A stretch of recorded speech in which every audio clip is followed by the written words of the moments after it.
Oh, hello. I'm Mikey with JMK Custom Works, and you're watching JMK Custom Works live. Good evening. Welcome to episode 16 of JMK Custom Works live. We are continuing to paint the 112 Dragonsky kit that Dad made up for me. He is in the process of moving, so he is unavailable this evening. So we're gonna do this solo, and of course, I'm joined by you wonderful people. Ground Slayer, appreciate you being here. Chris, good evening, sir. Appreciate you. Jimmy, thank you very much. Thank you very much. I appreciate that. That is there were, I guess, I told somebody today there were several times during that project where I was genuinely scared. There were some moments disassembling, as well as some repaints. Cliff, hello, sir. And G-Force, what's up, buddy? Yeah, there were a couple of times where I messed up and I had to strip aside and repaint it. There were some legit challenges, and I am so glad that it came out as solid as it did. I don't say that in a braggadocious way. Like it, I genuinely am very proud of it. So I decided last night before bed I was going to get some pictures and was pulling the figures I made for it because I'm going to sell it with the Jackal, which is the repainted Destro, and the Hyena Gunner is something I just made up. That's not a real thing. So that's just a little fun fanfare, I think. So I was pulling those out, and then I looked over and I saw the Crimson Moon stuff from Monster Force, and I was like, oh yeah, let's get all this together. So I'm hoping at Joe Fest I can get a picture of it with a Robo Skull. I'm hoping Ben lets me get a picture together. So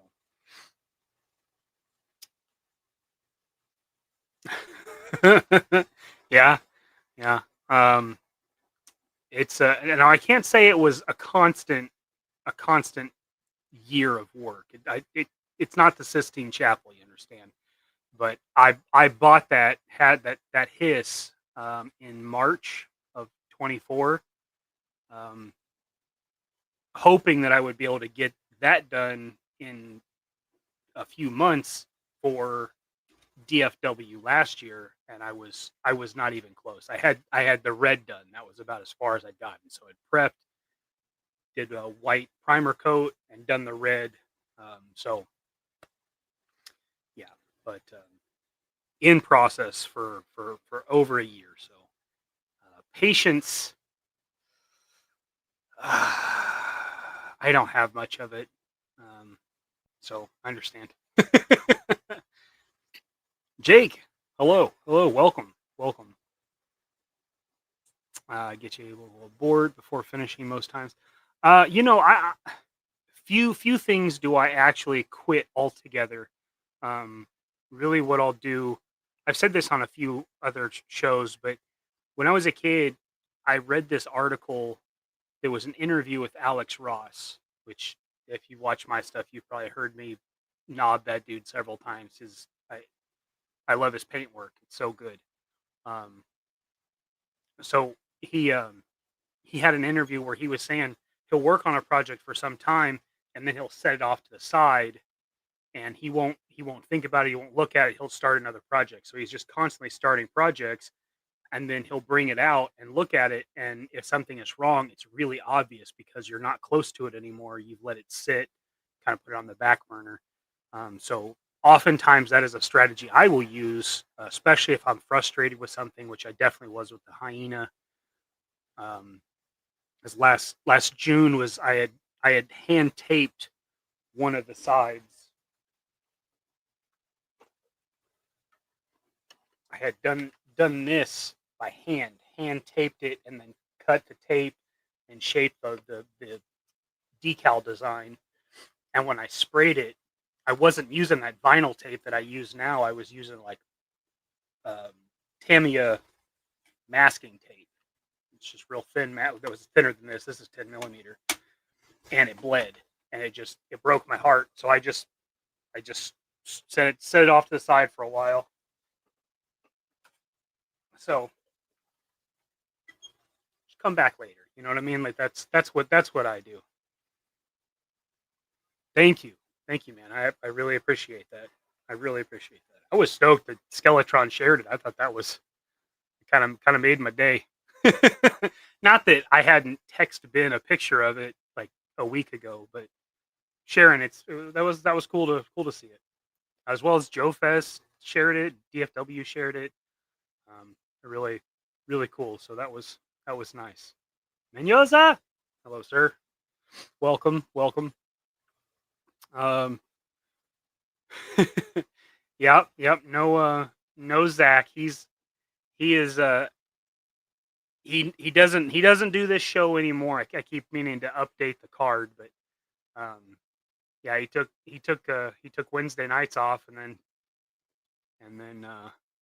now at Laser Pants has scooped him up. So we'll see how long that lasts before the missus has something to say about it.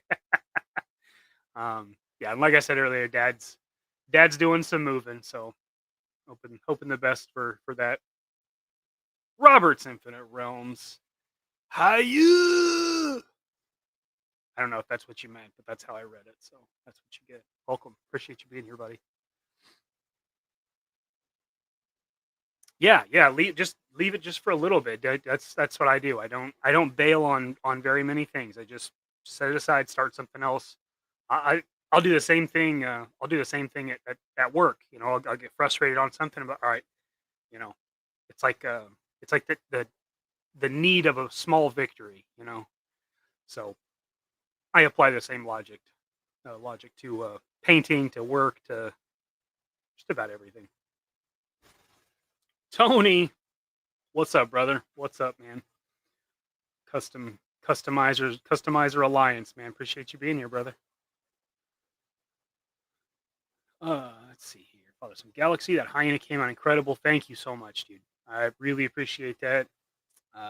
Hoping she finds a good home in a couple of weeks. Yeah, Tony. Salutations, Stu. Appreciate you being here.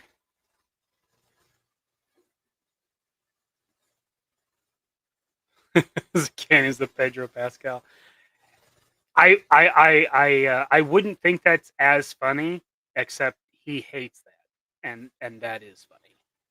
He really hates it. He is not a fan of the Pedro Pascal. I don't really care, you know. He's Pedro Pascal is just the, what's her name, the Hella Bonham Carter. It's just the female version of that. It's just like, oh, that again. Cool. Brian King. Hello, sir. Welcome. Thank you for being here. Man, I'm looking forward to meeting you. I'm looking forward to meeting everybody. Last year was the first time that I got to set up at a show at all. And it was very successful, largely thanks to Jeff W., who took like 80% of my classified inventory on the preview night. So it was successful. I got to meet a bunch of people. It was really cool. So this year is just going to be that amplified, tenfold. Really looking forward to DFW. So it'll be awesome to meet you. For you guys that are going, I recommend the Zakanin trick. He came in, he had a hello, my name is, and it just said Zakanin, because nobody knew, that he looked like Johnny Quest's dad. So that was super helpful. So that was kind of surreal. Reminded me of when I would go places, go in public with my grandfather, and he was a preacher, and so tons of people knew him because he did weddings, he did funerals, he did all these things. And so people would recognize him because, oh yeah, well, you recognize that guy because he gave this great sermon, or as a moving speech, or said some really nice words about so and so, and they would meet him in public, and we'd just be buying groceries, and he'd be they'd be like, "Oh, hey, brother John, how are you?" And he'd be like, he just talked to him like they were just been neighbors for 50 years. Just he didn't know a stranger, but he'd leave, and I'd be like, "Who was that?" And he's like, "Having a clue."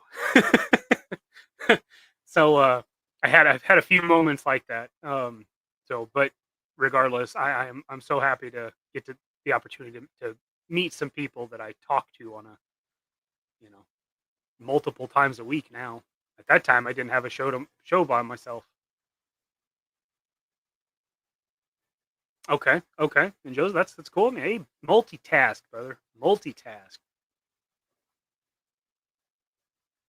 Yeah, man. I'm hope I know at Joe Fest. I know there are some UK guys coming.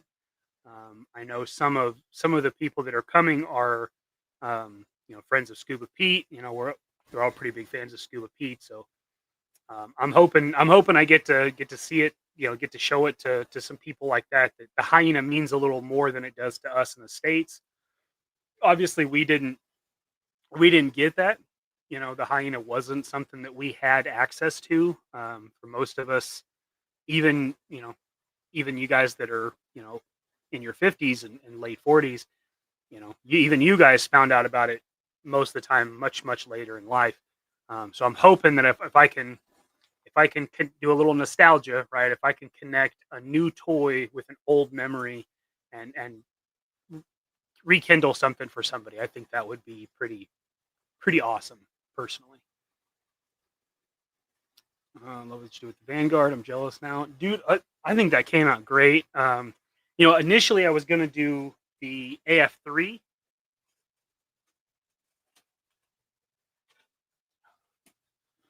I was gonna do the AF3, which doesn't have any of the cool color pop, other than like the bumpers, maybe the seats or something.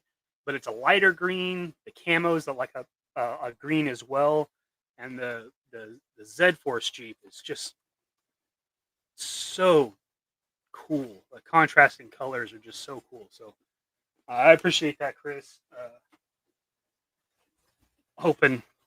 Well, I mean, she'll be coming with me on the trip as well. So maybe I can do the same thing with that one.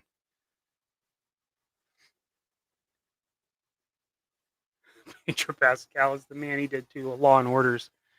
Um. Oh. Okay. Now I see. Here's the. You said something positive about him, and old Elmer's glue Magoo came in. Mm-hmm. Mm-hmm. Did you really? That's so cool. Just this full on custom T-shirt. I love it. That's awesome. That's awesome. I think that hyena will fit in a carry-on. Hmm. I bet it would. I bet it would. I mean, you can take the turret off, so you definitely could. I mean, would you be worrying about it the whole time? Even though it's up and packed away, stowed away.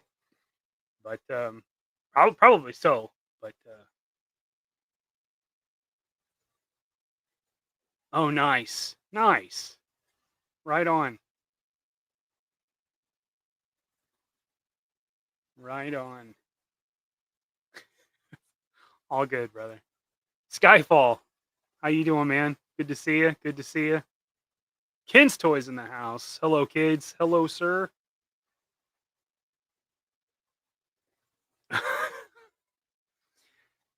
Positive things are said about you all the time, but it's sometimes the tone, the context, and the verbiage used where it sounds like a dig. It's all out of love. We love the shit out of you, you pasty fuck. See?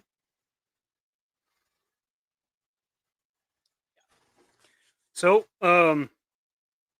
we've got some painting to do. We've got some silver to lay down on the tanks and on the flamethrower, and then we can do some highlight accent colors and some stuff like that. And depending, I doubt that'll set, so clear coat will probably happen down the road. We can also check the taped off stuff. Well, let me bring this around so you can see what we're talking about. So I'll get the peel the tape off, make sure those lines are crisp, and if they're not, I can go back through with a brush and clean up the lines and sharpen that up again. And then like I said, some accent colors like this little breather setup that the hose plugs into. That'll probably be a different color. Stuff like that. Maybe stuff on the gloves or something like that. Probably put some purple on his glove or something like that, just to mix it up a little bit and give him contrast throughout. And then if I need to move on to another project, I've been working on this, which is just a blue and gold Baroness, which I think is turning out pretty awesome. So that's the gold. Now this is a paint marker similar to the Malletau, but it doesn't get a good chrome finish. So I know it says liquid chrome. It's really not very shiny. I did this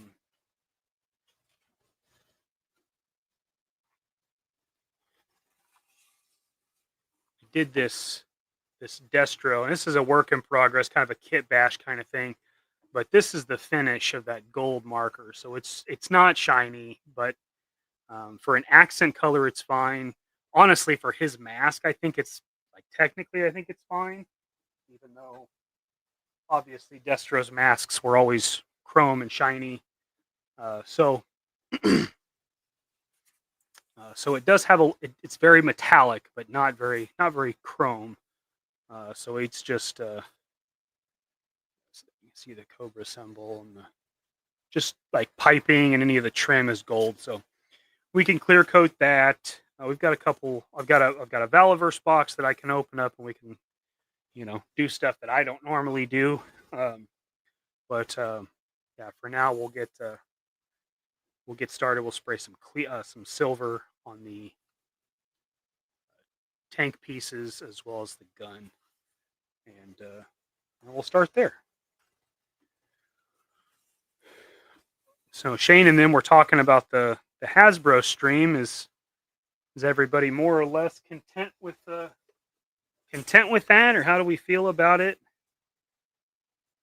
Personally, I thought there were some pretty cool reveals. I am curious if they're going to stick with the Snowcat. I'm actually a big fan of the Snowcat, so depending on price, that would probably be one that I would actually want to keep.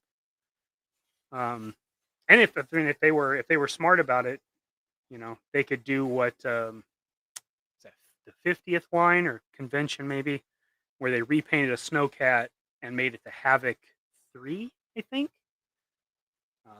So there's some potential reuse, or they could do I'm trying to remember the name of that, Ice Saber, I think they did for Pursuit of Cobra, or maybe it was Rise of Cobra. But it was cool. It was like a kind of a bigger, beefier, more modern Snowcat-esque vehicle. I thought it was really cool. So that would be cool to see, but I don't know if they'll do modern vehicles, because their whole thing right now is like all old stuff, 1/12 scale of O-ring figures, which is fine. It's fine. I would like to see some new stuff, but I didn't grow up with the GI Joe that most of y'all in this hobby did. I actually had Spy Troops and the Dark Years that I grew up with, so I have an affinity for that stuff, and I would like to see some of that.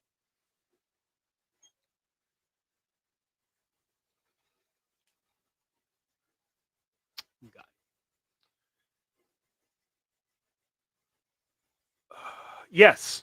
So yes, the Dragonsky is based off of the comic book. That's where I'm getting the color references. Actually, one of my favorites is GI Joe Yearbook issue number 2. I love this cover. This is one of my favorites. So it's I love this. This is so freaking cool to me. Of course, Ripcord's my dude, and that shows him just firing from the hip like he's fucking Chuck Norris. Snake Eyes version 2, always a favorite. A giant roadblock. That roadblock's got to be 9 feet tall. A super badass torpedo with a frickin' stoner machine gun. That's some Vietnam era Navy SEAL badassery there. And then Lady J, just kicking ass. But on the back is the October Guard. I love this picture too. So there's Dragonsky, and you can see that whole team's just super badass. So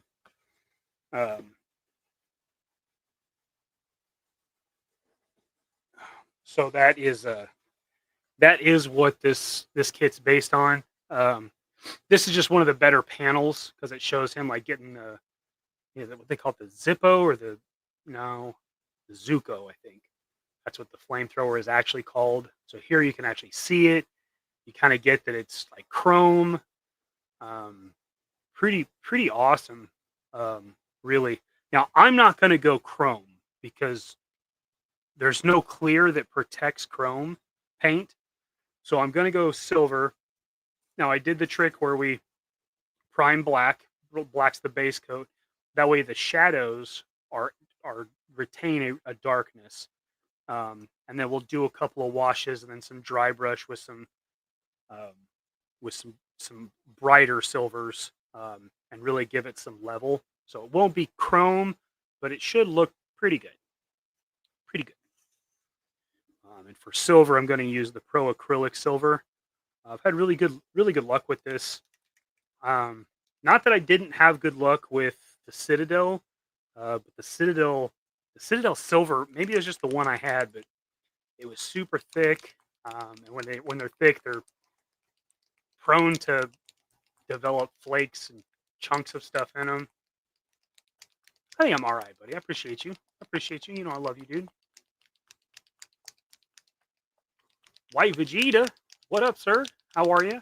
Thanks for popping in. Appreciate all 23 of you. I'm trying to when Zach does figure it out. He's been using the X and like simul streaming or simulcasting. So I thought tonight I'd give it a try with the Facebook. Zach will see if it gets anything. I can see here where it shows the watchers. There's 2 thumbs up, so the link's getting used. That's cool. So I appreciate you guys out there. Yeah, when I made the link and everything last night, I guess I messed up and I didn't put a thumbnail. I didn't schedule it. I didn't do any of that. And then this morning when I went to link it, I was like, oh no. So had to do that at work, which was incredibly inconvenient. Man, that sucks.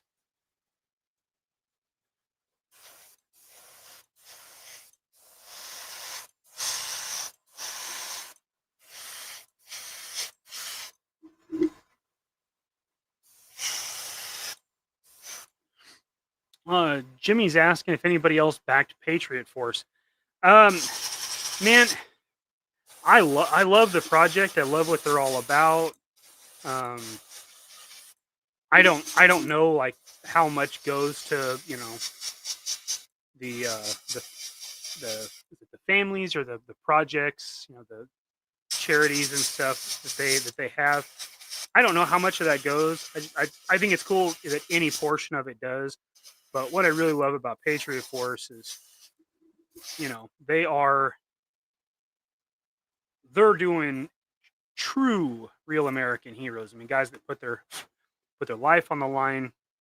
There's some guys that are part of that project that didn't get to come back the way they left, and man, I'm all about that. I think that's incredibly cool.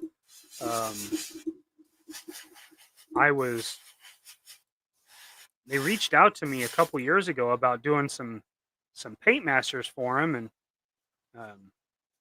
I was interested because I thought that's a really cool project, and they were going to send me something, but I never heard from them. So obviously they got somebody.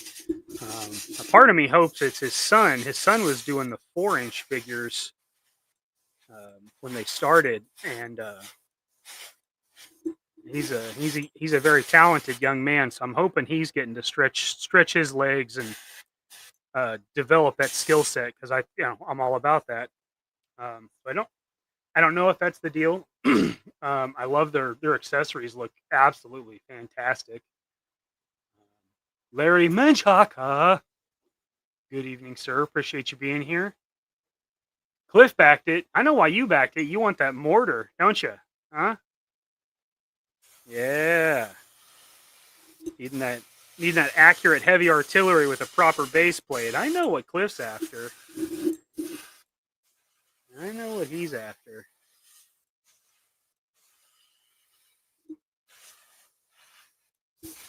So I haven't backed it, but man, truth be told, it's just not in the cards for me right now. I just can't back it right now, and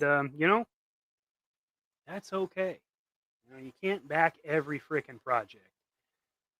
Um, there you go. There you go. Who the hell is this? It's another guy that looks like Johnny Quest's dad. Jason, I appreciate you joining us. Thanks for checking us out. Appreciate you coming over. That's real sweet of you. Yeah. I don't think I got the chance to talk to him 2 years ago, but I did see him, and I talked to him.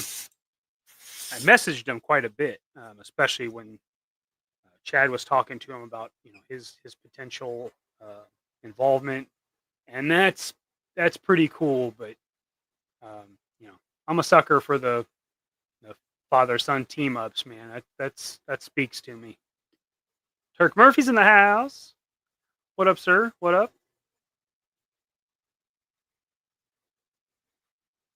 What is going on? So Black Panther had a son who just beat him up for the mantle, and turns out he's a white dude.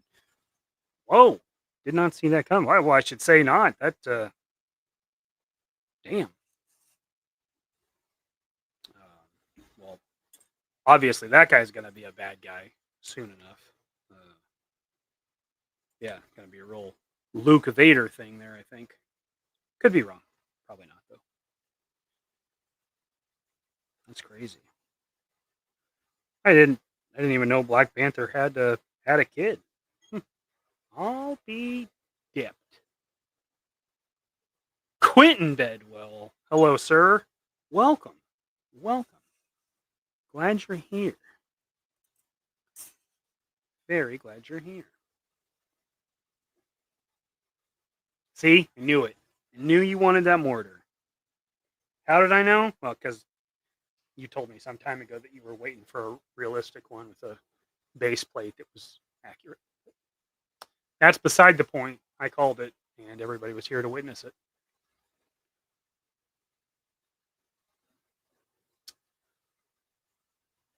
Oh, well, Stu was feeling sad earlier, and then he hit the like button, and now he's over the moon with happiness. Would you look at that? Just look at it, huh? Huh? That's nice. Thanks, Stu. See if it works for the rest of you guys. I hope you're not sad, but just to see if it changes the mood.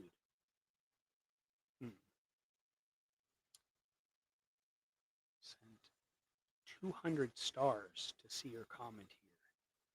What the hell? You got to pay in stars? Jeez.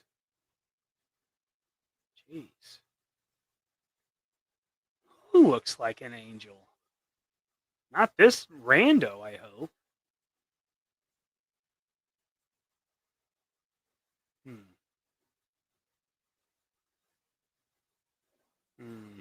Sus, bruh. Sus. Big sus. 610 Yojo Daddy. What's up, sir? Welcome. Welcome. Appreciate you being here. What else?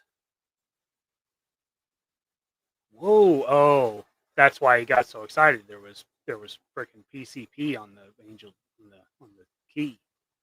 It's probably gone now. It's probably fine. Test it. Just try it out.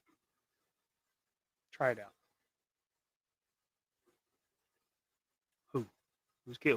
Who's messing with CubeTube? You better not. You better not. He's a meme monster. He'll whip you up something. Hi, Mom. Hi. Love you. Welcome. Welcome. You sure are, buddy. You and that wacky turkey. It brightened my day. Wonderful. He's happy. Stu, if you're happy, I'm happy. I'm freaking ecstatic.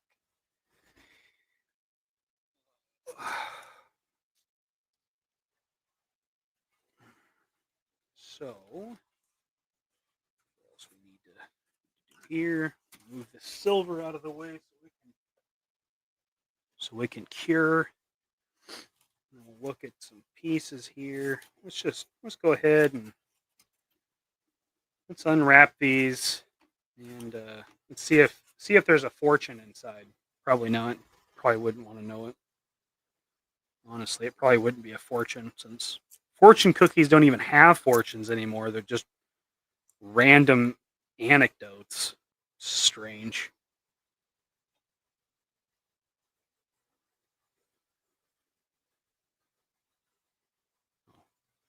Show you what I'm doing.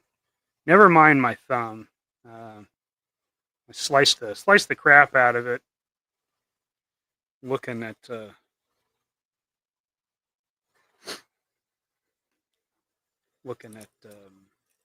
well, it was a potato peeler that did it. Unfortunately, I didn't get any potatoes out of it, so you can imagine how enraged I was. And now I've learned for fingertips, put a Band-Aid on it and then put the finger of a rubber glove on there, and then you don't have to worry about, the Band-Aid peeling up or getting it caught on something. It's been pretty nice. Pretty nice. I like you. You like my finger. It's not a zombie though. It was just a cut. And obviously it did need stitches. They would have just put glue on it, and then I'd have been 6 hours in an ER for nothing. And I wouldn't have been able to go pick up my Mexican food, which was the whole reason I was killing time in the first place. You better believe it. If I would have had to not go pick up my frickin' chimichanga, is that how you say it? Chimichanga.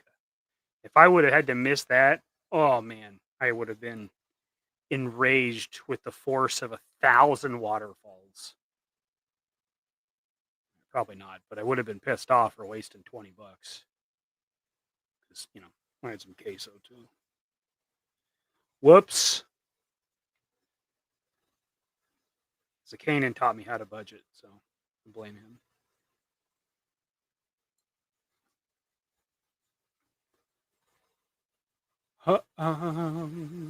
Let's see here. What kind of tape do I use for airbrushing? It's from Amazon. It's kind of a multi-pack, but it's vinyl tape. So like here is I think that's the 2mm that I use there.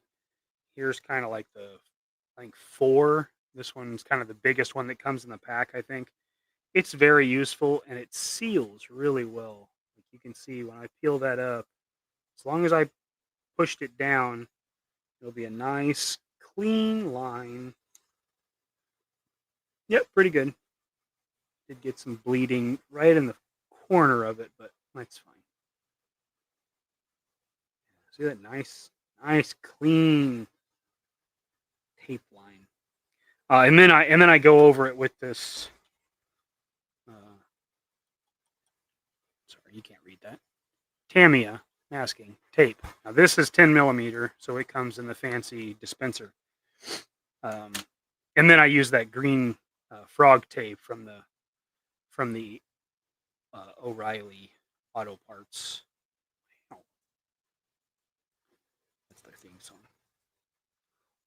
Oh, O'Reilly's Auto Parts. Wow! I think that's how it If it's not, most of you don't live in the area, so you won't have any idea. So just know I would never lie to you. You know, our relationship is built on trust, and at least the illusion of it, that's fine. That's fine. Oh, custom workerizer. Look at that. It was like a George W. Bush workerizer. JMK custom work. He's a hell of a workerizer. It's not the best. It's kind of out of practice ever since Orange Man came into the fold. The W really kind of fell out, you know. And then we had that other guy, which was also ripe with things to impersonate and say. I don't know if you guys, I can't remember the guy's name, but he was the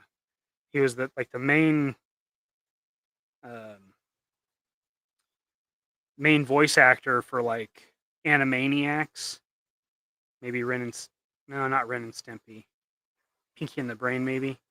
Anyway, he does crazy good voice work, and he did this impression of Joe Biden doing describing like the plot summary of Star Wars. Oh my God. I don't think the kids say this anymore, but I was raffling, rolling on the floor laughing. Which when you say it kind of sounds like a line from It Wasn't Me. Rolling on the floor laughing. It wasn't me, that song. No, you don't remember. That's just me. Okay. It's fine. Holy underwear. I'm missing chitty chats. Man, that looks nice.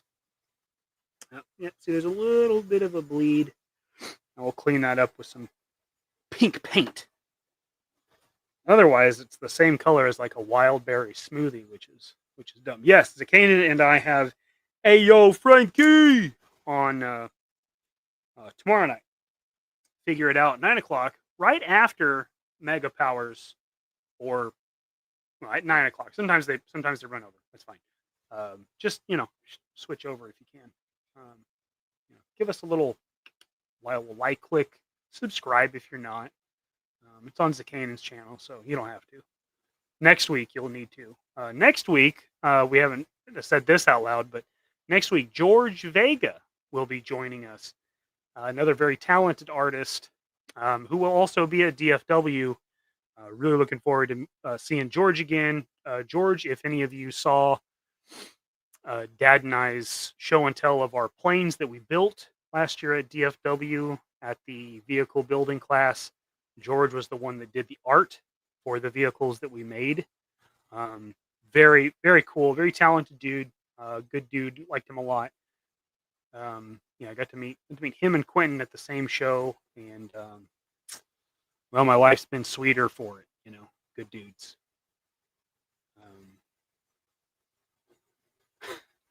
Wyatt, I am rolling. A guy at work, we say that to each other all the time. I for some reason only in regular life do I not have it. When I go out, I break out in hives. It's terrible. It's tragic, really.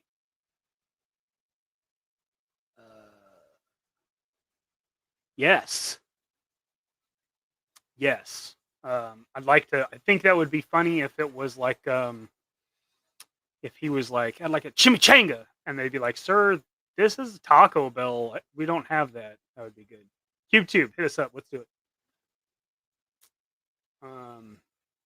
Yar. Gonzo. Hello, sir. Sorry, that was the wrong hand. You get a real one. Semper Fidelis, brother. How are you? Good to see you. Glad you're here.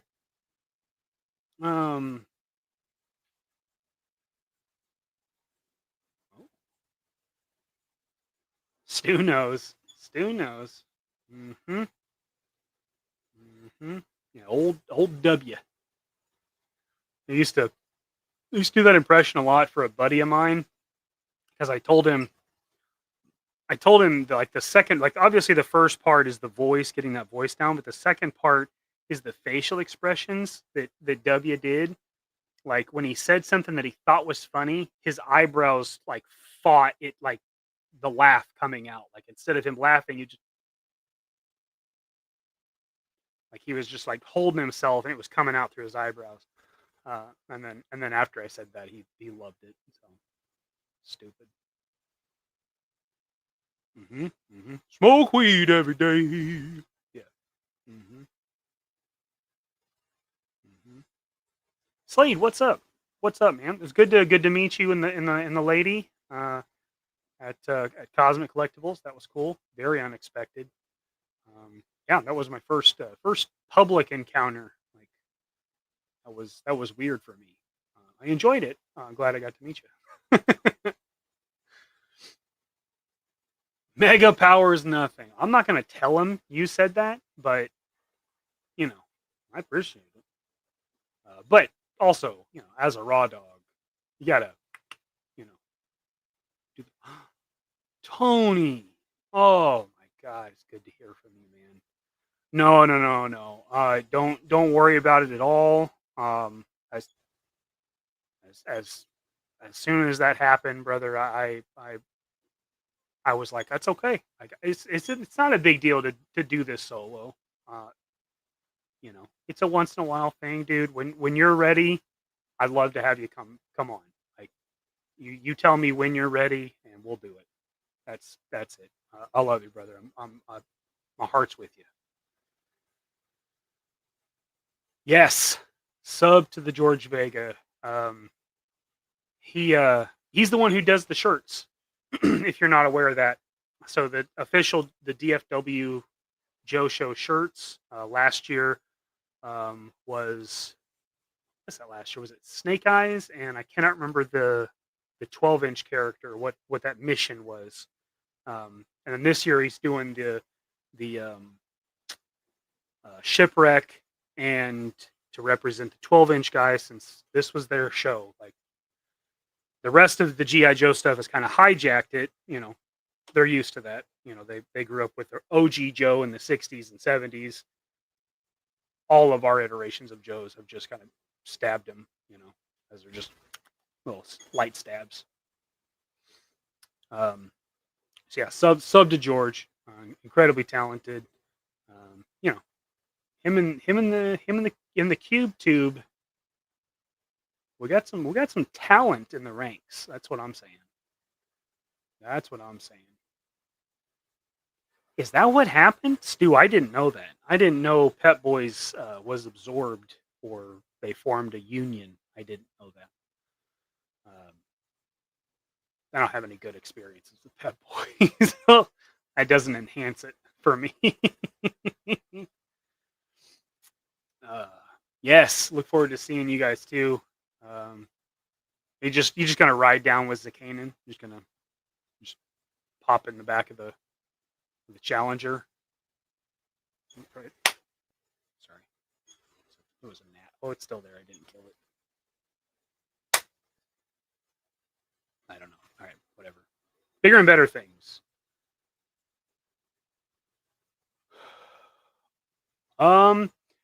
We don't know. Here. Depends on the guest, but say at least for a month plus. Yeah, we want to give it some time. And with Zach and I, he's got an anniversary coming up. We both have shows that we'll be traveling to. So we're gonna wait, and probably later this summer, probably do another one in some fashion. But we both really, really enjoyed it. Yeah, they would. That's very true, Q. Very true. Ken, you were told there would be pizza. Um, I ate it before I came live, and now all that's left is Hawaiian pizza. So I threw it in the trash. Whoops. Whoopsie. You guys ever watch that?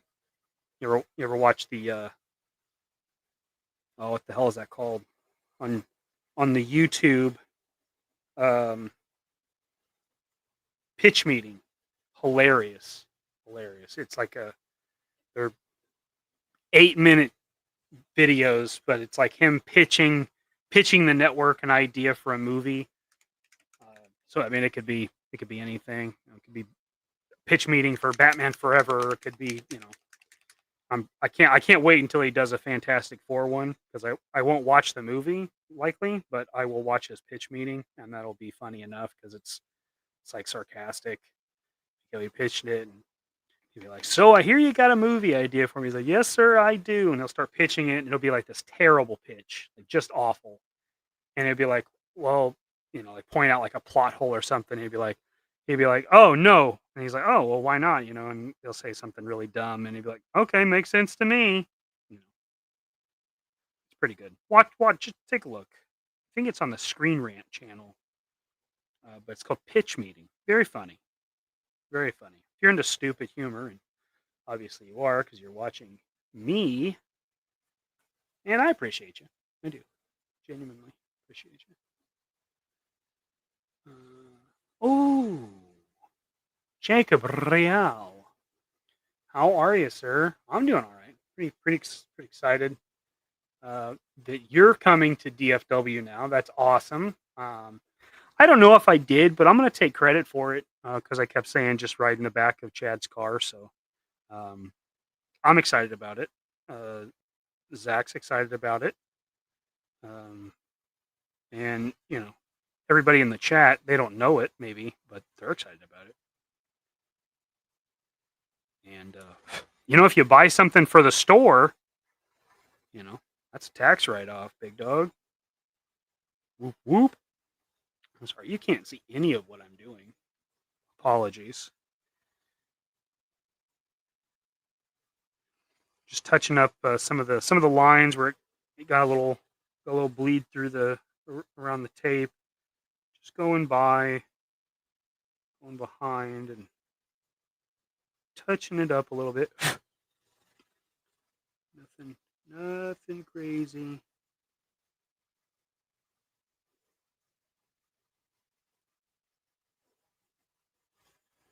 Nothing crazy. Paint a happy little bush. There aren't any mistakes, just happy accidents. I know you guys haven't had your fill of that because Tony might have wake and baked, but he did not do it in front of us, and that felt weird.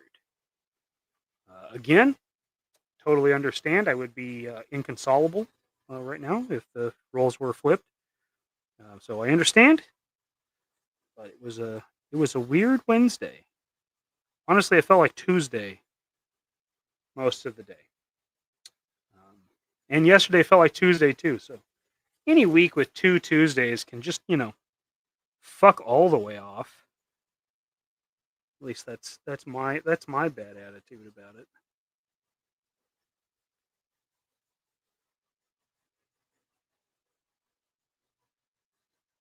Let me see. There's a little. Didn't get the coverage I needed in that, so I'm just gonna touch that up too. And everything else should be basically good to go. I'm gonna go ahead and get inside these.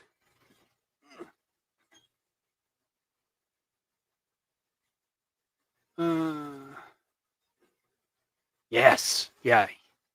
I really enjoyed meeting George Vega.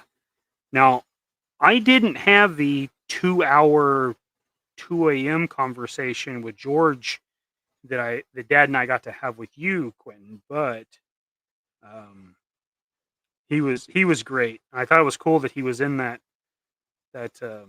custom class for the vehicles. And then, obviously Dad and I were very honored and tickled that he just quit doing it and then came over and just watched Dad and I, which was, you know, that's pretty funny, honestly. Here, I'm just cleaning the brush. Nothing exciting there. I get 100% credit. Fuck yeah, dude. That's what I'm talking about. Hey, sacrifice, brother. We're stoked to have you there. I'm super excited. That new 2-pack that was announced, I was thinking of taking that Slaughter and turning him into a John Matrix. What you think? I could see that. Yeah, with the Sarge and Mercer. I could see that. That's yeah, that'd be pretty cool. Dude, honestly, you could probably dye it, dye them all black. And then I don't know for the vest, because John had that sick ass loadout. Find something. Hell, maybe I don't know if there's the NECA did one, right? Maybe they just do Dutch. Anyways, you get something like that, you'd probably be good to go,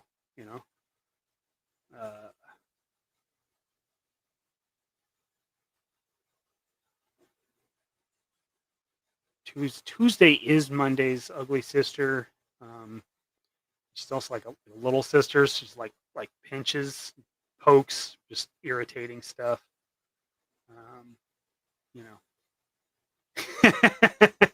You quit and watch us too. Man, I'm hoping some people sign up for that class. I know it seems kind of steep, but man, it really is a total experience. I hope some more people sign up for it. Last I heard, there weren't many, and that would be really, really cool to get a nice packed house and let all those designers see the passion and get filled up on it. Yeah, Tony, absolutely thoughts and prayers, my man. Yeah, follow that link and get your tickets. I said that the classes and stuff are a fee on top of the package, but it's so worth it. So worth it. That's gonna be really cool. So I'm hoping some good stuff happens there. Let's see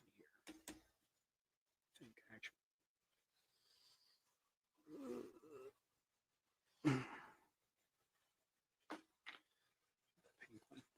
You guys have probably seen me do this on other streams, but what I do when I get a little paint in these little palette is I just take a small piece of this green tape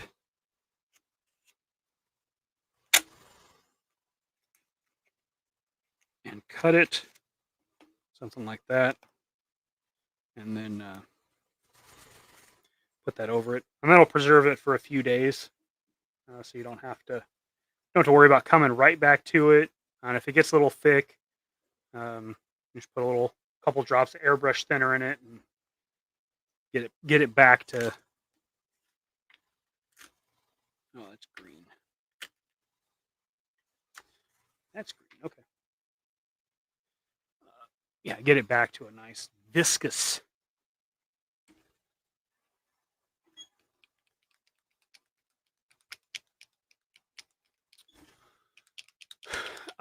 Not the black one, because the black one is exclusive to that class at DFW. But he will have other ones, and I think he's planning on having those available to be sold at Joe Fest.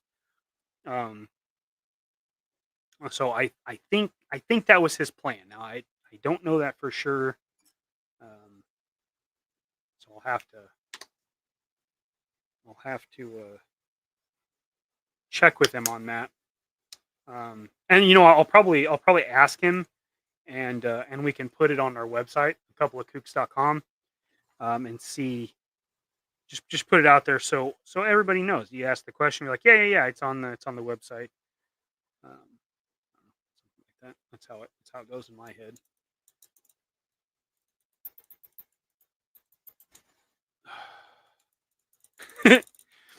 You know what's funny is I don't think I ever read everything.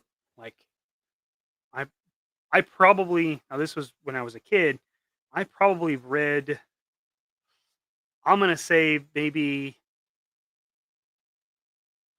the first 50 or 60, because I didn't have them all, and Dad didn't have copies that he was comfortable letting a child take, into his bedroom and read. So,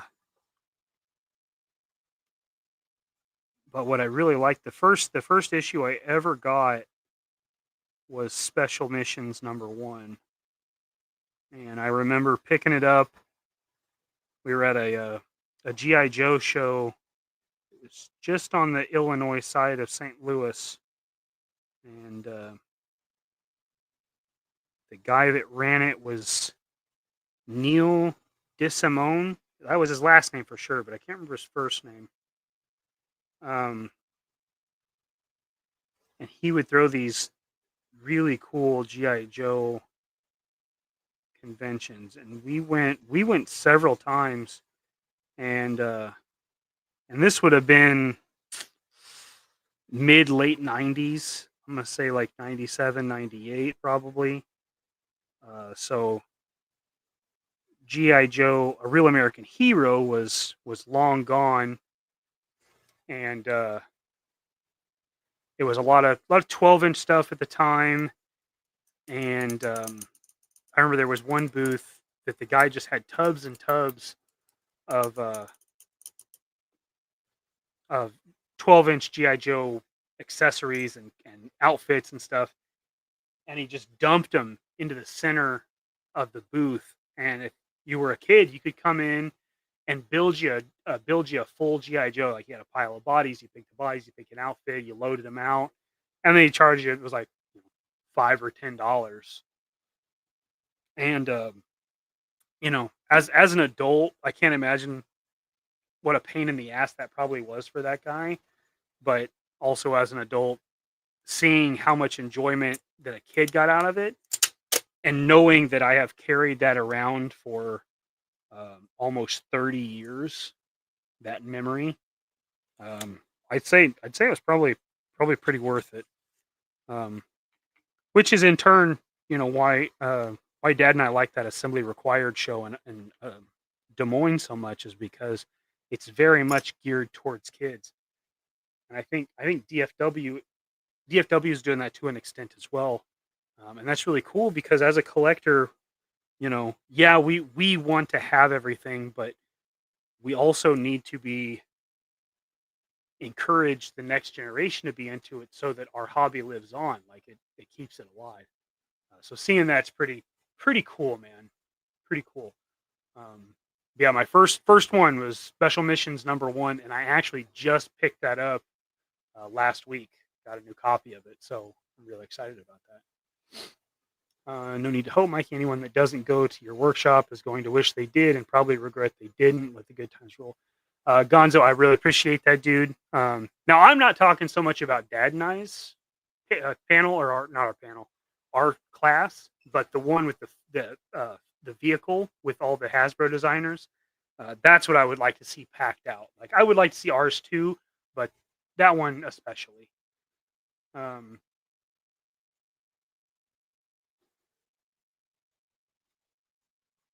Oh, that the rando from the face box. Yeah, cool. Well, Yeson Thomas. Thank you for that. Appreciate that. That's accurate. That's accurate. Appreciate you, Zach. Even off the clock, the man's working. Larry, my guy. Action Joe Figs. What's up, sir? How are you? Hope you're doing well. No, it's not. It's not a zombie. It's just wounded. Like, it's not, the nail is fine. It's not black or anything. It's just a cut right there. And instead of working like lacquer thinner and alcohol, Instead of risking that, like getting in there and just burning all the time, just cover it. Yo, Joe Jerk Toy Review. Ooh, what's up, buddy? How are you? Good to see you. Appreciate you stopping by. Oh, yes. Yes, I will. Dad and I will have a table set up. I don't know where yet. I'm hoping we get that information soon because it's. I'm very curious. I want to know. Do we get a seat at the big boys table? Because we're small potatoes. We're starters. My second year, couple of kooks first year. I don't know. I'm curious, but I imagine we'll be somewhere close to Longbow, just because Greg knows that Dad will be bouncing between the two. But we shall see. We shall see. The massacre at Mikey's Wounded Thumb. Is that what the battle was called? Like Greasy Grass, but Wounded Thumb? All right. Code. Legal shit. 'Tis but a flesh wound.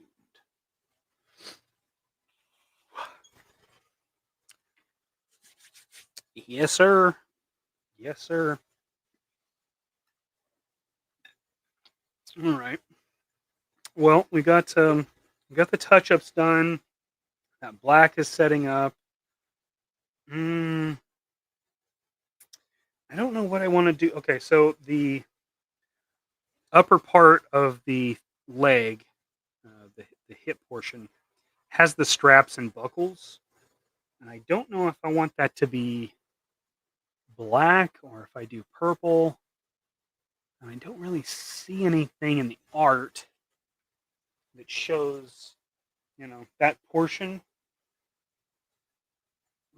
Now on the Hiss Strike Team Saw Viper that I did, this one, that's not as permanent gun. I just wanted to pose it. It was black, so leaving it black made sense. You can see it right there. But on this one, leaving it pink seems kind of silly. But I guess I could put a wash on it, or I could just make it purple. I mean, let's see. His hose is really the only thing that's black.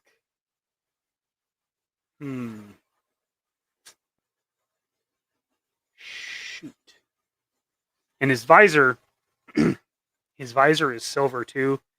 So I did a base coat of black, and then I'll probably tape that off. I might even use liquid mask and see how I like that.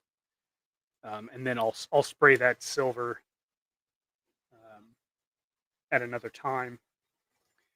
Unless I just make it black. Like if I give him some black accents. Like his boots. So his boots are black. Hose is black. Clips on his pads will be black.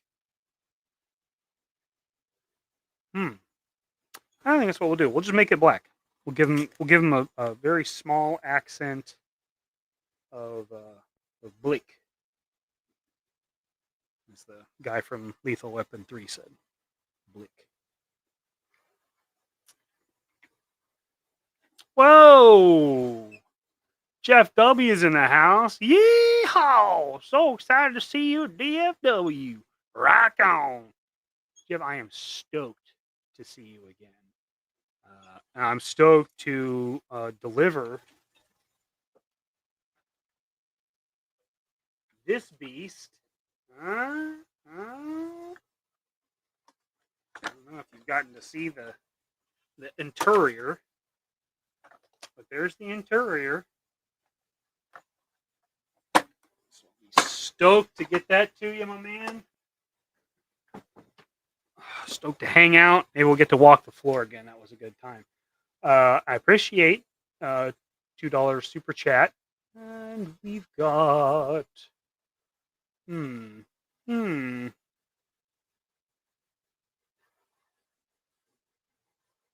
This one's for you.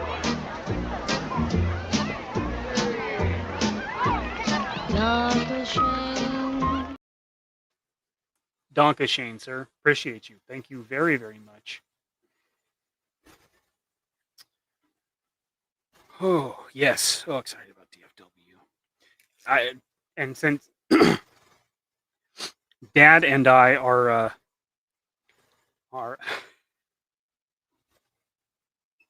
thank you, brother. Customizing wizard.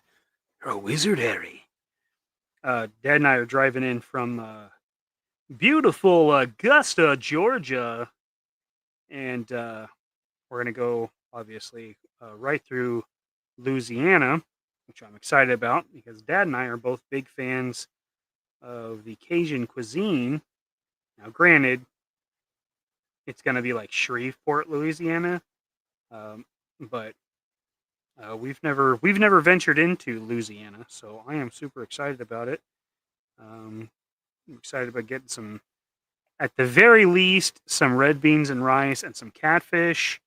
If I have it my way, I will get red beans, rice, catfish, uh, jambalaya, maybe some gumbo, maybe some etouffee, and of course you throw in some of those mud bugs in there. Maybe grab a po' boy on the way out of town. I don't know. That's just it. Not a lot of good Cajun in Kansas City. We used to have one in what is called the River Market, which is a very, very old part of town where vendors have set up for fucking 200 years, something. There used to be a place called Beignets, and they had the most delicious po' boys available in the city.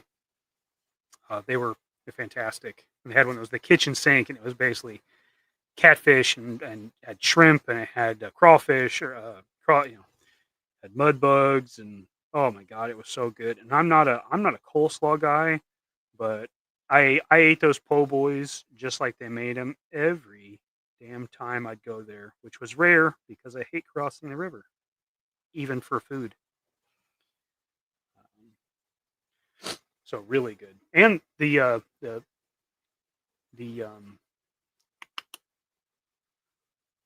their beignets were very good. They did like sauces and stuff for them.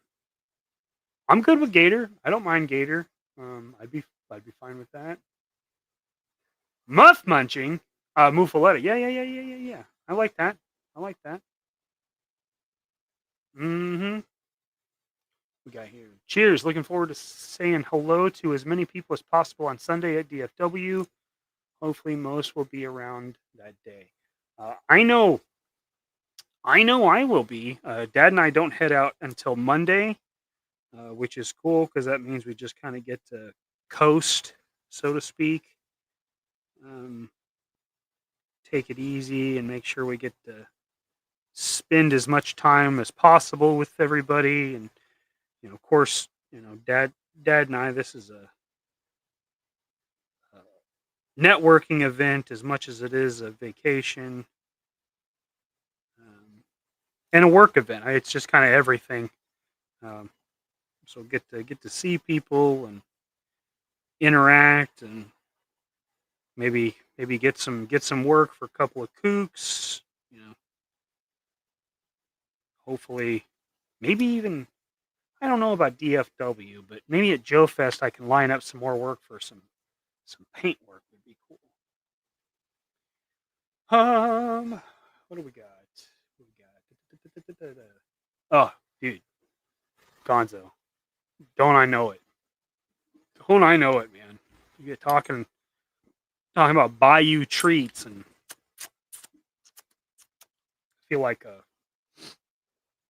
the guy who played Pops in Soul Plane. Let yourself go, girl. I let myself go too. I guess he kind of did the finger thing in Friday as well. R.I.P. R.I.P. Cajun rice and beans is my favorite MRE. I didn't know MREs had beans and rice. That sounds palatable. I think I don't know, when I was at my uncle's a Marine, and when he got out, when he retired from the Corps, he had some MREs, and I was 10, maybe 9 or 10, And I ate some of the MREs, and I thought they were pretty gross. Now, in recent years, I've had a buffalo chicken one, which was not good. It was not good.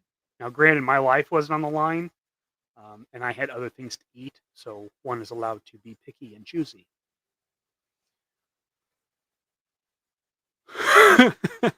Zach, if people can see you, they'll tell you hello. He can be translucent. He'll, like I said, he'll have that "Hello, my name is" sticker, so you'll be able to just see that right there. He'll have the name tag. Otherwise, he'll look like a Monster Forces exclusive figure for Joe Fest, which looks pretty cool. Soviet action figure from the movie Red Dawn. Kind of. The first paintmaster I did for call sign Longbow was their Soviet Spetsnaz. And so that's the green with the light green jumper. I think that era of Soviet camo, or that kind of camo is from the Afghanistan war, I believe. I did one for my dad. Rage and Spoon cast the tracksuit pieces for the henchman for call sign Longbow, cast it in white, and I painted one of those like the snow trooper, when they come for him in the snow with the Geiger counter, the Geiger meter. So kind of, but 118 O-ring figures. Yes, sir. We'll be at both. Week after next, we go to. We'll head down to Georgia and then shoot over to DFW for the following weekend.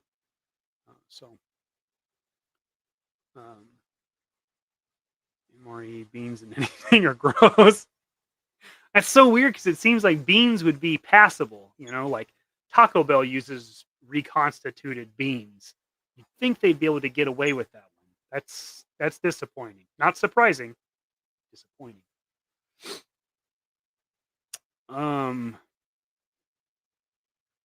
I considered I considered the blonde several times in my younger years. In fact, I think that movie is why I like the Badfinger song. That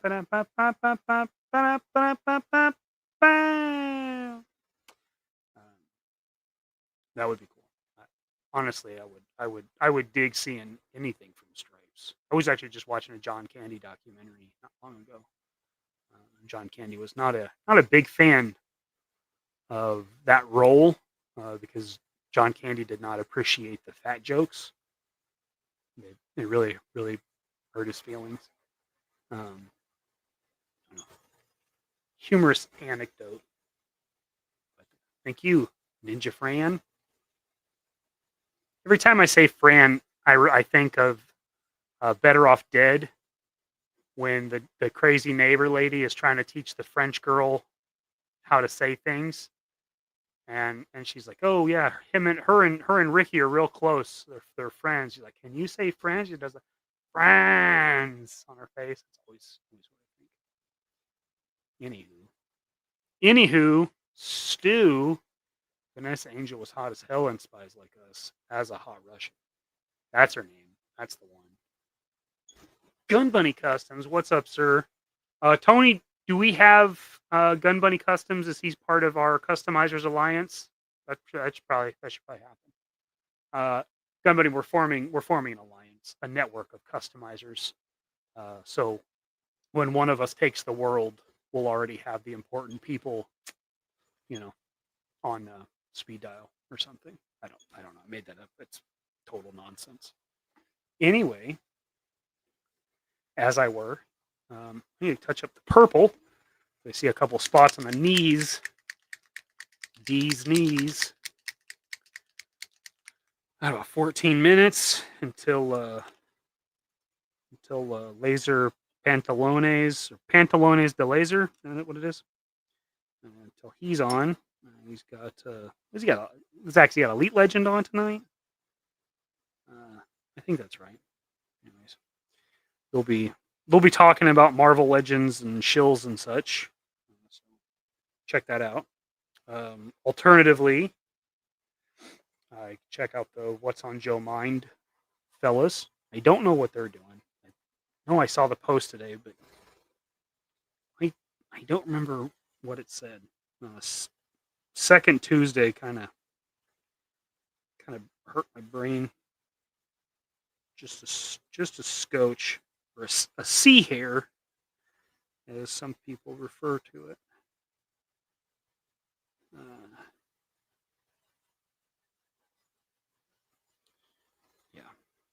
I know.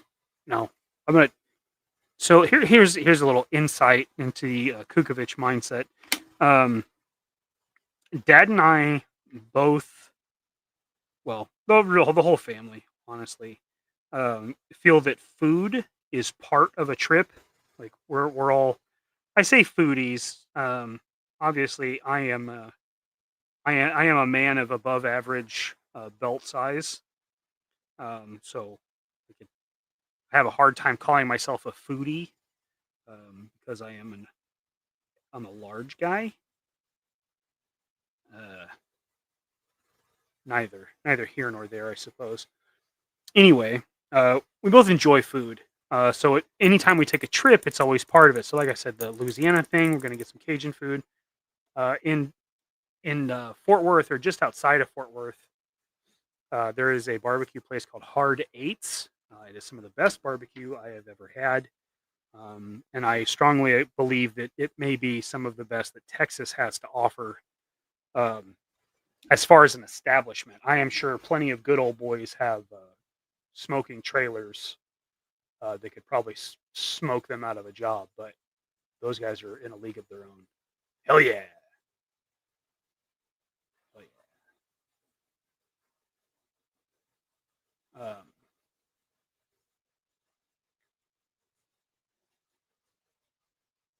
Oh, yeah. Yeah, you're right. Yeah, that is definitely what they'll be talking about. I don't know what I was thinking. Those cops look pretty sick. It looks like just a straight repaint of Duke with Law's gear. Pretty clever reuse, though. I mean, same with the firefighter using snow jobs buck. Like, it's good, smart. Yeah, pretty cool. I think that's rad. And smart that they, on the accessories that they gave them, and the long sleeve. Like, it looks like they have a compression shirt underneath the 3/4, the rolled up sleeves. So that's a cool figure. I haven't heard what anybody else thinks about it, but I guess it really doesn't matter because you can form your own opinion. Eh?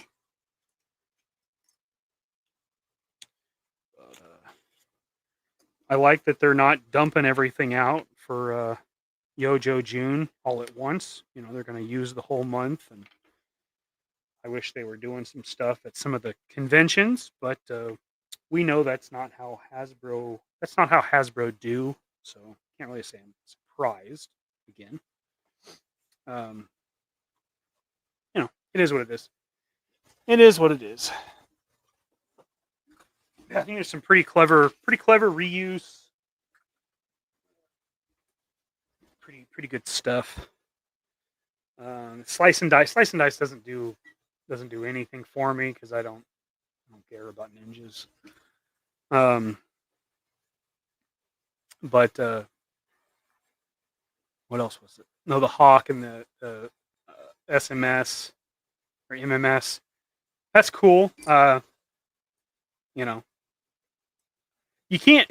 It's hard to bitch about the reuse on figures that are supposed to represent OG-13, since the OG-13 was like 3 bodies and 4 heads, repainted and configured in different ways. So I think it's pretty smart. Just use a Grunt's body. Looks like Xandar's plate carrier. and chest rig, which is cool because that gives him a cross draw on his chest, which, General Hawk carries over. So I think that's kind of cool. I don't know if they intended that. That was a design choice or happenstance, but I dig it. Honestly, as soon as I saw that Xandar had that plate carrier, it's kind of what I was thinking. I was like, man, I hope they reuse that because that's a nice piece, especially with the holster on it. I think it's cool. Yeah, I think that's pretty cool. It looks like a new head and a new helmet, so that's cool. I like the head. I think that looks good, and the helmet looks very cool. I'm gonna say it looks a lot like the Marauder, or it's not the Marauders. Jesus, the Gridiron visored helmet. I wish I have one.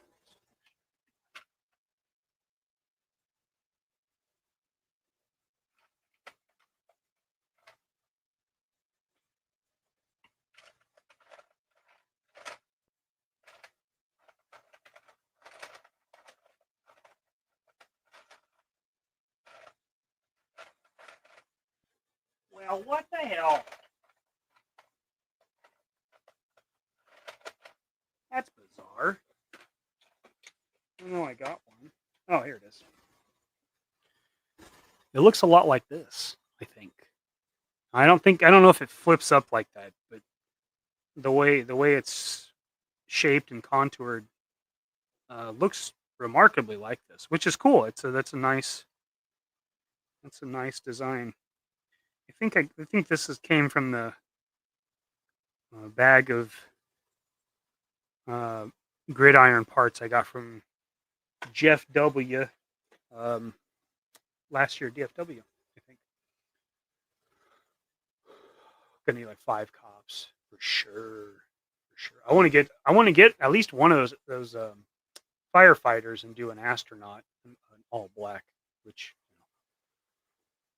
would probably just look like Firefox, which would be cool. All right, getting to put your feet up. Sweet. 6 minutes. 6 minutes. I probably won't end right away, but I got this. It's some Valaverse stuff. See, we'll see what's in here. If it's full of poop, you all saw me open this live. So I got Sidewinder. Been wanting him for a while.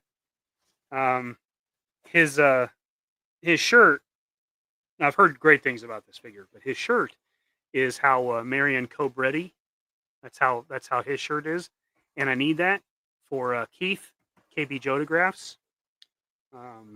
Keith, if you watch this, I haven't forgotten. I have the head painted. I was just waiting for a good solution for the shirt. So there that is. I got a weapons pack. It's a fun minigun. Some nice pieces in there. And for that price, whatevs. And then I got a Wounded, another one of these guys. So snagged that. I love that. That figure is super badass. I really like that. And then Slippery Devil. And then I got one of these.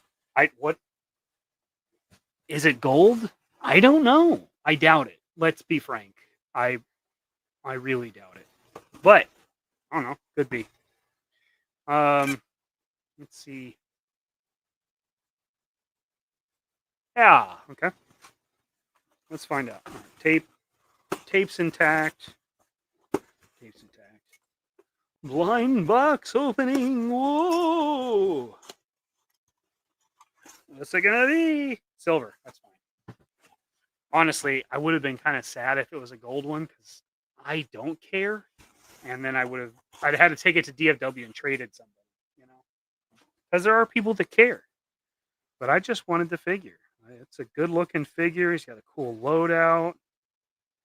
It's pretty dope. It's a cool exclusive, dude. I mean, it's one of the few times that Bobby actually homages the name that he uses, and I think that's really cool. I still think the M4s and the ARs, the magazines look weird, but it's a hell of a loadout. Really cool. Really cool. So that's pretty awesome.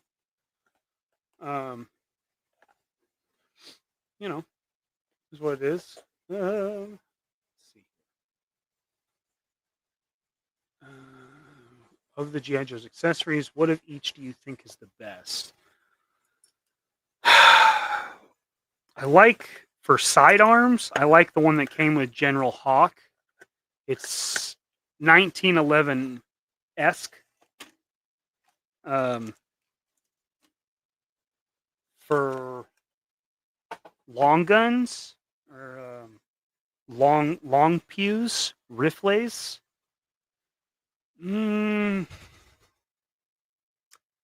I like the what is that called? The honey badger that I think Torpedo comes with. It's a real short M4, probably a 9-inch barrel, suppressed. I think that's what that is. I think that's a really nice one. That one that one blends in pretty well between lines and such.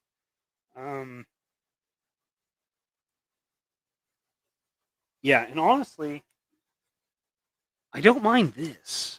I don't mind this gun. It's like it's AK like. So this one kind of and the rigidity on this one's nice. This is actually a pretty decent accessory. I don't care much for removable magazines. I guess I'm glad that guys that do pictures and stuff get that, but I don't care. I think this one's pretty cool. This one seems like almost like if you had you have a legit Kalashnikov AK, and then you have like shoot, what's the name of that company? I've been out of the firearms for so long, I don't remember. I think it was called the Mutant, and it was basically the company that I'm thinking of made a gun that was called the Mutant, and it was basically an AR that shot AK-47 rounds. What is it? 7.62 by 32 or something, 39, something like that. I can't remember. So it kind of looks like that, like somebody copied the AK design but modernized it a little bit. That's what this looks like to me. So it's like the perfect Mars weapon. So that's a favorite of mine. I like that one pretty well. I hope that answers the question. I've not seen any new classified Joes in my area in a very long time. Sort of lost interest. Maybe when the new wave show up, I will change my mind. Dude, I hear you. I don't see much of anything anymore.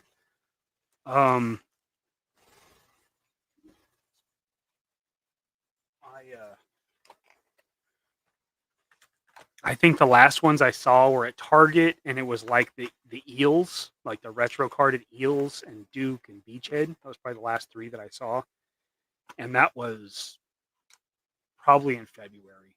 Like it's been a long time. He looks great. I'm excited to open him up and put the Stallone Cobra head on it. Has a definite poncho from Predator. Oh yeah, I can see that. Yeah, no Joes around me at retail. Yeah, it's so weird. Like I said, man, I'm not upset about it because that means I can just open that one and mess with it and not feel bad about it.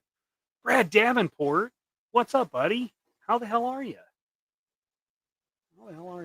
Actually, Joe Figs, mainly 1.6, but do collect Valaverse. Interesting.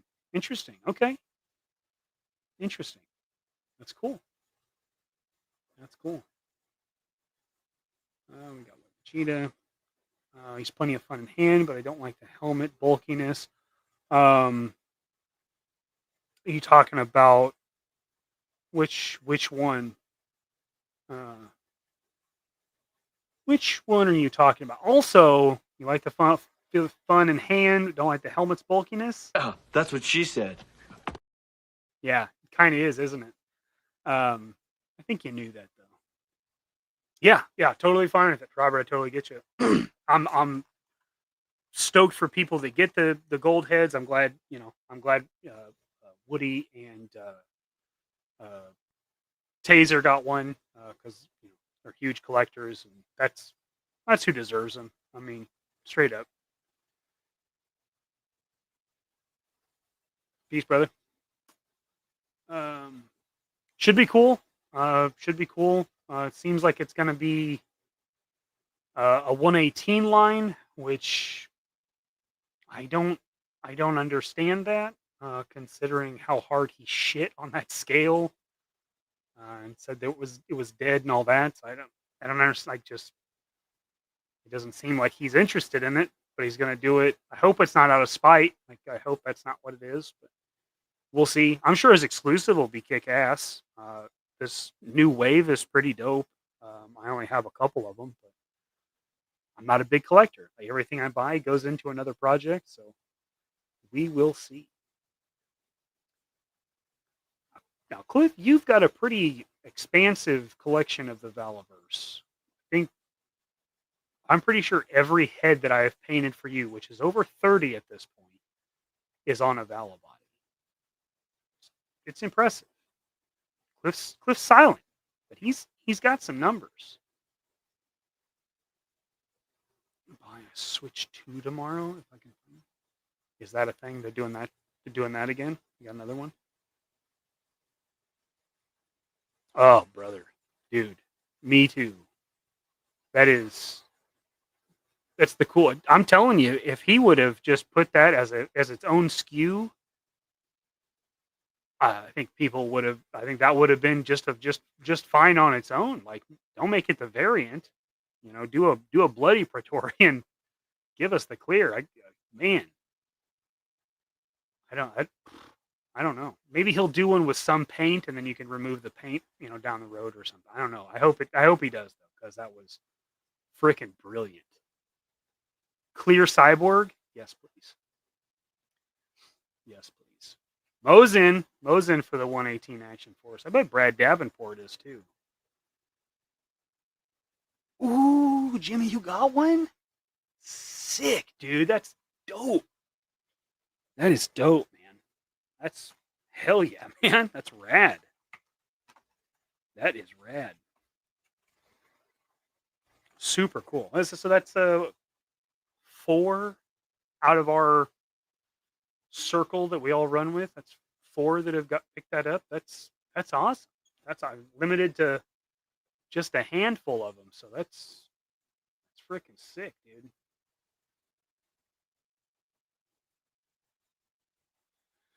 Valaverse has me twisted. Their pelvis, hips, and shoulders look weird to me, but a lot of good being said about them. Just need to jump the shark and get one, I guess. I definitely see that on some figures. What the hell? This one can do that anytime. It's just that. I hit the ceiling fan. All right, let's check this dude out. Now, he was wounded as well, so but I think that was like what they said on the page was that they found that their cards had a flaw and they were just knocking them all down. That's a big boy move. That's a hell of a thing to do. Just get right out in front of it and say, "Yep, we made a mistake, and we're going to fix it." And to make sure nobody else deals with that, we're going to knock $5 off for the wounded stuff. So I think that's really cool. That is nice joints. Wow. I don't think I've ever experienced a Vala that had those those are nice. I mean, that's Monster Force level smoothness. That's wow. That's really nice. Kudos, Bob. Kudos. Yeah, he's pretty cool. Now, obviously, you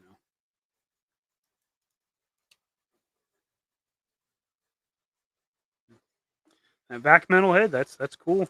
Again, hell of a touch, man. That's one of the OG gimmicks, right? That,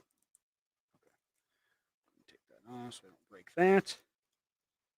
And just pop this open. We can take a look at it. So is this the body they had on the, was it Reaper? It was the Vanguard driver. I didn't get a driver with mine. I bought mine without some of the accessories from Joe Bits because I knew I was going to repaint it. So that's pretty cool. That's a really cool sculpt. I think that is where that came from. See that one, that doesn't bother me. Menyoza, that looks okay to me. Now that Atlas one, that I don't like. That one looks really weird in the shoulders and torso and the butterflies. This one really only looks weird if you look at it from the top. It looks like he has a uniboob. But you know, you got to make some sacrifices to get that. You know, get him close like that. You got to do what you got to do. You know. Yeah, that's pretty cool. It's not a hot toy. You know, it's a Vala body, so that's pretty cool. A couple are on different. Well, yeah, that's true because you got Horror Show on Thick Thor, right? That's pretty cool. Well, there you go. There you go. I'm sure you could, if you were looking to trade it. I'm sure plenty of people would be stoked to pay a little extra or swap for it. Or Jeff W got one too. Nice, dude.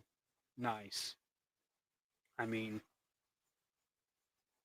one of the 5 I ordered after they were on the website. That's dope, dude. That's hell yeah, man.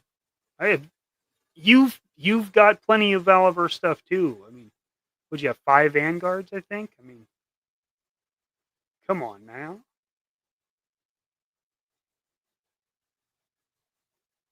He's making it rain, yo. It's true. It's true. This wave has nice joints, very smooth. Those are really nice. Now I know that that first wave was kind of rough on that. And enemies were made based on that. But I will totally give it to Bob. The progression of improving the figures is what toy manufacturers should strive for. I mean, that is, you see a flaw, you fix the flaw, you listen to the fans. That's, like I said, kudos, dude. That's people that take my money. That's what I expect out of them. Not to bend to everything I say, but when the masses are saying, hey, dude, I don't want to have to cook the figure right out of the box just to pose it to go on a shelf. There for a while he was putting the notes in there, and this is nice. I mean, this is smooth. Like that bottom knee is a little tight, but it's very smooth. It's not you don't feel like it's gonna break. It's just it is what it is. That's nice. That's an awesome figure. Love the accessories. I'm not a fan of plate or chest rigs that have the hard armor on it, like some of his do that. I'm not a big fan of that, but that's cool with those smoke grenades and the Kniffy right there. That's pretty rad. That's pretty rad. I would like a back metal Black Series R2D2 and C3PO, but I think the chances of Hasbro doing that, slim. I mean, I was surprised they did a Cobra Commander face mask. You know what I mean? I'm with you though. I mean, I feel like people deserve that. It's been Power of the Force 2 since they did that. Vac Metal C3PO R2D2 head. That's a long time. I've heard that about Monster Force, and I love Monster Force, but mine are very stiff before a bath. Really? See, all of mine, as soon as I opened them up, were smooth and buttery joints. Very easy to manipulate and pose. Really, really, really easy. So that is interesting. I had not heard that from many people. Actually, you're probably the first that I heard it from, but I didn't read a lot of other people's reviews because I got them immediately. Now, it worked for me because I knew about their 4-inch stuff, and I was like, well, if they know how to do that, they can just do it, larger. Hopefully. And they did. Retro Duke like moved my butter when I got him. Totally blew my mind. The Retro Duke's a nice figure. Nice figure. Don't mind that. I think I got a couple of them.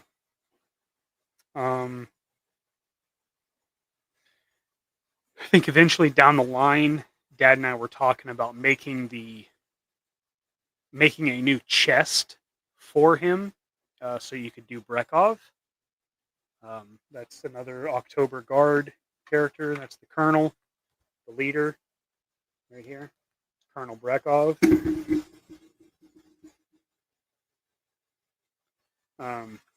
So that was something that we had talked about scanning the inside of the torso and reshaping it to be Russian fatigues with the collar like unbuttoned. So we'll see if we get to that one of these days. 9 Vanguards, including a Pain Queen. My God, man, that's impressive. Damn, Jeff, that's awesome. That's freaking cool too. I only got the Dracula and Van Helsing from Monster Force, but they are fun for sure. That Van Helsing one was really cool. I do regret not picking one of those up. I think he's up for pre-order again, but I don't know what Fresh Monkey Fiction or Big Bad Toy Store is doing. If they're really going to get anything in anytime soon, I don't know. I am looking forward to picking up one of those. Was it Griffin, the translucent Invisible Man figure that they have at Joe Fest? That's apparently the exclusive. And I do plan on pre-ordering one of the Phantom Cores. It's the full camo, pre-ordering full camo and tons of accessories. They've been posting. It's like for all of their shows, that's the exclusive. It's a pre-order and not a pickup, which sucks, but it is what it is. Delta Reds all day, every day. Love them. Not as customizable as I thought it was going to be, but still very intricate looking figure. I'm sorry. Yeah, I love the Reds. That guy right there. Super cool figure. I've picked up a few like bodies here and there. When I see one on Mercari or something like that, I'll pick them up because I've got 2 on my shelf here, but they're Punisher. I just obviously haven't painted the head, but it's like a full loadout Punisher. I've got one here.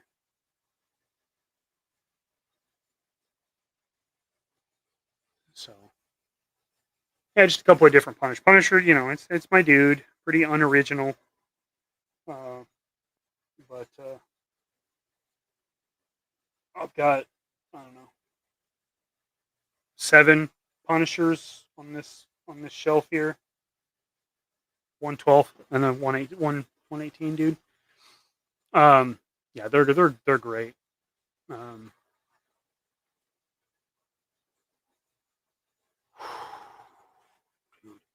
I do and I don't, because I don't think they would do it very well.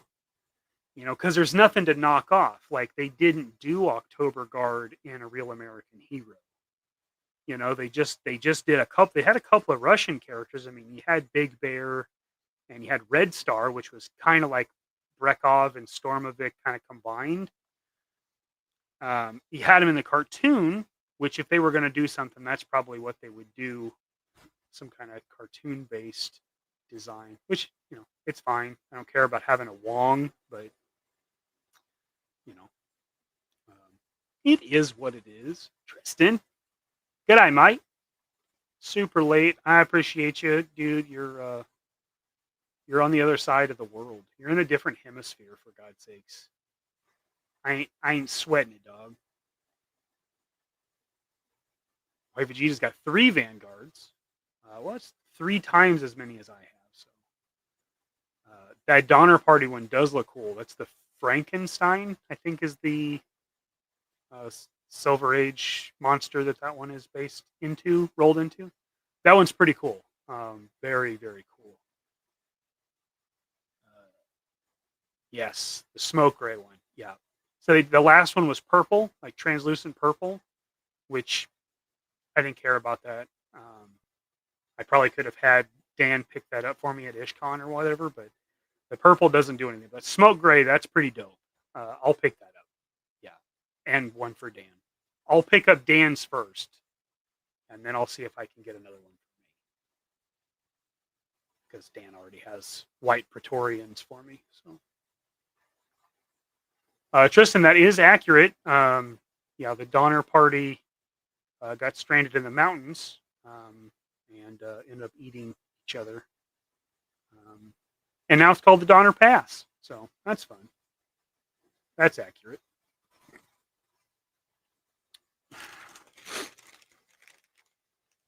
Yeah, this is cool. For some of you who maybe didn't know, this minigun, and probably some of these other weapons in here, designed by Mark II Designs. So that's pretty cool.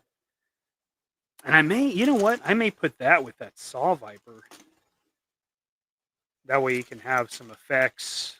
And the canister there. That may be cool. I might do that. Give that to him. That'd be cool. Something different. Something different.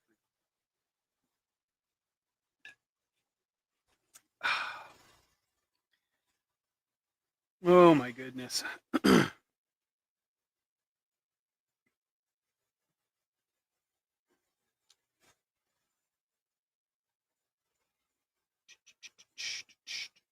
Oh, and then the other one of the other exclusives is the that company that was making the not Skyhawk. Now they've got a Tiger Force one. Is the other exclusive that I've seen, which is, you know, it's cool. That not Skyhawk looks nice. I don't like the Skyhawk. It's not a vehicle that interests me, and Tiger Force doesn't interest me at all.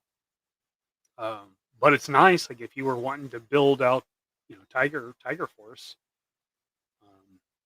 that would certainly do it. Yeah.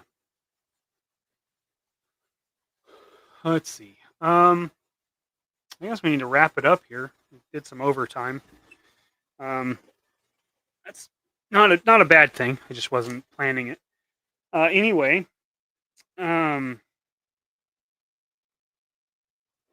White Vegeta trying to get a couple of those Sky Tigers. Is that what they're calling it? That's cool. I have been asked to pick one up, so not Skyhawk does look nice and decent price if you want. I agree. I think it's a fair price. Looks nice solid design. Interesting. The Tiger Paw is the only. See, over here, people had a hell of a time getting the Tiger Paw. I found one randomly at a Target in November, and I bought it and took it to Assembly Required, and, you know, sold it to a Joe Bro. I didn't put like I didn't charge him like $80 or anything crazy. But it's no, I probably did charge him 80. I made like $10 on it, and after gas and stuff, I probably didn't make that. That's crazy though that down there those are like readily available. So strange. Their distribution makes no sense. No sense. Wild. If I didn't know any better, I'd think the company that I work for ran their logistics. Weird.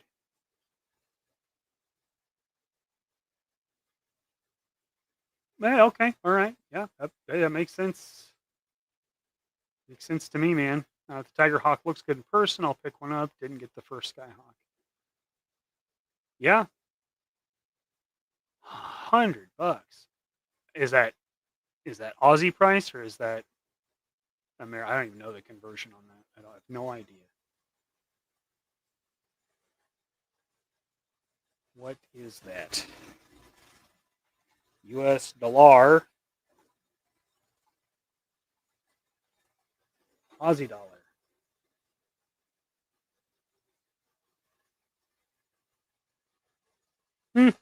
Okay. So that'd be like $65 American.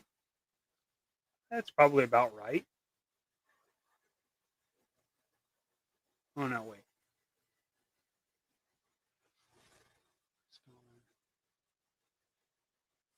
Yeah, I think that's right. Yeah, I think so. Before shipping too. I see. I see it all the time with toy hunters on different coast figs or like a shell game. Yeah, yeah. Like one will be, um, one will be like everywhere on the East Coast and nowhere on the West Coast. Then we'll mix it up. And if you're in the Midwest, you never know. Apparently, the only reliable spot to buy toys is whatever Target is closest to Canaan, because they always have stock. I don't get it. I don't understand it. Um, well, okay, if you guys want to hang out, I don't have anything better to do. I'm going to be sitting here doing stuff anyway. Uh,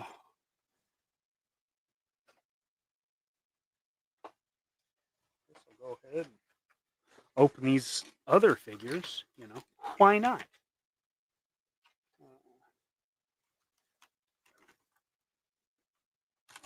I said I already have one of these. I don't army build, but I do like quantities of two. I'm a symmetry guy, I guess. L'chaim. Yeah, cut that next to his giblets, and I made a joke about being a moil. I don't get me either. I'm sorry.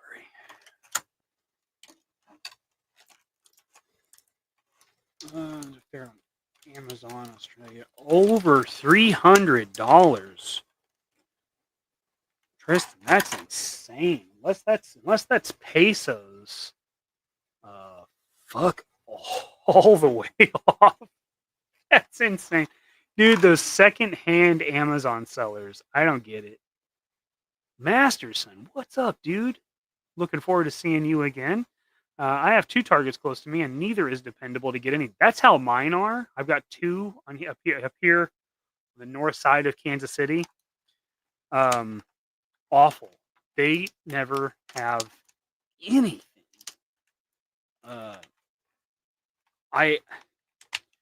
Part of me thinks that there is, and I think I've heard this actually from Johnny, from the guy that owns the comic book store that I go to, Brew Squad Entertainment. Those guys. I think he's told me that he confirmed that there was some insider trading going on up there. So I think scalpers know that, and they just, or the person is a scalper. That could be too. Hell if I know. All I know is you go there and you're probably not finding anything. I even went today to see if they had the $10 Falcons, from that really, really awful Marvel movie, the green and brown one. Because his wings are useful. Like $10 for those wings, that's worth it to do some um, you know, figures. If you needed some gliders, which some of us do. I bought one when it was, I think I 15, 20, maybe it was 20. Yeah, I think so. Yeah, Cliff, same, dude. Like nothing. And the Walmart up here it's not a good Walmart. It's in a good part of town, but it's a sketchy Walmart. I don't know if you guys have that where y'all live, but it's like at least a monthly thing where somebody gets shot at that Walmart or in the parking lot. And it's not sketchy at all. But for some reason, that Walmart is like the butthole of the Northland, which is what we call the north side of Kansas City. Sketchy. Super sketchy. Now, across the street, the GameStop, nice GameStop. Nice guy that works there. Every once in a while, they'll have a McFarlane figure. They have GI Joe sometimes too. One of the first times I went there, the only GI Joe they had was a regular bazooka, and this would have been I'm trying to think what was out at that time. Maybe the 60th figures, like maybe the diver. Maybe it was way out of date. And I was like, who's spending $25 on this fucking figure? That's crazy. Damn,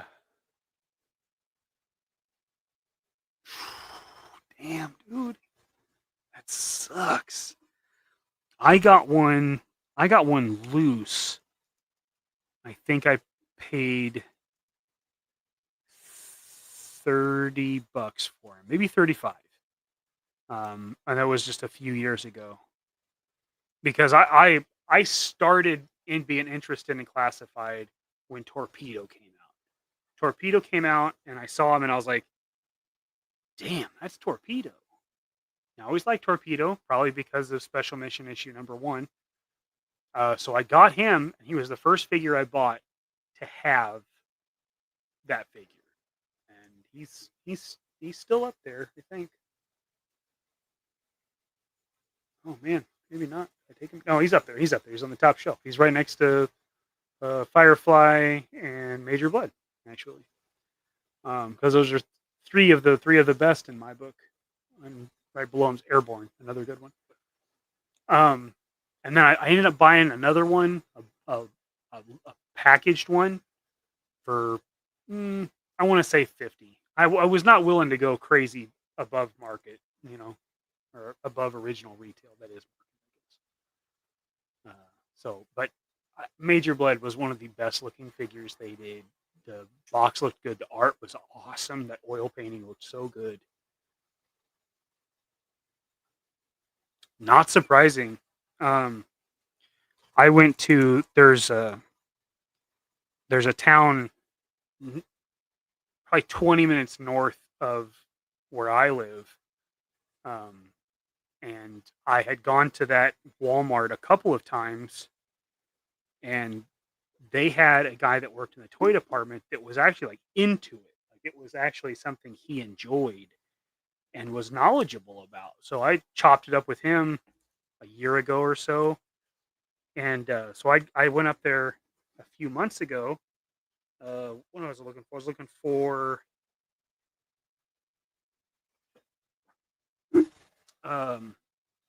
Noel Batman. I was looking for the Noel Batman from the McFarlane stuff. And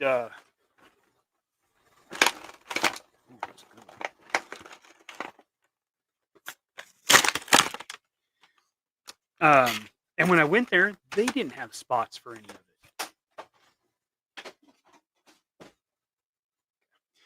it. Oops.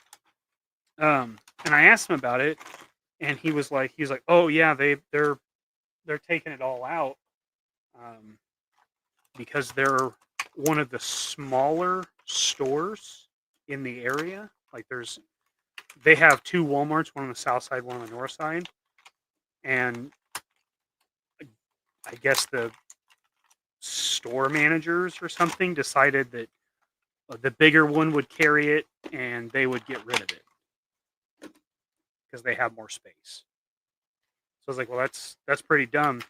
And he's like, yeah, but if you want the platinum McFarlane, they still order those because those stay in the electronics. And I was like, that's the dumbest thing I've ever heard. That's so dumb. And he's like, oh, buddy, I know. He was as upset about it as the collectors were. But nice to see somebody in a department that's actually into it, I think.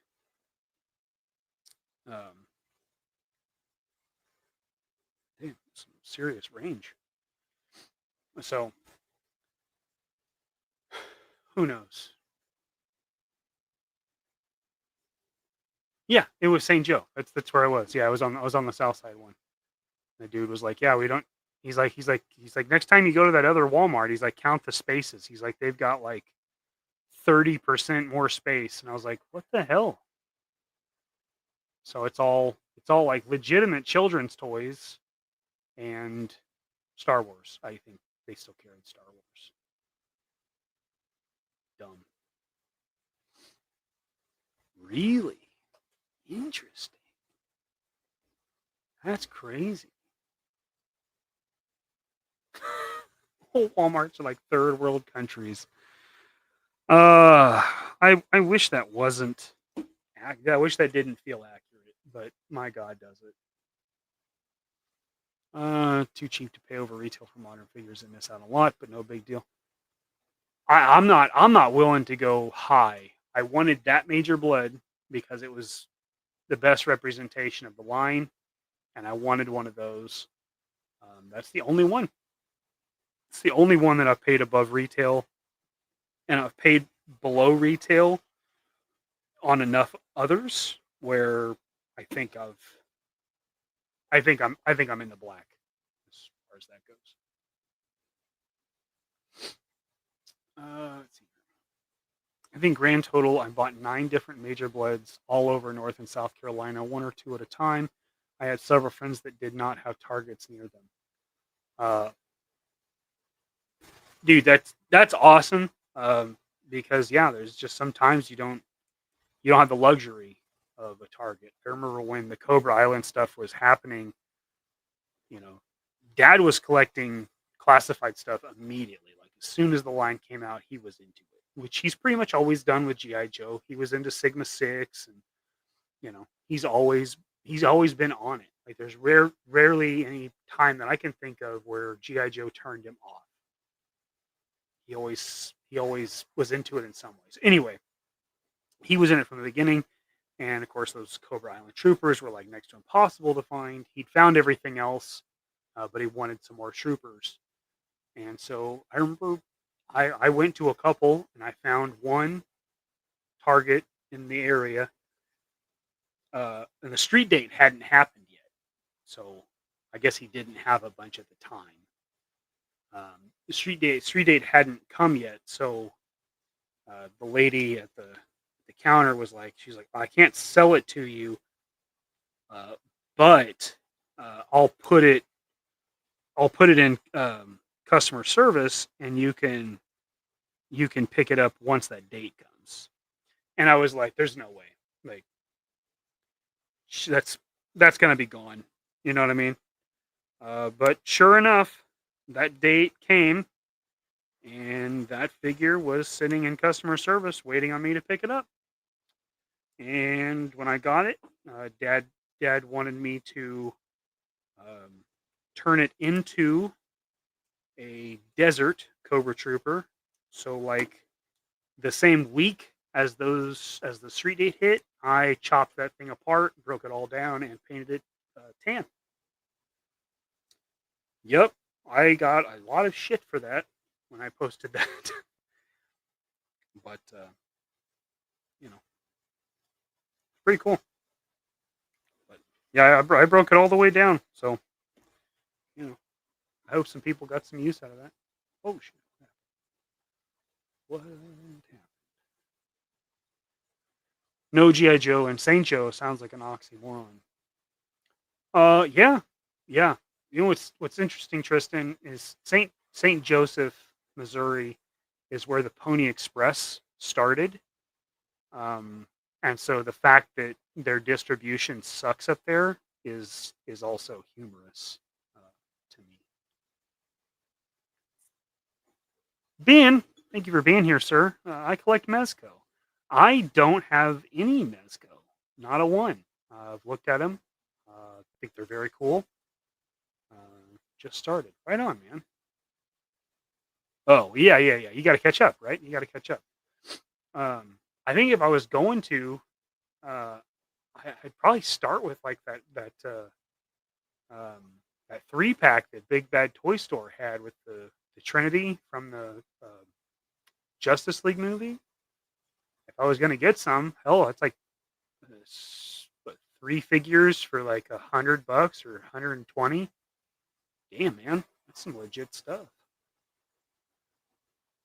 Yeah, yeah, yeah. I understand that. I say the those ones they've been coming out with this last year, the Doc Nocturnal and that stuff, the Dick Tracy, those are wow, those are so cool, so cool. I try to never pay retail, but I have no, have had no choice 3 times. Yeah, you gotta do what you gotta do. Choice vamp. Is it the little one? I've seen those. Yeah, I saw a hiss and a vamp. I think are the 2 I saw. I did. I did not buy them. I did not buy them. First Cobra Trooper, I peeled his knife off and flipped it upside down. That makes more sense for sure. Yeah, yeah, don't blame me there. The first one, that getting that off, that whole vest thing sucked so bad because, like I said, it was struggle. The whole thing was struggle for me because there was no references at the time, and it was it was tricky because I had gone from modern stuff, which is all you know clasps, like they go together like the Valaverse stuff, where one side there's a key, like it snaps together and you take that off. But on those classifieds don't do that. I don't understand why. If you did it for 118, obviously you could do that for 112 and hide it so much better. But they wanted to give the finger to people, so that's what they did. Mm-hmm. Pretty cool. I mean, if I was into Mezcos or the Trinity, I would want that. Ooh, yeah, such a cool figure. Can't believe he just came out. Right? Damn. Here, chill till I use. Um, I use a brand called Suavecito. It's a brand. Uh, Years ago, um, I used to pay people to cut my hair. And one of the barbershops I went to, this was the brand that she used, and I liked it. It smelled good, which is sometimes not the case with uh, hair gels and pomades and creme. But this one did. It's a little more rigid than I like. I'd like it to be a little softer. But that's what I use. I think Target sells it now too. It's got a nice smell, and you know, I appreciate that. Appreciate the vamp and stinger, but no hiss. I don't have a vamp. I do have a stinger. It's right there. Because that will be another Action Force vehicle. The whole reason I bought it was to turn that one into what is that called? Panther, SAS Panther. Which interesting segue. Um, my dad is working on some 3D printed parts for you to turn a Stinger into um, into the Panther. So He's working on gas cans and the basket, like what the Vamp has, but the Stinger didn't come with them. So he's working on that. He's made new wheels that snap into the tires, so it has the correct shape and bolt pattern that the original Panther has. And I believe he's got it worked out with Mark II design to use his cannon on the top. So the cannon is like the Vamp with the twin barrels that move back and forth like the AT-AT chin gun. So he has his permission to print those in yellow and gray for these kits. And then I'm looking at possibly cutting out decals, decals with my silhouette. So you could just have vinyl decals that you would just apply, and not even have to, probably not even worry about paint if you didn't want to. I plan on painting one because they do have some stripes and other stuff. But you could just do the swap of the parts, paint the hubcaps yellow on the wheels, and be good to go. So hopefully next Sunday, Father's Day, we might have an update on that and get to show that off a little bit. Like I said, next Sunday, this Sunday, we're not doing a show because it's our off week. Sunday after, we will. And like I said, that is Father's Day. And normally that would mean not doing stuff because we're spending time with our dads. But that is what Dad and I do. So we will do a show on Father's Day because that is us spending time together doing something that we love. Ben, are you saying my hair looks like a GI Joe hair sculpt? Because that's a hell of a thing to say. I take that. Makes me feel pretty good. I'm being frank. Yo, Joe. Even better, Ben, I cut my own hair, so it's a hell of a compliment. Now it's long, I will tell you. It's about a week and a half that I haven't cut it, and it's kind of driving me crazy. Anyways, I'm not gonna talk to you about hair. It's dumb. Got into Classified in 2023. So bad to pay the iron price for the ones I wanted from the earlier waves over the secondary market. Distribution is better here now, except for Pulse exclusives. Well, that's good to hear. And Pulse exclusives, I think, are universally hated because it makes you feel like you're buying directly from the source, and you're not at all. Third party. So might as well buy them from Amazon. I know that's not like a thing for you necessarily, just in general. But I'm glad you're getting some that you wanted. And you're kind of in time for them to start re-releasing them, like that Major Blood, that new one. It's everything the old one is, but with some new pinless parts. So it's even better because it's on the Cobra Trooper body, which is kind of wonky. I mean, it's the first wave. They've come a long way since then. Pins aside, just the way the joints and the pieces go together is much better. So that'll be cool. It's good stuff. It's good stuff. I used to use a lot of. I've used a lot of different stuff. But I used to really like it's an American Crew.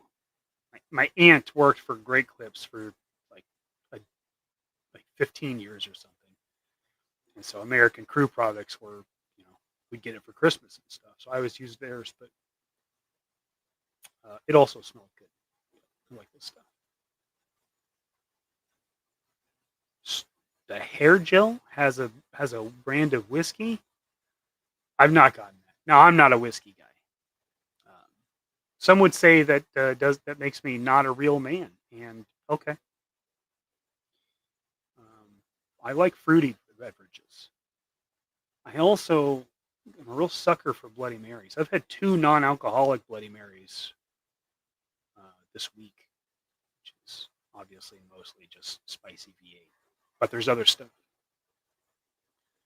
Anywho, like pomade, the ladies have their own. That's interesting. Interesting. Oh, Ben's blowing up here. You need to make a custom make a truck container for drones.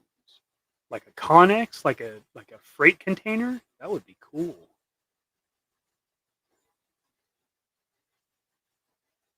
That would be cool.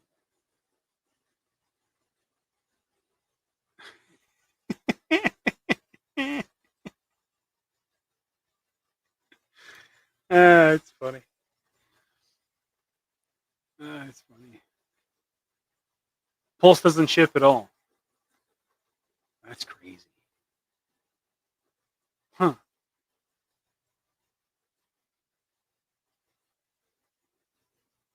Okay. Okay. Oh. Whiskey Joe. Well, it moves like it's sculpted too. Hmm. That would be interesting. I'd be interested in that. Yeah, cut here for 10 years. I think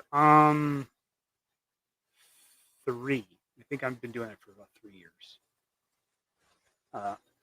It just started out of laziness. I just didn't want to go, and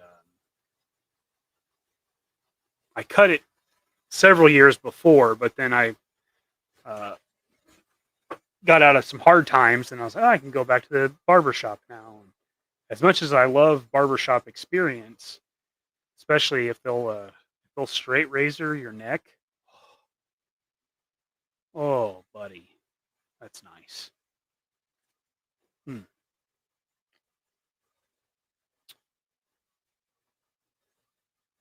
You're probably not wrong. I mean, honestly, I was thinking that while I was painting this blue one that I'm working on. I was like, they've only done one version of Baroness. Well, I guess that's not true. They've done 2, right? They did the first one where it came with the coil bike, and then they did the retro card. So I guess they've released her 3 times because they did the Crimson one too. Yeah, that's right. Shit, forgot about that. I'm sure she'll be updated soon. I don't know what they'll do. Baroness is one of the few GI Joe characters that just never changed her appearance. Like, she did different colors, but that was always her suit. Strange. Strange to me. Now, if you got Dan Klingensmith's creating GI Joe books, they had some updates for Baroness. Awful. Awful. Like, they're ridiculous. She looks like a McFarlane supervillain. It's crazy. New paint house. I don't like the red. I get why they did it.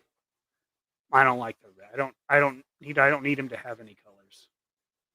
Does he have a green stripe on his pants? That's what he needs to have. Tea tree. It's good. I like tea tree products. I love that smell.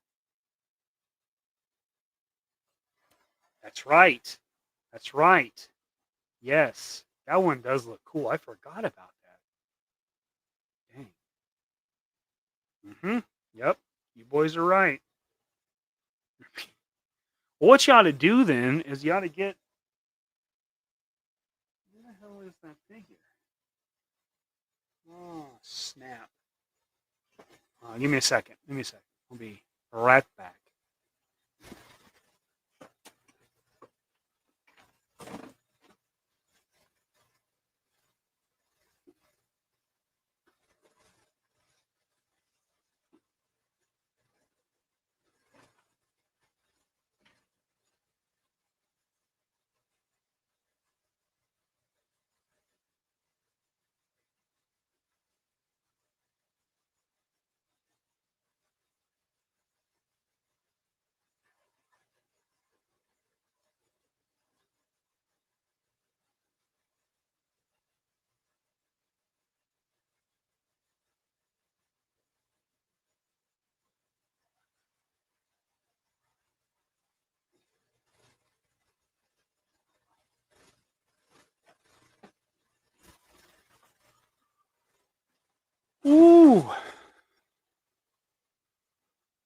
What you ought to get is one of these for the bikini. Now, she's she is nude, so I'll have to be real careful here. She comes with, she comes with, that's like a sports top and yoga pants. Let's see.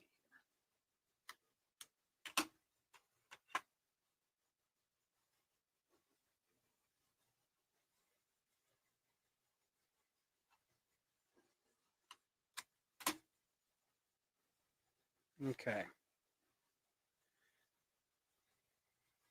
Get one of these. I had to cover her up a little bit because I don't want to get flagged for showing nipples. Yeah, you can get one of these and just hold that.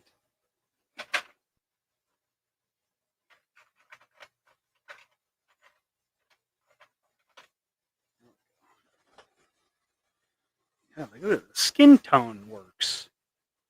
Yeah, so you could do that. And it's quite weird. I put tape on her, and then I realized that the boobies are squishy, and I wasn't prepared for that. But the skin tone is remarkably similar. So if you did this and get you some soft goods bikini, and there it is, dude. I mean, that's it. And I don't remember how much. I don't remember how much these are. I know they're sold out, but this one happens to be Zakanan's because I painted a head for him.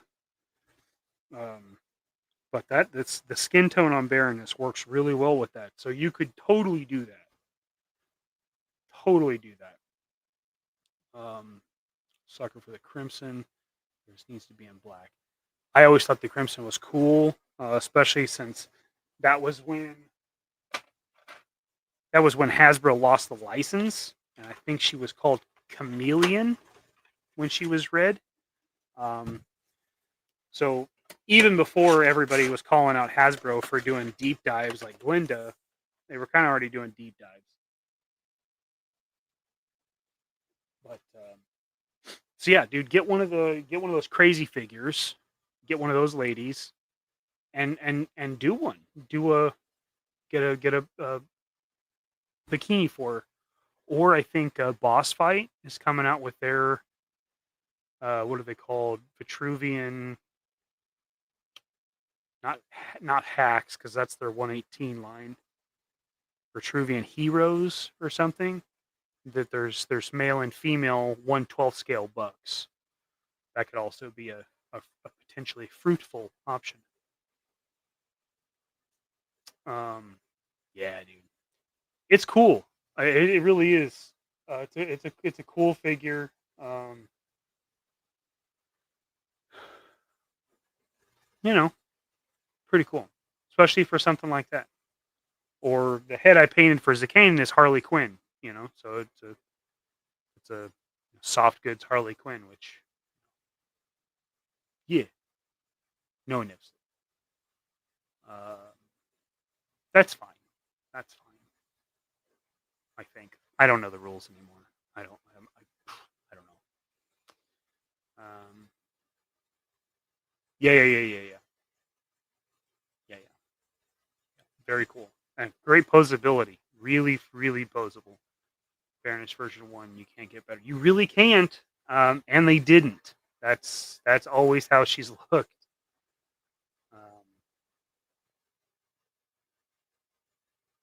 Amazon had those. Damn. Well, that's probably pretty. I think she was like $30 MSRP, like originally. I don't. Like I said, I think they've sold out now, so they're probably twice that now. I don't know. Maybe not. Maybe I don't know. I saw someone use a Man at Arms from Masterverse as a base for a horror show. Interesting. Interesting. I told Cliff because I had a big lot of figures that I'd gotten from Mercari. And there was some cool stuff in there. But one of the figures was the Fat Thor. And he was sitting there on my desk. I was like, what the hell am I gonna do with this? And I was looking at it, and the pattern on his shirt and his pants, I think, is like not quilted because it's not squares, but there's seams in it where it would be like thick padding, and that's how Horror Show's jacket is. And so I was looking at it, and I was like, "Get one of these." He's a big guy. Excuse me, I got the hiccups all of a sudden. He's a big guy, and it looked pretty good. It looked really good.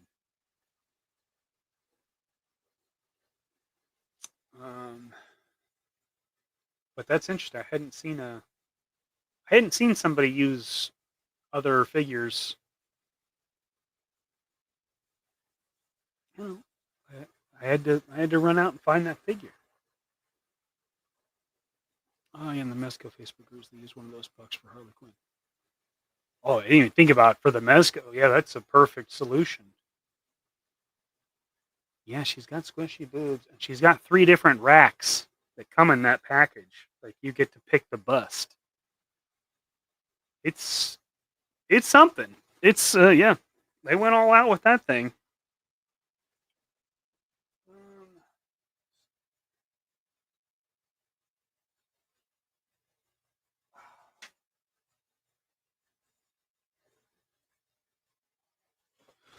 So here's this Cobretti head.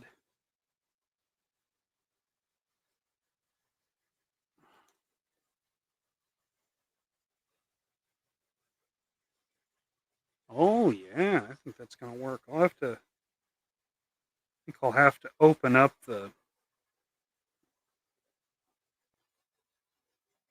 cutout a little bit. Let's see if I can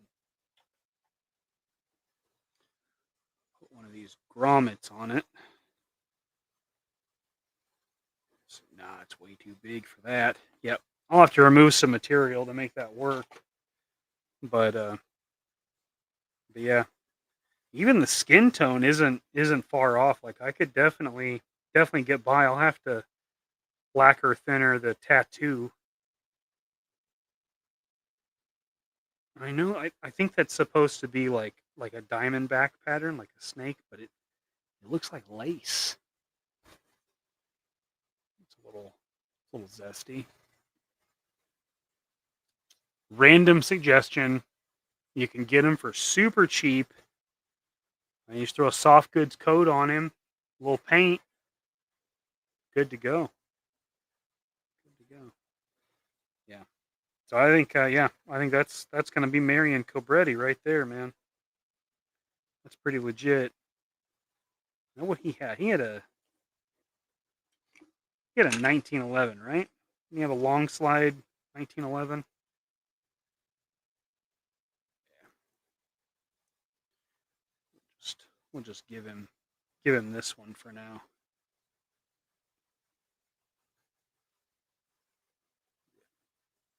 Hey, Marion Cobretti,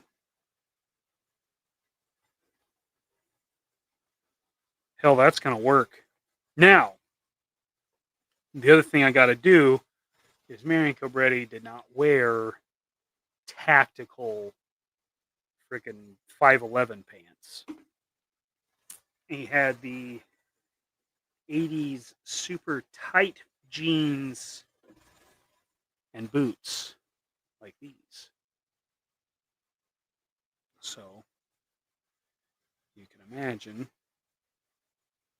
those legs on that. That's going to be the combo right there.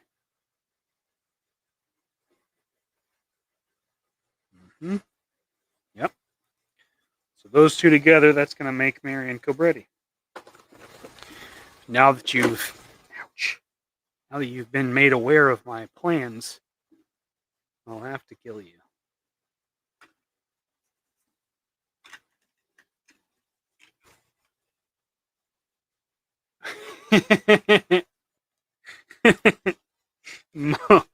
Minutes after I suggested the order, it was probably less than $10, which is the sweet spot. Hell yeah, dude! I think that's gonna work out. This just perfect. He is a nice figure. I really, he's nice. He does this one does have a weird chest, Menjoza. This one is kind of strange. It's very weird. But like I said, man, just for 1/12 scale figures, there's not a better way to get the cutouts to do that unless you make the arms really weird, and then I'm just going to complain about that. So hard pass.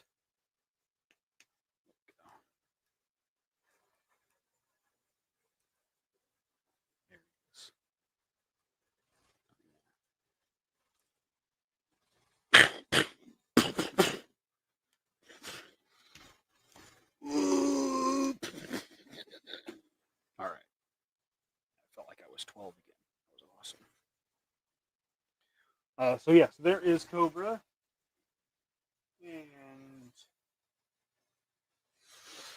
And I'm also working on a Riddick for Jeff W. So that's also a figure I have painted that'll be clear coated with the rest. Neuralized myself. I remember nothing. Okay, you're good. You got.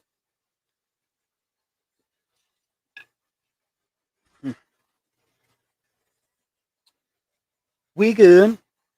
This gargoyle keeps catching my eye. It's very strange. I got him a couple weekends ago. He was $15, but his wingspan is expansive. It's quite large, and so every time I turn, I think something is like hanging. It's like the third time I've like, startled. Avi, what's up, sir? How are you? How are you? Good to see you. Good to see you. Peghead PI, that's him.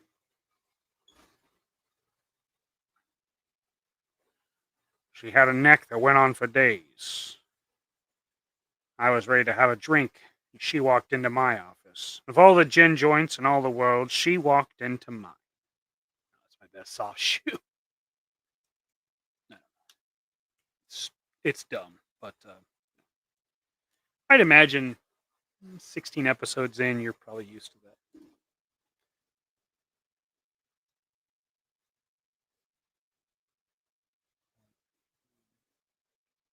are you going to do to Aisha?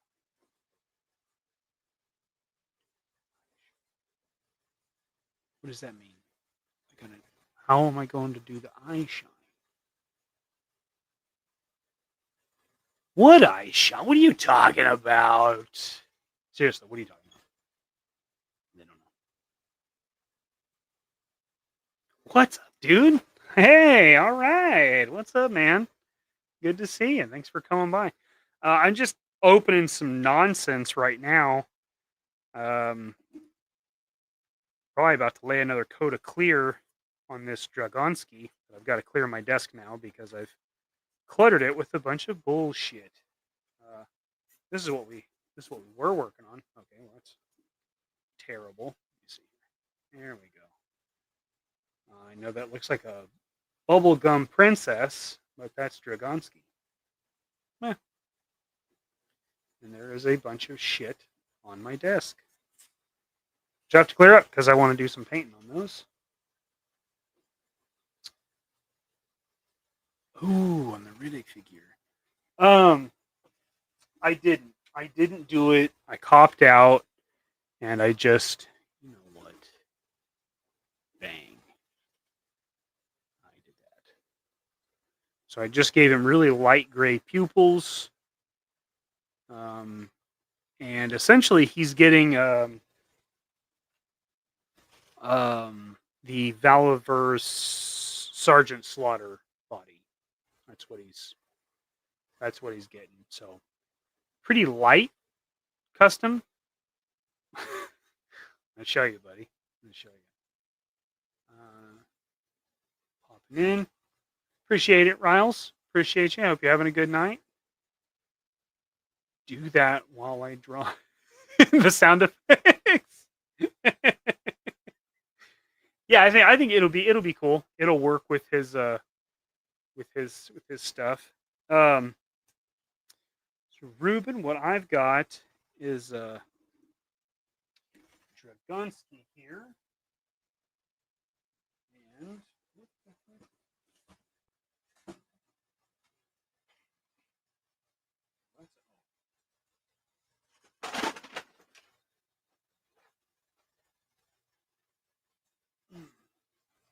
okay.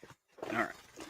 So this stuff get off my desk, and then I can sort it. You guys know how much I enjoy that. All right. Back to Dragonsky.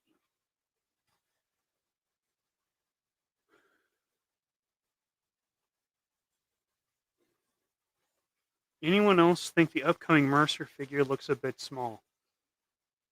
I'm curious, stacked next to a regular size Joe instead of the heavy duty buck that Sarge is on. I think he'll look fine. Sarge is, he's a larger than life dude, so Sergeant Slaughter is a larger than life character. I think it's okay. I think it's all right. Quentin, I was actually thinking about, I have the Toy Biz Blackheart, and I was just gonna put the head on that thing until I eventually, hopefully, get Blackheart. It just sucked because I wasn't into any of that wave. Like none of that wave did anything for me. But Blackheart, I love, especially since I love Hearts of Darkness. I love that story with Wolverine, Punisher, and Ghost Rider going up against Blackheart. That's a badass story. It's short. It's only like 2 issues.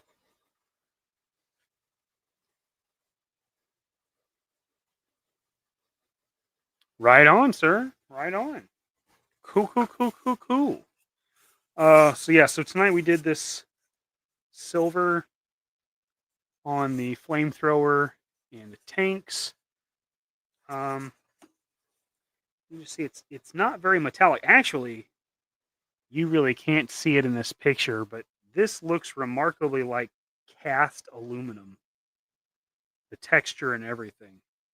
Very strange.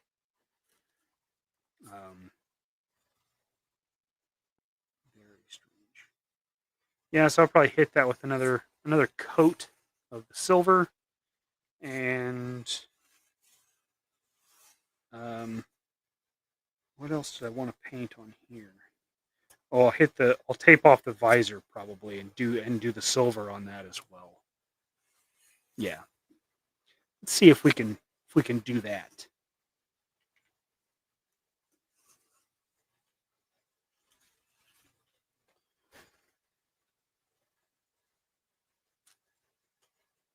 Yeah, see, that's true. Like I never thought of Mercer as a large guy. I mean, I would assume since he's a Viper, it's kind of like Stormtroopers. Like you're gonna have like your average height. You'll have some guys that are a little bit bigger, but nobody's gonna be like a freak of nature in Cobra. They're gonna give him some kind of special name or something. I don't know. We'll call him Barbell, and he'll be like Big Boa, or who knows. That I used for that is Pro Acrylic is what I used on this, which, like I said, that looks like cast aluminum, which I guess that's a fine base, but I'll have to do some more dry brush and stuff like that. Oh man, I wasn't going to get it because obviously I do not give a flying shit about Bushwhacker, but that Punisher, I had to have him, dude. And I had already scored an extra Dum Dum Dugan, so I could swap. I say swap. It's a hell of a lot more than just swapping. But I had to have Frankie. I mean, with the white boots and the white gloves, this buck is exquisite. Had to give him another holster, of course. Yeah, I love Punisher, so I had to get that. And I don't say that about Marvel Legends very often, but that one I was morally obligated to acquire it. So let me set up my paint booth, my piece of cardboard, and like Darth Vader's helmet. There's my foam that insulates all the color. So fictitiously professional. How do you make battle damage on stuff like that canister first flamethrower? That canister probably won't have much battle damage on it because it's going to be silver. If it were going to be painted, if it were a color, then I would do the dry brushing with silver, like I do on the other stuff, like I do on the vehicles and everything like that. So I probably won't do much for damage on this. I will give it some depth with some washes and some dry brushing. So I'll do the washes and then I'll do dry brushing, maybe with the chrome pen. I'll dab it and then get it on a brush and dry brush a little bit so there's a little bit of shine, which would be kind of be the effect if it were made of stainless or if it were aluminum. If you nicked it, the dull coat would be scraped and you would get kind of a somewhat shiny metallic finish. It would kind of pop out. So that's kind of what I'm going to do, I think. Custom cheetah. Like DC cheetah? Paint chipping, it sucks, man. Something I always preach, paint prep. So clean the figure really well. But on something like that where you're having that issue, take some like quadruple aught steel wool and rub it over the figure. I say steel wool because it's malleable. It'll move. It's not like a sanding stick or an ebony or emery board like what they use for like nails. This guy, which would get you flat spots and stuff like that. The steel wool will just scuff the surfaces. It'll get into the metal or the muscle creases and stuff like that. And it'll give your paint something to stick to, which is that's what you're looking for. This paint is really good. My shop just started carrying it. This is their number 3 brand. So they've had Citadel forever. I think pretty much everywhere has Citadel these days. And then they started getting this 2 thin coats, which I'm a big fan of. And now he's carrying Pro Acrylic, and I'm very happy with Pro Acrylic. I have used it limited, but I am very happy with it. All of the Dragonsky pieces are painted with Pro Acrylic.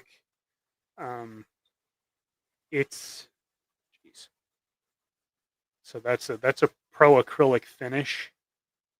It's very dull. And then your top coat would give you the degree of shine if you were wanting any at all. It's a good point, I guess, because I'm reading Energon Universe. Oh, that's who that is in the Energon? That makes sense. That makes sense. Scott, what's up, buddy? Pro is the way to go for sure. Solid brand. Solid brand. I'm hoping he gets the clears in the rattle can soon, because I would very much like to have a better option than the Vallejo, because I think Vallejo is like $18 a can, and I think the Pro Acrylic is just a little bit cheaper, but there's more volume. There's more paint. It's a bigger can. So thank you for being here, Scott. Appreciate it, man. Bushwalker's arm looks like a huge dildo. You're not wrong, dude. You're not. I mean, it's good that that stuff comes off, and you could like put a different head on him, and he could be like a background character or sniper fodder. But yeah, terrible. I don't know. I don't know how you don't like Punisher. You know what I mean? Like,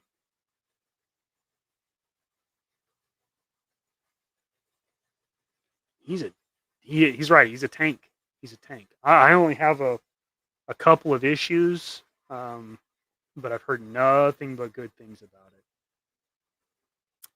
You ever purchased any toy trash truck for 112? No, I haven't. Honestly, with vehicles, that Hiss was the first vehicle I purchased for this scale, because vehicles aren't my jam. It's not what I do. Like Gun Bunny, that's what he does. Chad, that's what Chad does. His vehicles, obviously not 112. I would never been a big vehicle guy, but I saw those and I wanted to do the Action Force, which is what flipped me. So I just have four vehicles, other than small vehicles, bikes and ATVs and stuff. I've got trouble bubbles and such. I've got a handful of those. But the Hiss, the Stinger, the Vanguard, and the Tumbler, the Batmobile Tumbler. Those are the only ones that I have.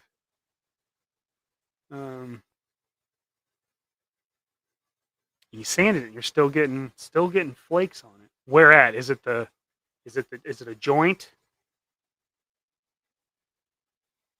I think I like steel wool when you're just trying to get some texture. If you're trying to remove material, it's not the way to go. But for all the vehicles I've done, steel wool is what I use, because I just need it rough for a primer to stick to. Now I don't prime figures, but vehicles I prime. So I just need it just for that. That does make sense. Yes, joints are a major pain. If you haven't checked it out, I have a video about joint prep on my YouTube. I recommend those methods: removing material and then adding material, which is your new paint.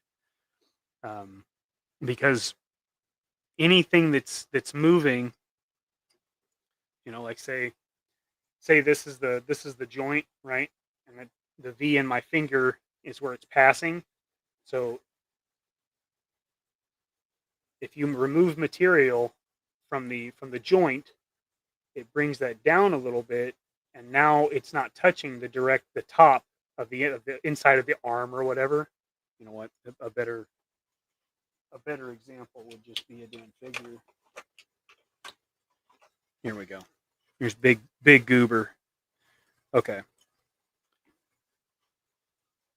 So you see in here, there's not much space right here. So if you remove material from here, that means when you bend it, it's not touching, which means it's not going to scrape because it's not making contact. Same back here. No gap there. So you just remove a little material.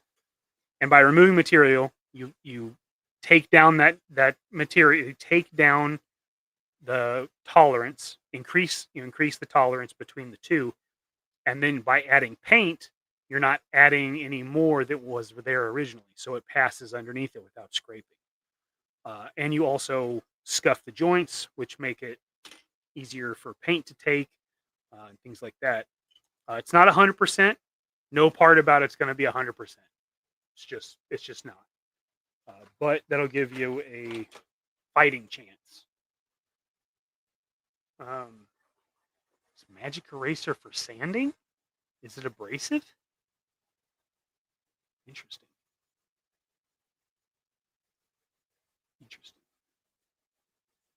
Vallejo's okay.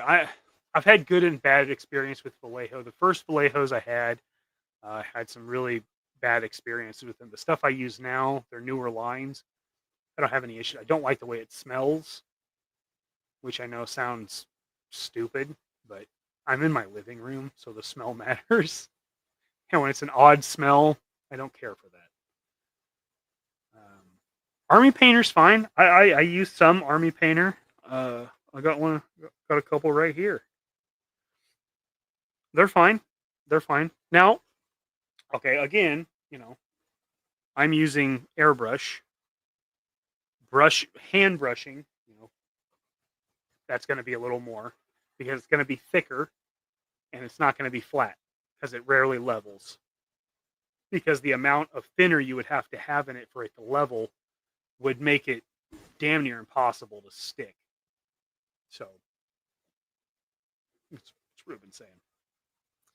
I just used the Pro Acrylics for the first time on my Range Viper EV Custom. Ooh, that's cool. I like their colors, but man, being a longtime Model Masters diehard, it was hard for me to switch. Interesting. Well, that's going to be awesome. Make an EV. That's very cool. Their colors are really nice. They're not expensive. Like, this is their regular one. But they also have these signature series. So the signature series are like 50 cents more, I think. So it's like $4, $4.50, something like that. So the prices are comparable to Citadel. You've got the dropper, which I'm a big supporter of. They have a bearing inside of it, so they already have a shaker, and there's more. They're bigger than the Citadel, so they're thinned out just a little bit, and about half the time it works right out of the dropper into the air gun, where I don't have to thin it. So sometimes I just put like a drop or two just to help it along. That's cool. That's cool, Ruben. Are you switching over to Pro Acrylic completely, or were you just trying them out to have like another option kind of situation? Let me know. Surprised that was never his art. It was a dildo the whole time. I don't know what that means. Tumblr done. We should have some time to work on it over the weekend with this ring. Nice. Hell yeah, man. Dang. Okay. I mean, that's what I use. Every once in a while, I will get a figure that's incredibly stubborn, and it doesn't seem to matter how much I remove. It's just not meant to be. That has happened a couple of times. And then I remove a lot where it absolutely has no chance in affecting it at all. You just keep moving. Now, I don't know what kind of bit you're using either. I really like this bit right here. Okay, that's not helpful. Camera, listen.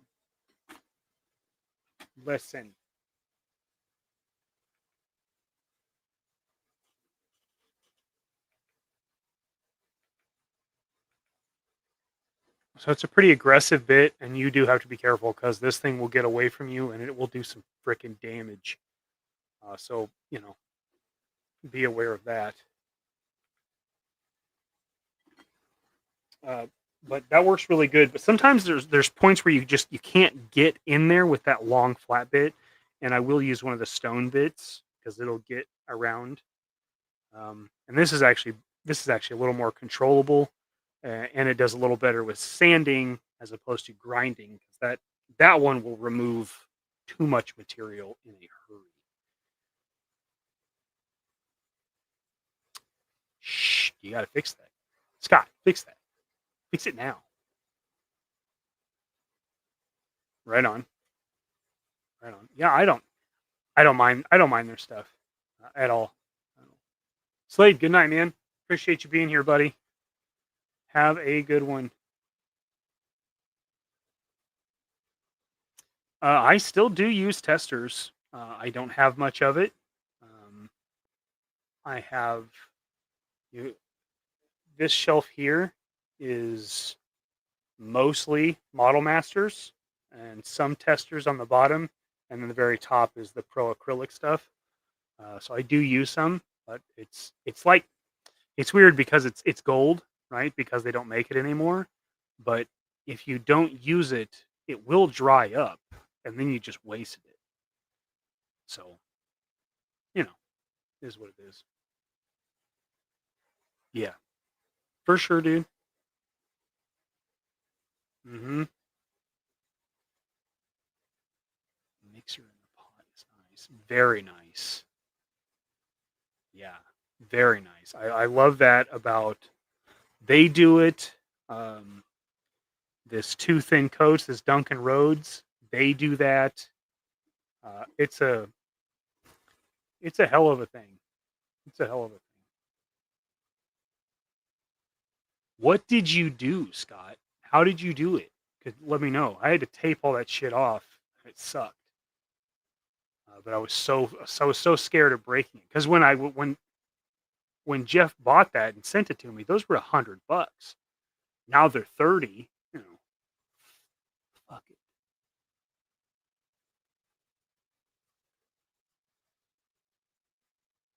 Oh, okay, okay. You've got one of these. That's fine, but you're always going to be grinding a groove because you can't reach the walls. You know, because it'll be shaped like this, which sucks because that'll collect your paint, and that will be potentially problematic.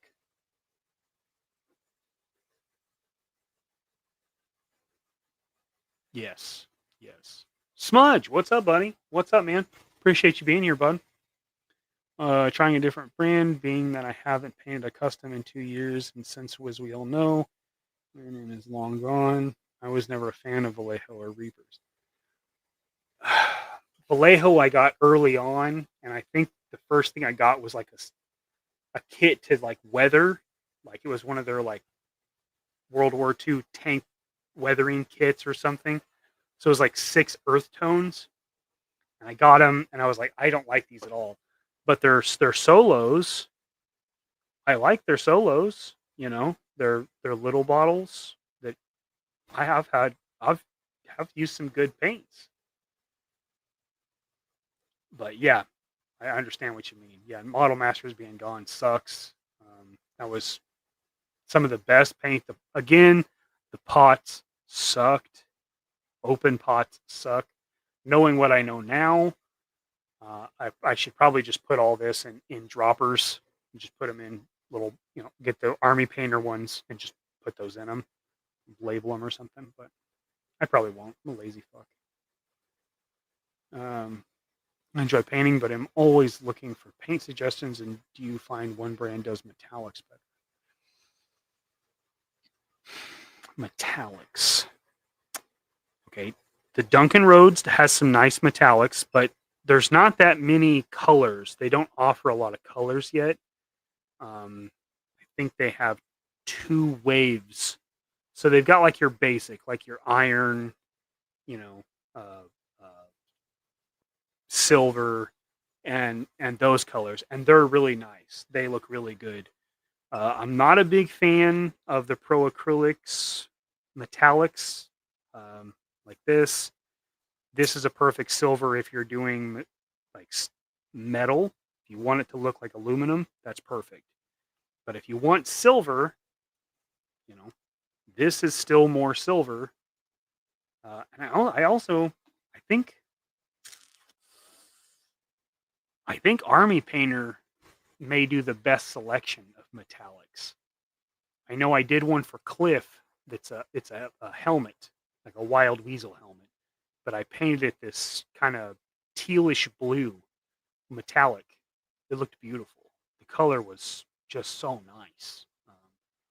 So you could check those out for sure. That's what I used for Eevee. Yeah, good stuff. Those wheels are like an STD from never coming off. Okay. All right, that's what I thought. I was hoping that you had found some way to get them. Okay. Not required, Jacob. Not required. Um, the kit is designed to work with Destro. It won't work as well with other figures. Barbecue is the same torso and legs, but the arms are different, so the bracers won't fit on that figure. Now, we will have some Destros, so if somebody needs a Destro, you can get one from us. And I'm sure people on the floor will have Destros. So, not necessary, but very much recommended. Do you have anything on your Insta? As for that picture, yeah, yes, I do.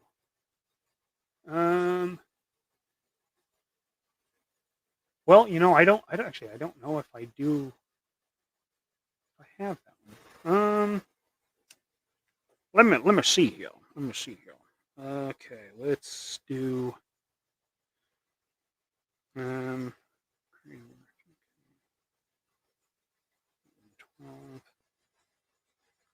Show you a picture on my phone.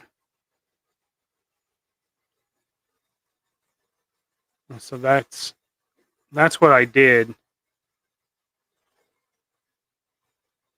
There's some of the other heads I did for him. Where the heck? Here we go. It doesn't look as good there. This one's shining. Oh, that was before the top coat. Yeah. So that's what it looks like. So it's kind of like the warthog. It's got the teeth and the eye on the side. That was what I did.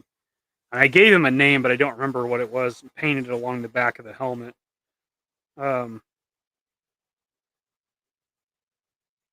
Yeah, there's the head after the first coat. So it's real thin. Oh, Jesus.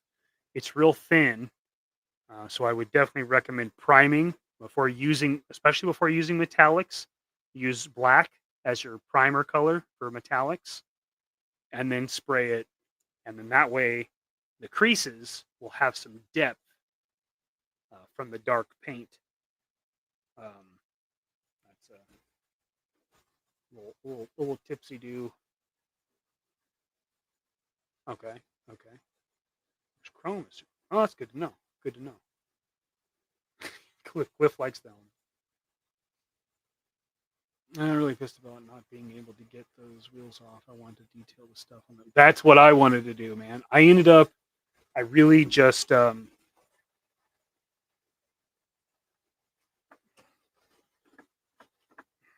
switch cameras on this one. So, yeah, so I ended up, I did a wash, and then I did a little dry brush silver, and that was really, it's about as good as I could do. But I wanted the same thing.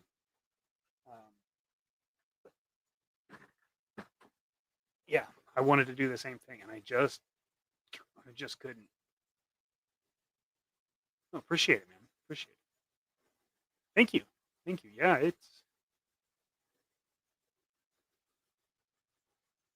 I've got a couple of those. I haven't used them on anything. I want them to try them, and I haven't had something that I was not doing something super specific.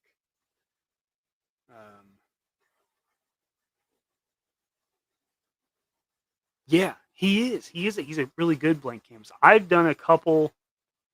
I've done a couple where I've made a V2 Snake Eyes out of it. If you like V2 Snake Eyes, pretty easy. No, you don't need any paint or anything. You just buy some specific parts, or get them off of your other figures. And you can make a V2 Snake Eyes out of him pretty easy, which is cool, I think. Yeah, big fan of the airbrush. Speaking of which, this is still okay. All right, I'm gonna paint this real quick.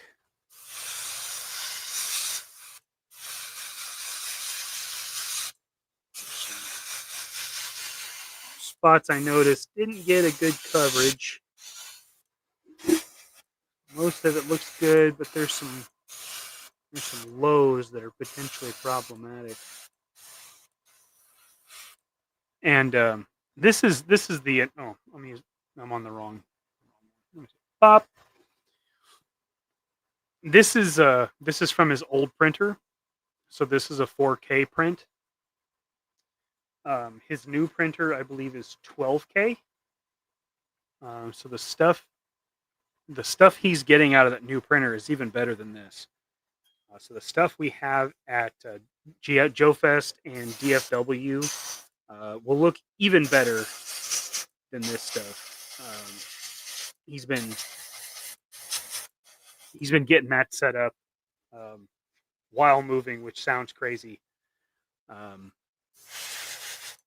But it's like one of the last things that he's planning on moving, so he can just have stuff printing while he's packing. So, and actually, it's pretty brilliant, honestly. Don't tell him I said that. I don't want him to go to his head, you know. But some lacquer tinner.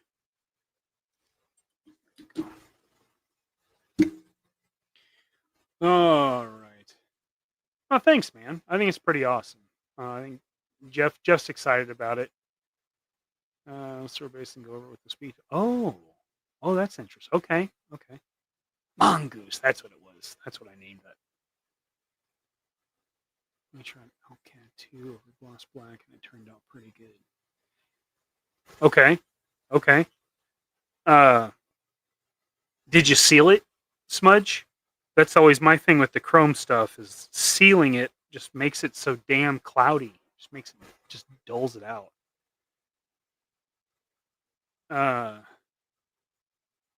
Hell yeah, buddy. Hell yeah. I don't know what resin he's using. I'm trying to think.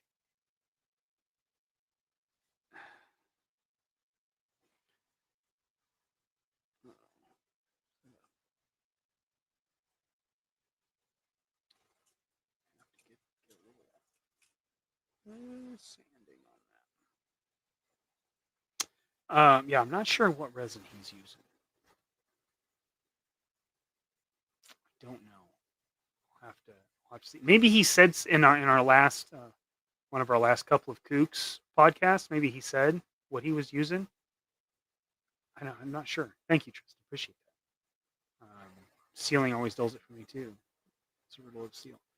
Yeah, I was really looking for a place or a chrome that I could use, a clear that I could use with the chrome paint pen, the Malatow,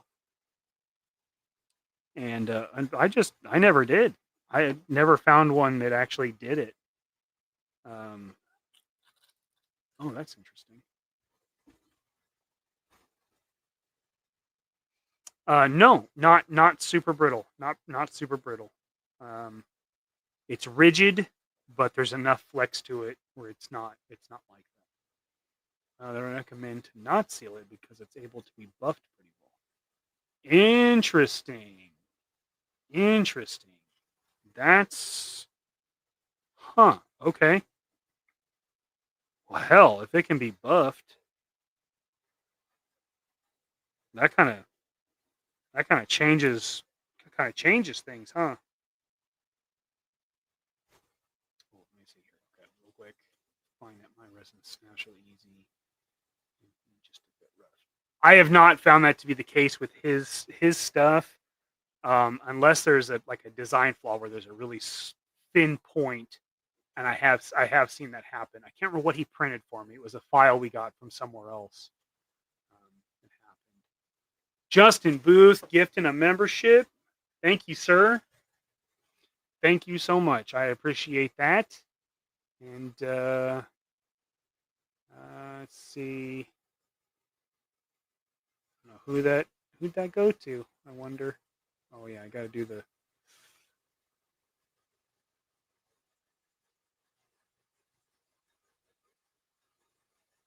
Oh, Scott. Well, Holy underwear! Yeah! Thank you! It is my privilege to extend a laurel and hearty handshake to our new members. This one's for you.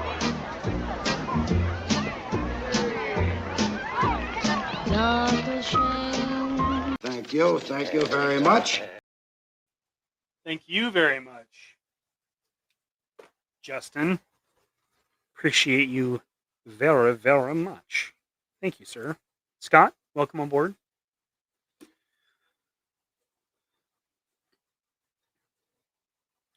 All right, we're gonna try to do some taping.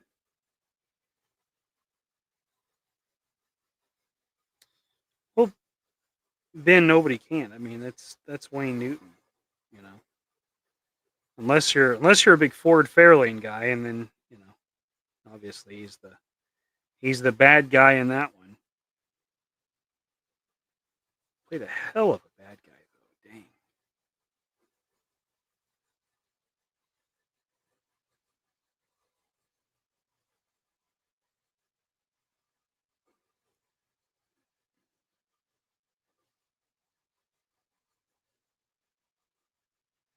Oh, you know what? Just run that like that.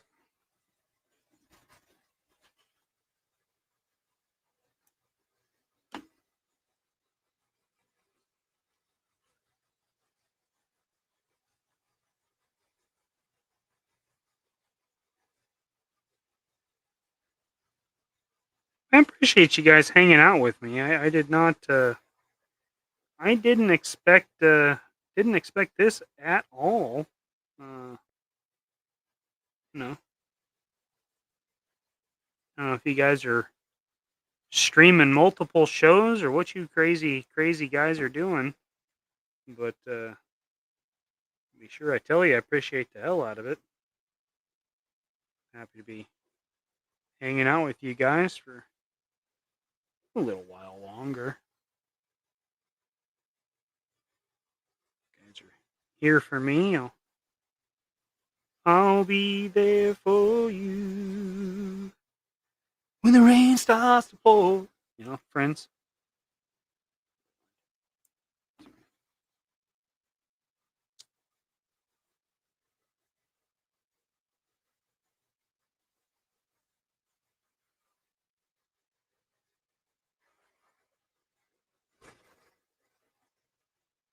Best of the best 2.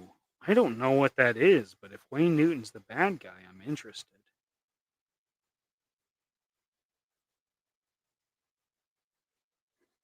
Yeah, I don't know. I've never heard of it. What is best of the best? I don't know. Well, yeah. That's the good sign.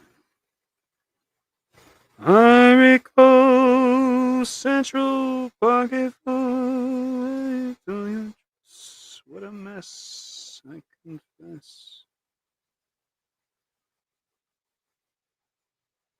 I remember I always loved that movie. And I remember on the bus going to school singing it like out loud. Nobody else knew what the hell that was. That was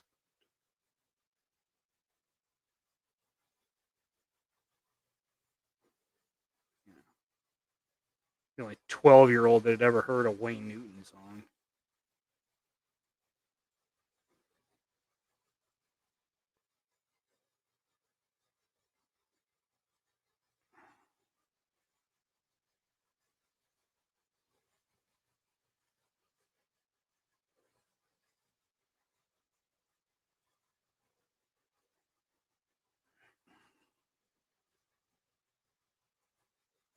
Yeah, something like that. Oop, oop, oop, oop, oop, oop. Martial arts movie. Okay, okay. Hey, appreciate you stopping in, Ruben. Appreciate you, man. Good to see you. See you on the next one. The action figure blues. Mm-hmm.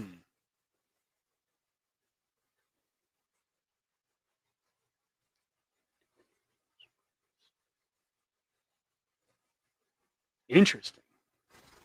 Interesting. Grease.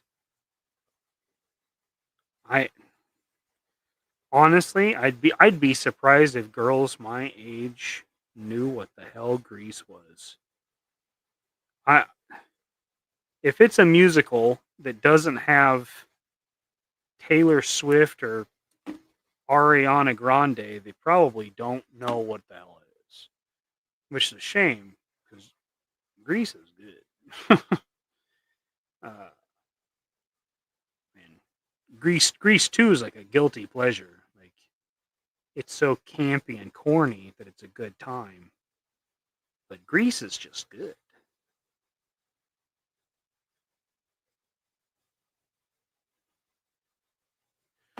I will say, I'll kind of walk back my previous statement. I've karaoke'd some Grease with girls as duets. It did not work, I'll tell you. I mean, you know, but first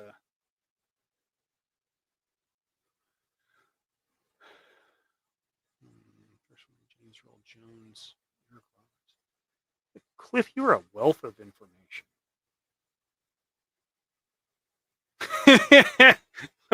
Mojo, I appreciate you being here. I'm way over time. I'm not mad about it. I understand. I'm just acknowledging the facts. I appreciate you're here. I've just been. We did a little painting on Dragonsky here, and enough time has passed where it's dry, and I can put different and more paint on it. We opened some Valaverse figures I got in the mail. One of them was a Steel Brigade, and it was not a gold one, which, as I said live, is a good thing. I don't care about that. And honestly, I don't buy much Valaverse. I would kind of feel bad if I were one of the ones that got that. Now, granted, I could find somebody at one of the shows this month and find it a new home. But, hell yeah, Q. Hell yeah. The worst Marvel movie of the year was Brave New World. Yeah. I don't even know what it's up against, but there's no way it's worse. I watched it last week in 2 sittings.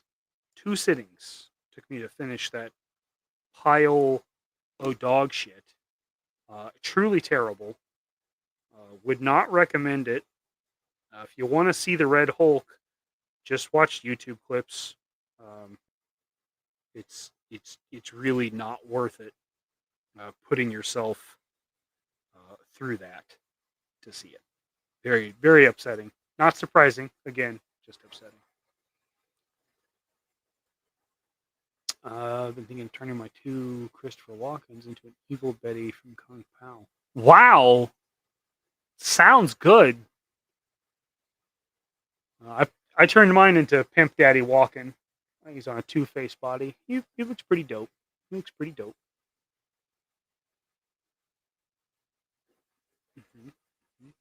That's right. Let's do it for our country. You know what I mean?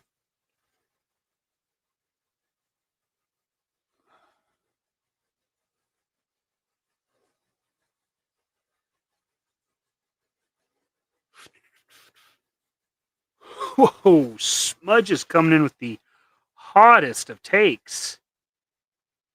Batman Forever is the best Batman movie. That's a hell of a thing to say. especially in this room. I mean, there's some Gen X in there in here. If you're telling Keaton isn't Batman, jeez. It's bold. I don't agree. I don't like Batman Forever. But I tell you, if you were a fan of '66 Batman,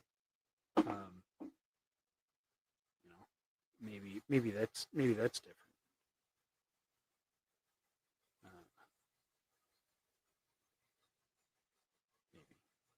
Maybe not. Maybe that's just a hot take.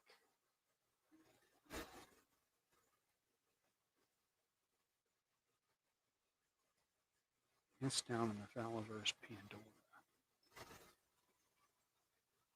Isn't she still for sale? Oh no, I'm thinking of the other one, Eclipse.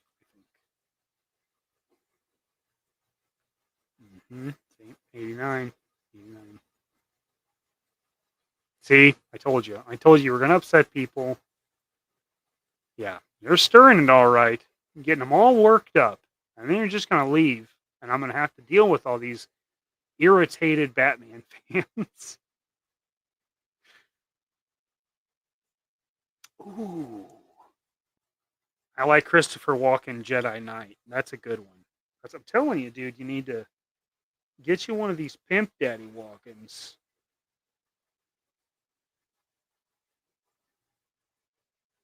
Mm-hmm. Oh, I tell you what, this bitch better have my money. You know what I mean? Old Pimp Daddy Walken.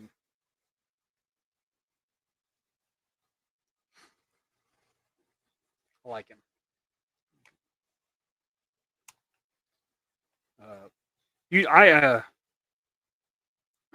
So was it Tony, the Legend series, that was first saying like those were on clearance or whatever?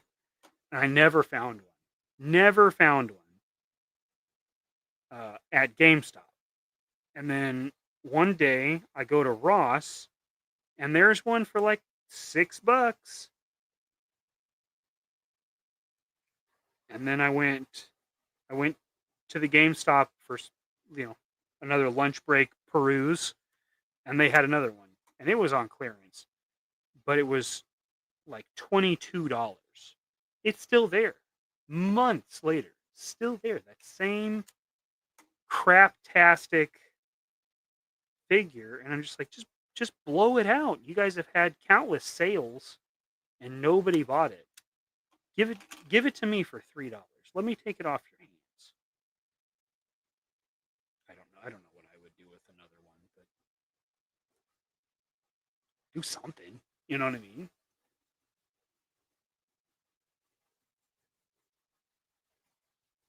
You damn right. Happy birthday message from Pimp Daddy Walken. See?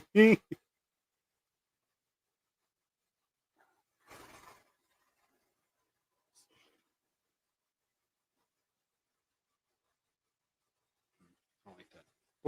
Oh! Don't lose your jacket.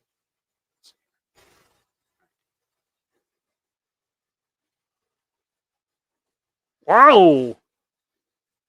Mojo 86. Happy birthday from the sea, man. That's Pimp Daddy Walken to you regulars. Happy birthday. Pretty good. That work?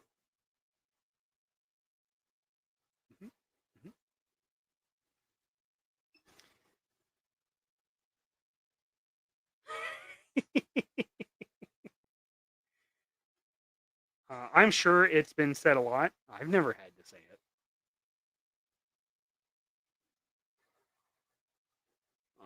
Wayne Newton had bad intentions in Vegas Vacation trying to hit on Beverly D'Angelo. Yeah, but can you blame him? You know what I mean? Like, what red-blooded American male doesn't have bad intentions for Beverly D'Angelo, or at least did it sometime. I get it. She's an older lady now, but kind of still though. That looks ridiculous. Looks amphibious. Whatevs. Whatevs. Well, happy birthday, sir. Blessings. Mike and GameStop can't sell a figure on sale on reduced price. They throw it away at the GameStop. Maybe at some point they'll do that then. I was just in there a couple weeks ago, and he was still there for the same price. Very strange. I'd like the Beverly or D'Angelo. Yeah, no, for real though. That's a good looking lady. Mm-hmm. Mm-hmm. Yeah.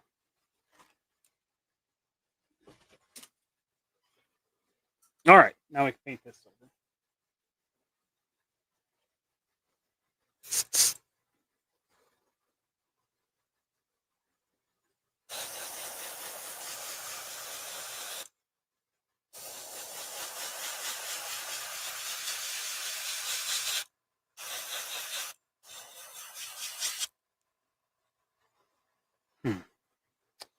That could be a problem. That is not spraying correctly.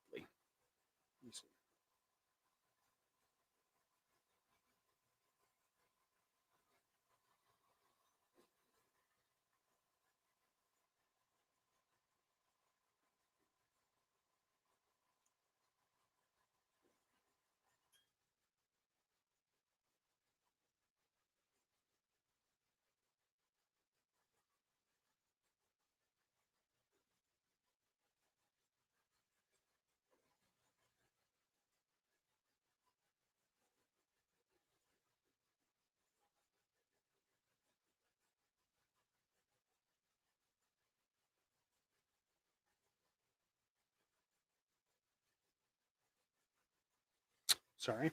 Doing a little paint removal.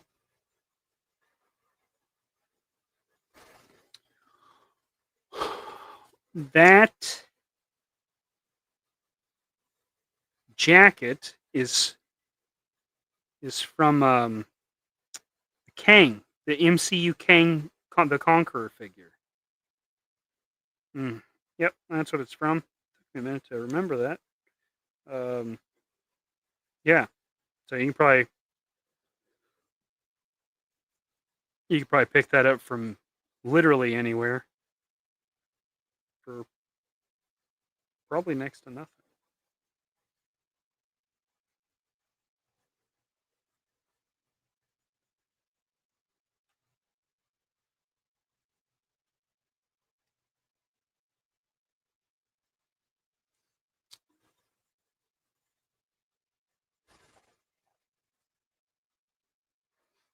Oh yeah, I think I think looking at the design of it, that was kind of the intent. I think no, sure seems that way. She seems like she was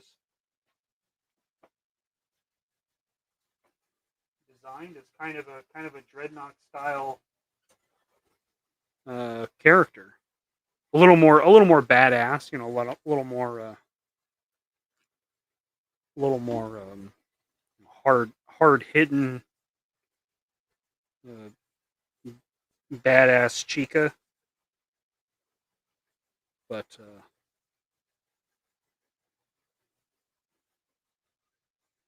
I definitely think so. Let that cure a little bit. Boom! There you go. I mean, you could probably get any Two-Face. You know, that one just happened to be at my local shop loose, and I bought it because I was like, ooh, there's that suited body, because I just wanted a regular body. And then it was sitting here about the same time I got that walk-in, and they just kind of Just kind of merged into one thing. Yeah, she is. She's still. Oh, Dreadnoks need more Shaylas. They do. I mean, most teams need some ladies, right? So I think part of my problem with the silver is, whoops, I think it's too thin. So I'm going to put a couple of drops of thinner here. Let's see if that fixes.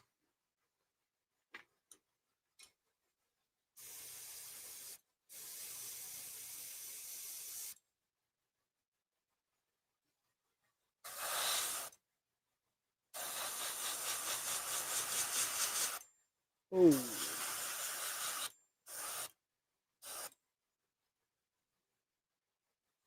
Well, that's better.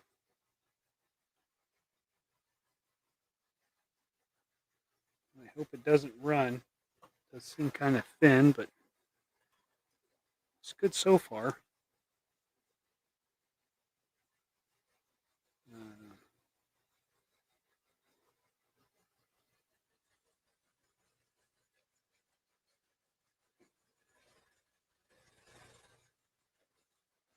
Okay, I'll just set that off to the side and pray for the best.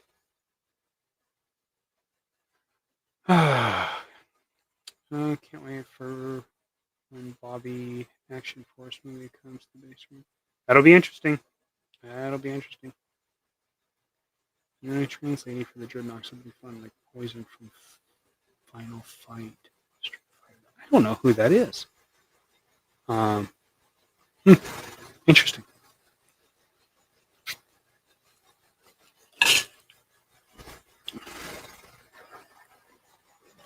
Very interesting.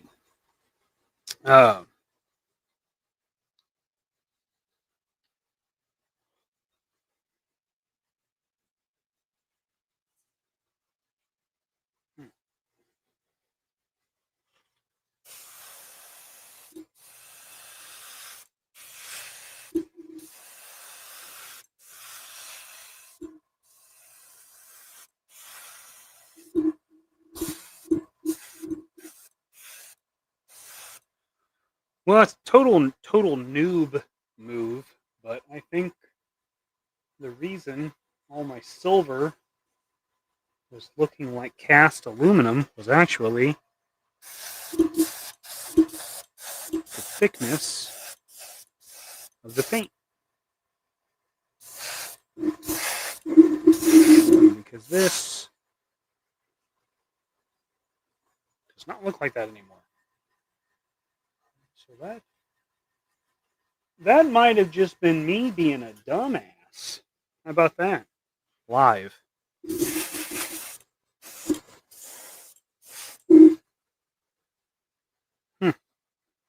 That's interesting. Nope. That was the end of it. That was all I had. All right.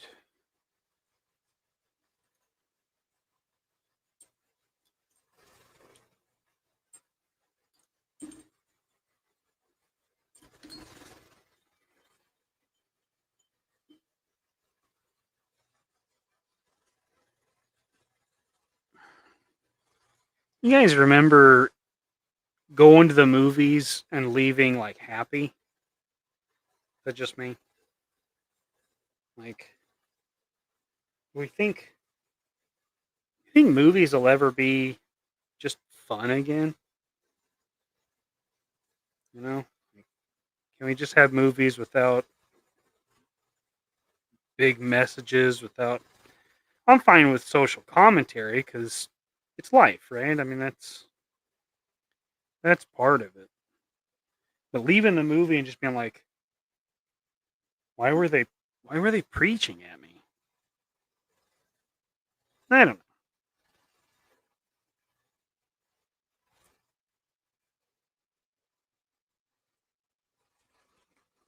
Like, trying to think, like the last movie I saw in theaters, I was like, man, that was a good movie. Now, granted, they don't go to the theater very often. Ah, Tristan, I bet that was the last one I saw where I was like, that was fun. I bet that's it. I hope so. I miss fun movies. They're just, yeah, there's not enough fun ones, man. Like I don't know. For me, movies are more of a distraction from real world than the commentary of it. Like I would rather, I don't know, I would rather go in there and just like forget. I don't know. I feel like that's what John Wick did initially. Like I don't know if it still does it. I guess so. But like you just, and obviously, you know, that's a slippery slope because you are talking about, you know, pew pews, right? So that's a political hot button issue, you know. But it is interesting. Okay.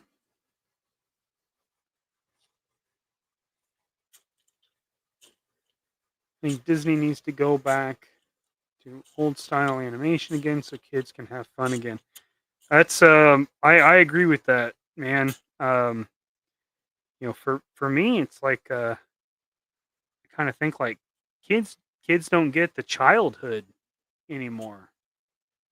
Like they're not allowed to, it's a stupid saying, but just be kids, right? Like kids be kids, you know.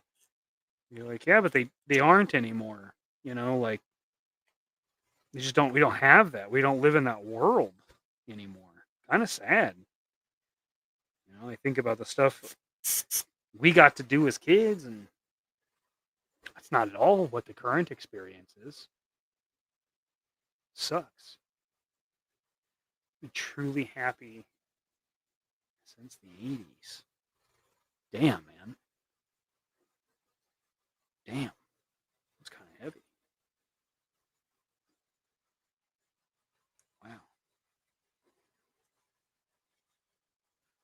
Wow. I would definitely say the happiness took a back seat when you become an adult and you're responsible for things. You know, that's that's definitely a game changer. You know, you spend your childhood telling people not to treat you like a kid, and you spend your adulthood trying to convince people that you're a fucking adult when all you want to do is be a kid. Kind of crazy. Weird thing. Too much corporate greed. They only care that they sold you a ticket, not that you liked it. Yeah. Totally agree with that. Honestly, yeah. Watching Miami Vice at the moment, loving every second of it. Right on, right on. Way of the Dodo. Yeah. Except there's people that remember good, decent, movies and stuff, and being a kid, whereas the Dodo, eventually, it'll be there. No green. Cube tube. Yeah. Sad, man. Man. Got into a keeping it real subject here. It's like you're watching Ninja.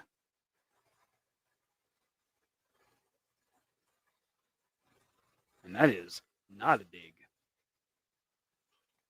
That's real shit.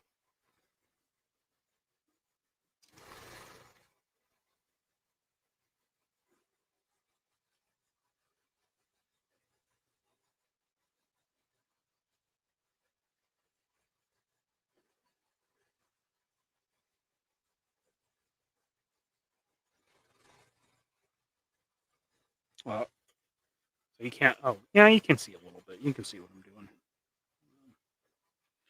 Just worried y'all might not know. I was cleaning the airbrush. Metallics are quite fickle. I have found you really need to give them a good cleaning, because if you don't, and you paint some dull color, and you notice some frickin' swirls in there, some sparkle, I ain't kidding you. It's gonna tick you off.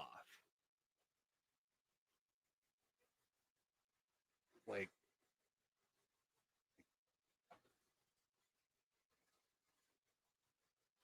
so I was in school I graduated 2010. So I was in school when it was cool for girls to wear self tanning bronzer um, with glitter in it, like metallic sparkle. And if you encountered them physically, you had glitter on you forever. Like, and they put it everywhere. So if you were like making out, glitter lips, and then you're walking around with glitter on your lips, people knowing exactly what you were doing. You probably got a little self tanner on your nose. God dang it! Immediate tell. Like, and I grew up in the country, so you'd look all glittery, but you'd smell like a frickin' bonfire. That's where you were, all circled up on a tailgate, macking on some girl that looked like a frickin' bass boat.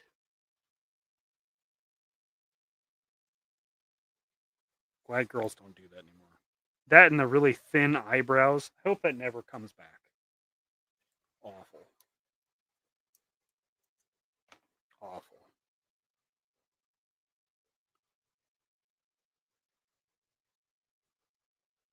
Stripper dust. That's exactly what it was, man. It was like, God.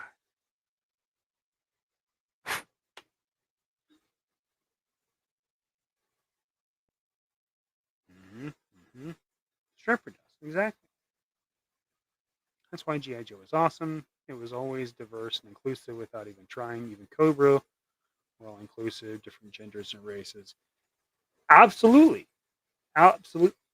Yeah, like a frickin' bass boat. It looked like they call it gel coat. Let's see here. Um,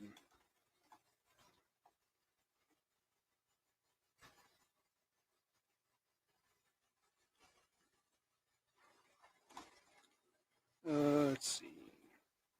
Nitro.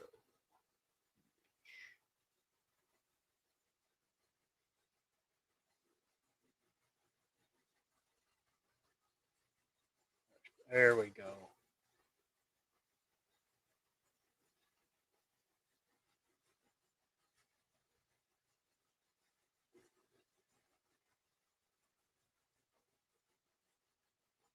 Yeah. Let me see here.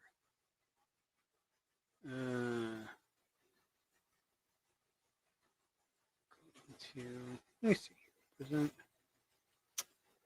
Share screen.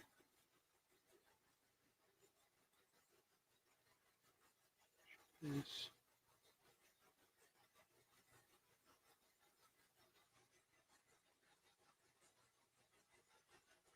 Oh, you see what I'm saying?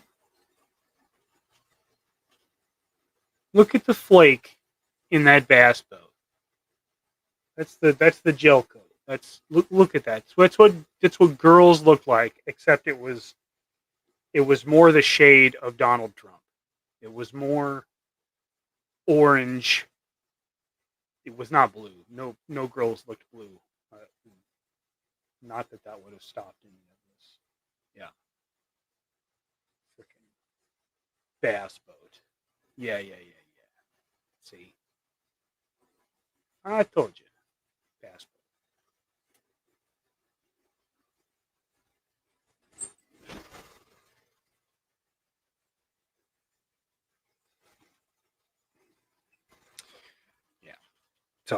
That's what they look like. You always got it on you. Ugh, insane. Now back then, it wasn't like a bad thing because it was like, yeah, made it with so and so. Like, yeah, maybe hope you got a plastic bag to put over your car seat. Otherwise, it's gonna look like that too. Oh God, absurd. I loved when women weren't filled with chemicals covered in graffiti and riddled with shrapnel. Clearly, I'm old-fashioned. Brother, same. Same. The tattoo thing is weird because I like tattoos. Um, I think they can be. I think they can be art, but when you look like the inside of a sticker book and your body is just covered in little like 3-inch tattoos, I don't like that. I think that looks trashy. Now, if you've got some art, like you've got a theme sleeve or something like that, I think that's cool. I'm not like tattoos aren't like a trigger, like a turn on or anything for me, but I can appreciate that. I always think like there's a comedian, her name Natalie Cuomo or something like that. I think she's a very, very pretty girl, but she's just covered in these little 3-inch tattoos just all over her body. It looks like a child found stamps and just like stamped all over. I just don't like that. And then there's this. Yeah. Not into it. Not into it. Boom. My guy. Good on you. Right? You say that? I don't know. I've never been down under. It's probably offensive. Even if it's not. Stop. I can't tell if this is supposed to be black or silver in that picture. What did I do for the small one? Kind of gray. I think we'll go black.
I would very much like to go to Australia sometime. That would be very, very cool.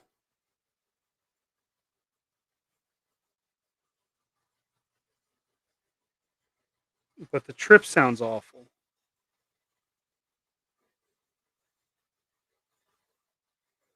The destination sounds pretty rad. Um, I know everything can kill you in Australia. But I'm not too worried about it. Like the snakes and spiders thing doesn't bother me so much. I know a lot of people get hung up on those two things. Like I'm not like excited to encounter one, but it's not like it doesn't make my skin crawl thinking about it. You know what I mean?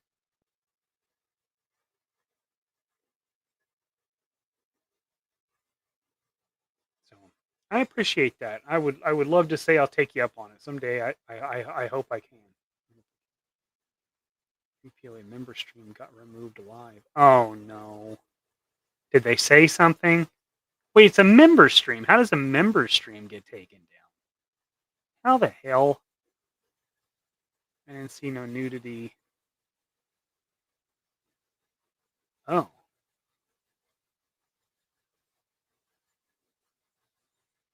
What the hell? Yeah, why? What happened?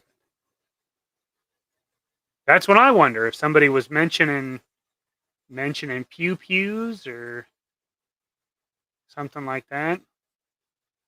Yeah, son, he's like a walking coloring book. You think you let us color? You know, that would actually be pretty funny. Like if you were a parent that had like tattoos, and like that's how you got your child to like calm the fuck down. Like you just coloring your tattoos.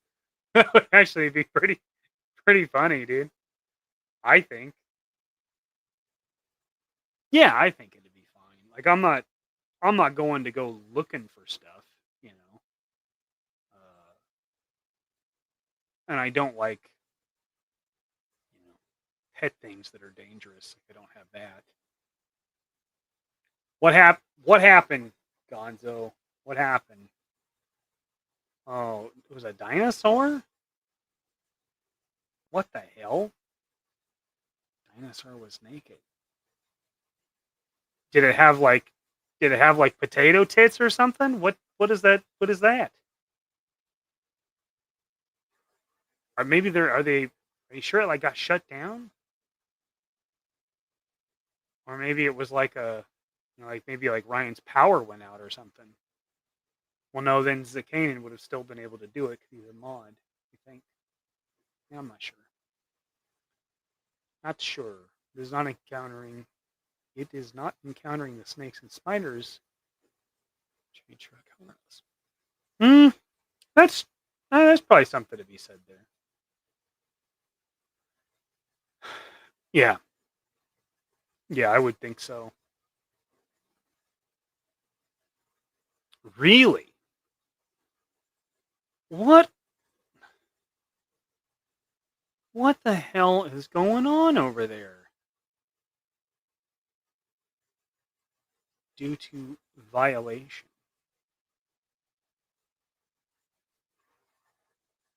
Wonder if they said something and somebody like reported it. No, that wouldn't happen that fast, right? I don't think so.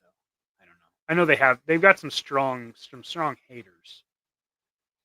Got cut off and a nudity prohibited warning.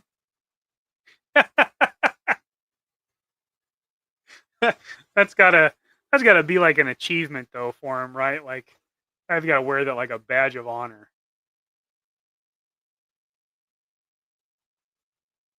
Well, that's true. That's true. Good point, Tristan. Boog invented the reporting of nudity. Yeah, okay, all right. I mean, that very well could be. I hear he invents lots of things. Letting they're mostly behaved.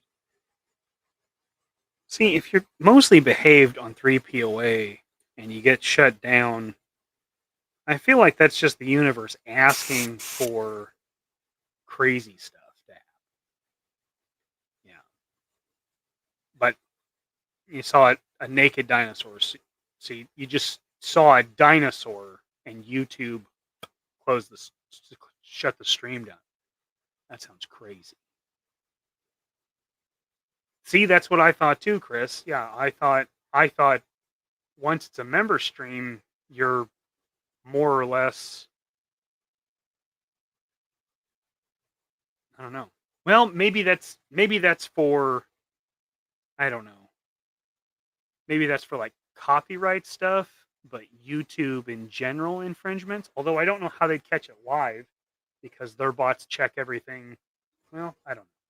You know what? I don't know what the hell I'm talking about. Full disclosure. Yeah, I thought so too. Maybe they've gotten some like attention, like maybe like they've been monitored harder or something because of. I have no idea if that's a thing. Ninja was worried about his member stream getting shut down because he was reviewing a Vicky figure. Really? Well, I'm glad I covered the teats up on this figure I showed tonight. Jeez. I have, you know, like I said, I have heard that. That's why I put tape on her nips, because that's of all the things it's absurd. It could be, dude. It could be. Uh, but I mean, I appreciate you. Appreciate you coming. Oh, look who it is! It's Mister Nudity himself. What'd you do, Zakanin? What'd you show? Looking at looking at dinosaur butts, huh? Got a bunch of people in here saying you got answering to do. You got some splaining to do. Full nip. You never go full nip. And I guess I am doing a 4 hour dude bro stream. It just kind of happened. You know, rude, right? I didn't know member stuff could get shut down. Like are those aren't even like monetized, right? Like that's all members. It's behind a paywall. Seems crazy to me. I'm sure we will find out soon enough. Ryan will pass on the information. Hmm. Initially, when I read that, it said only dildos, and then I realized it said only dinos. So, only dinos actually sounds pretty dope. So, link it in the chat. Didn't show anything that would violate YouTube policies. This is bullshit. Well, riot. I mean, peaceful protest. Peaceful protest. Go light buildings on fire and flip cars over peacefully. Or do what Philadelphia does. No, that's when they celebrate. That's both. Yeah, go light stuff on fire and grease up light poles or climb light poles. Do that stuff. Wild, weird, and wild stuff. That's why I told Ryan on my show no potty mouth or I'm like taken down too.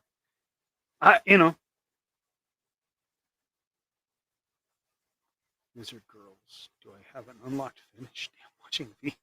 Oh shoot! You may be onto something there, man. Maybe onto something.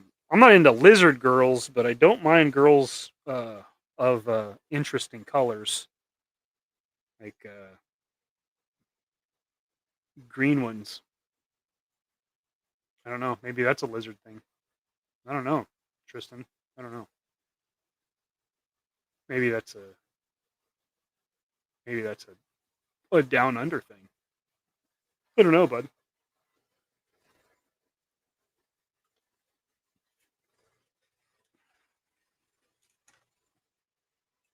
Uh-oh. Some double-sided tape.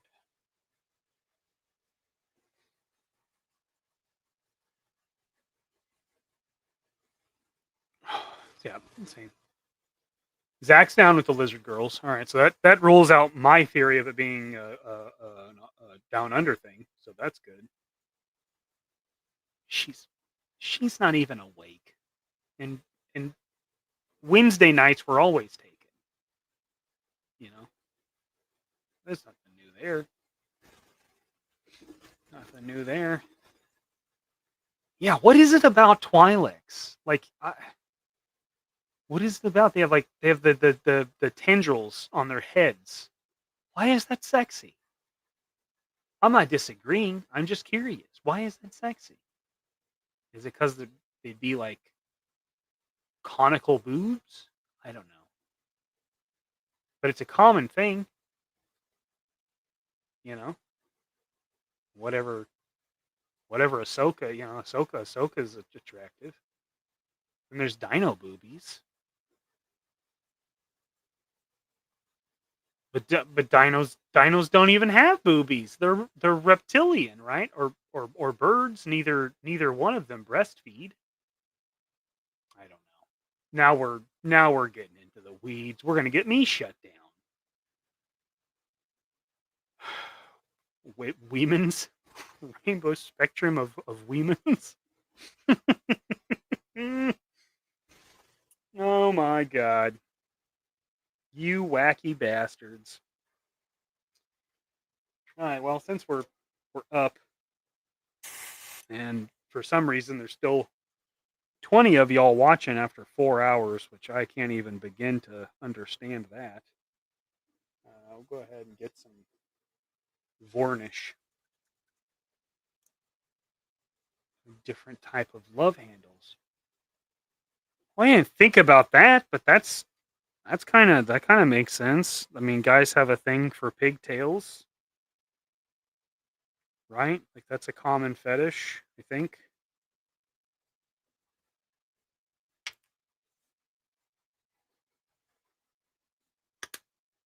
It's a solid theory.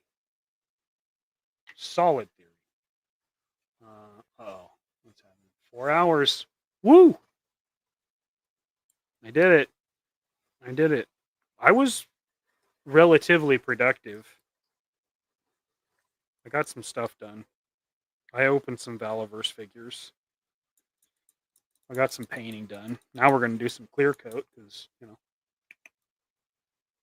all right, what do we got? Pull out the acetone. Clean it up in the chat room. You tell him, Stu. Tell him. Get him. Sick him. Sick him.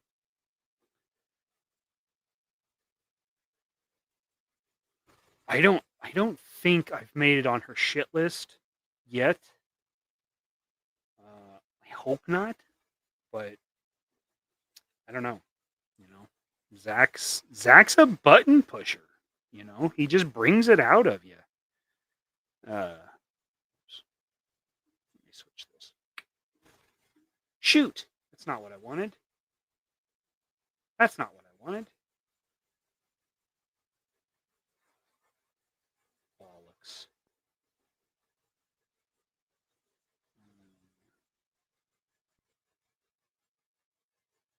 Oh, that's what I want. Yeah, got it. 4 hours in, I figured it out. Tomorrow night. Oh, yeah. There you go. So head tendrils are supposed to be subtle, seductive movements with them. What the hell is a seductive movement with a tentacle? It's weird, like, for a guy that seems like more phallic, right? Like, that's what I think's weird, is that it's attractive.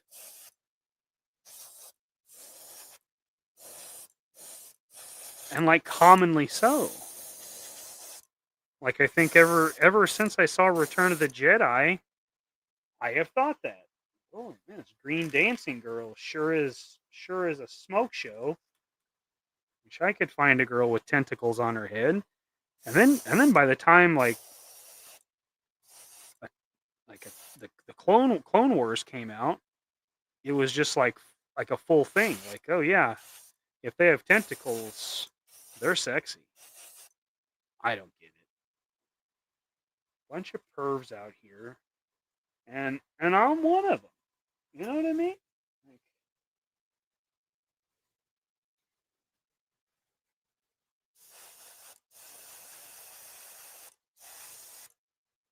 it's a real Pepto-Bismol color here.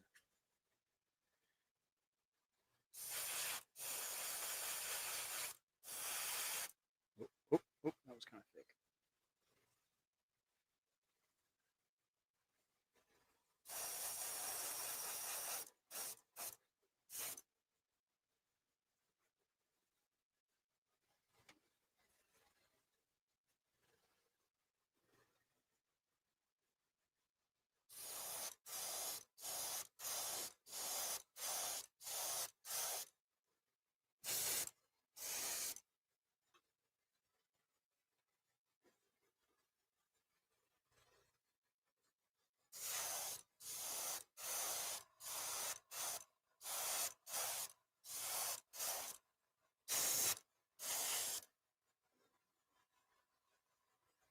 What's going on over here?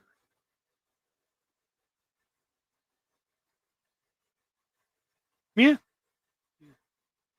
Do they? They have French accents? I've never noticed that. You have one dirty little toilet. Would you like to come home with me? Like that, but ladylike. Gun Bunny, this is a Extreme Patriot 105. It's pretty good. This one, it was my first airbrush. Dad got it for me many moons ago, and I like it pretty well, honestly. It's not super finicky. It's not the best, but for a mid-level, it's pretty good. I want to say they're regularly on sale for around kind of $100. Not bad. Not bad. Not bad.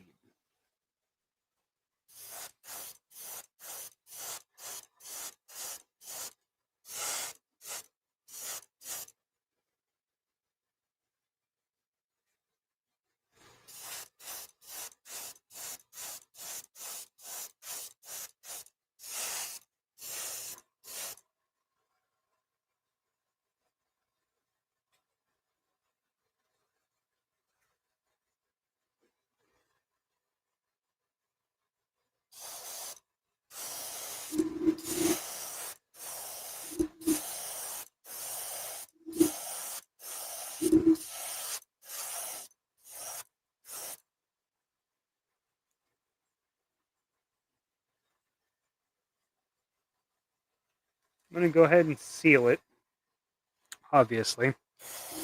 Because I like doing, if I'm going to do washes, I've kind of gotten to the point where I like doing them after the clear coat. And I think the primary reason for that is because once it's clear coated, I can assemble it. And once it's assembled, you can kind of wash the whole thing. So you could follow like a seam all the way, through the figure or something like that. So I think that's probably at least part of the reason.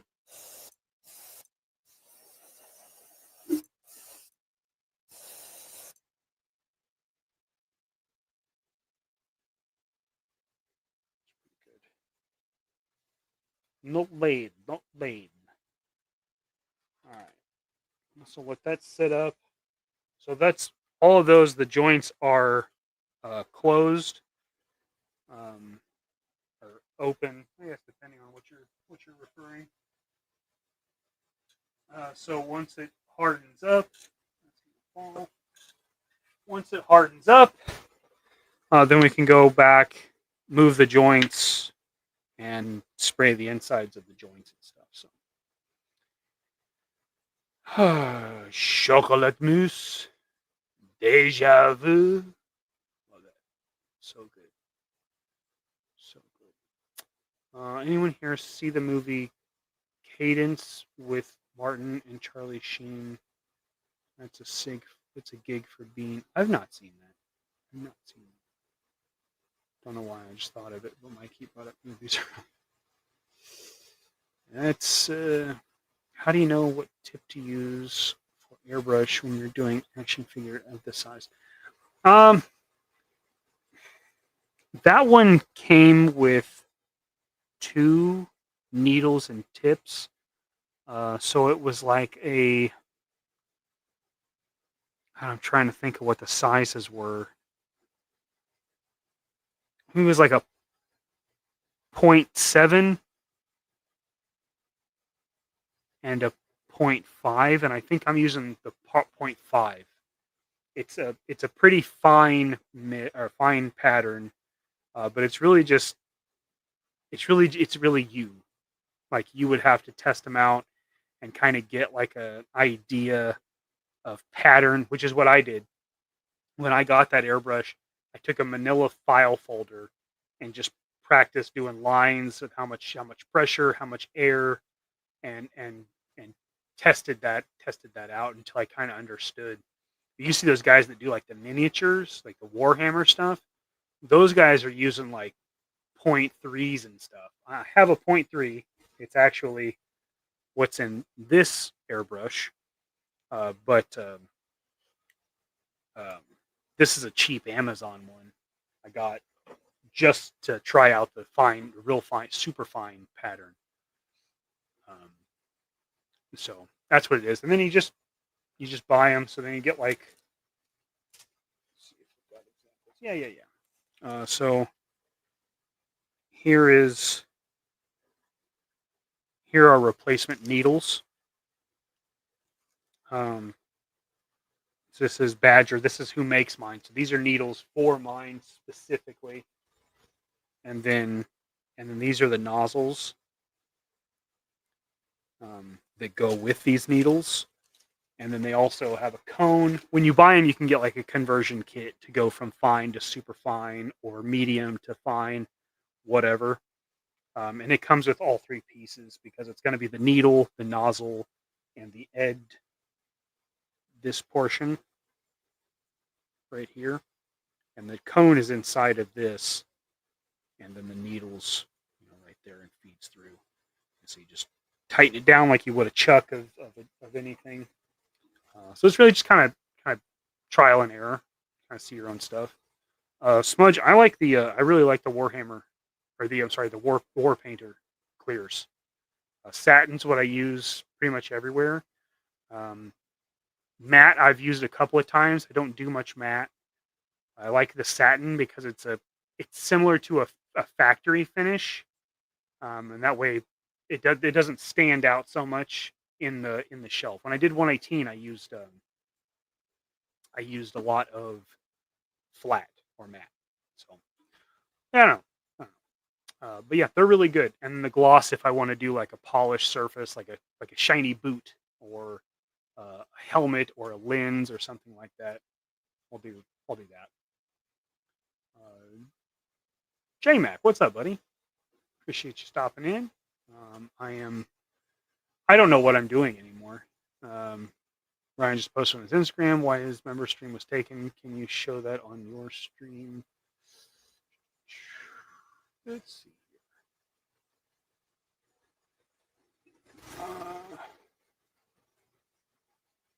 He said on the gram.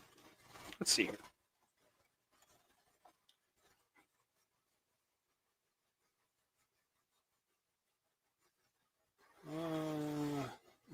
Leisure Pantalones. Yeah, I can show that. Where did I go to do? Was it this one?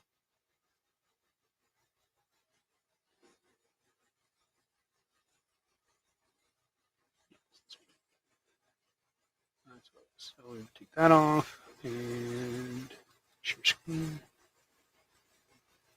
This one. Share that. Add to stage. Well, that's probably not what I want. How about this?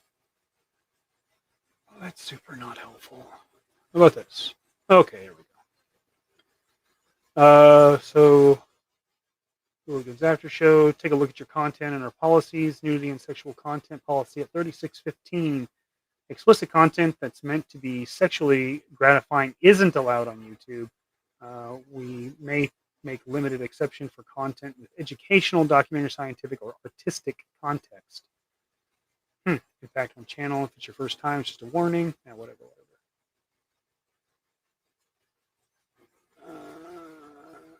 Yeah.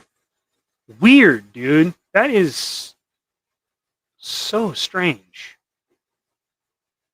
I don't. Oops. Woo! That one. Yep. Huh. I'll be damned. That's so strange. So tiny. It's little. It's tight. It's a fine pattern. Super fine. Super fine is actually the actual size of it. She intimidates me ever since the high Oh boy, I don't. Mendoza, I don't know. You got some machine. Yeah, I don't know what I'm doing, jerk. This one got away from me, and now I'm in it. Um, some I have seen that if it's heavily handled, I have seen it kind of start to flake a little bit. Um, but not not a whole lot. It's definitely happened for sure, but not a bunch.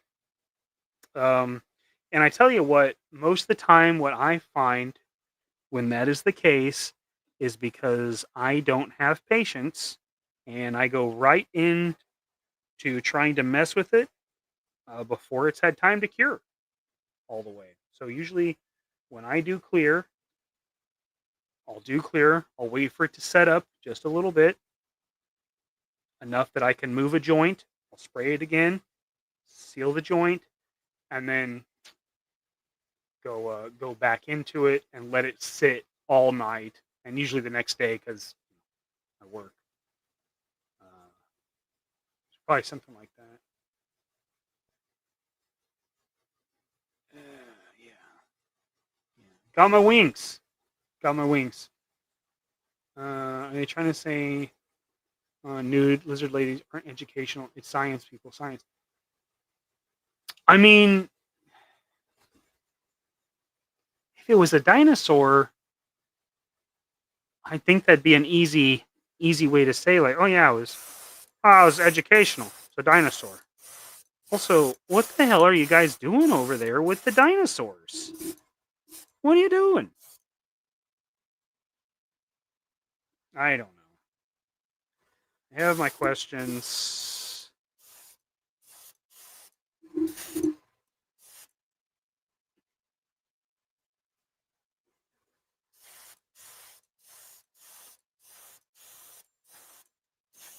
You guys are probably going to start beef with me and Ryan because I had you over here and you should have been over there and seen it get shut down. And I don't want beef with anybody. Ain't nobody got time for that. You know what I mean?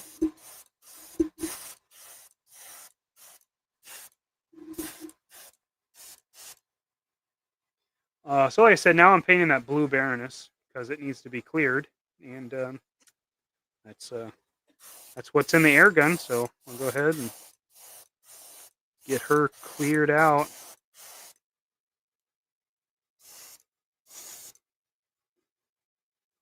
Mm-hmm.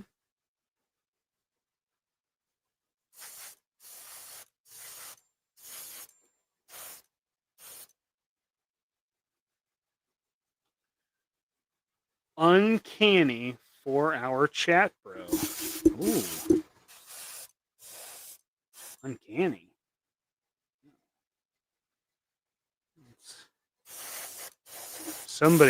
Somebody call Chris Claremont because I'm uncanny too. That was a really terrible joke. I'm sorry. Oh, she's out of juice. Tapped.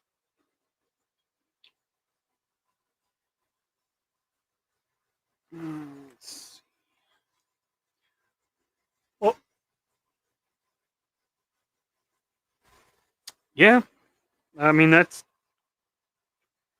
there is some truth to that. Um, it happens a lot painting because I get hyper focused and forget that I'm tired and um, have to, get up for work in the morning. It is what it is.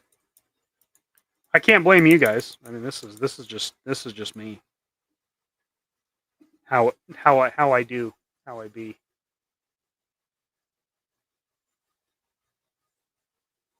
It is, maybe it was. You're the one going to be caught in the middle, though, big dog.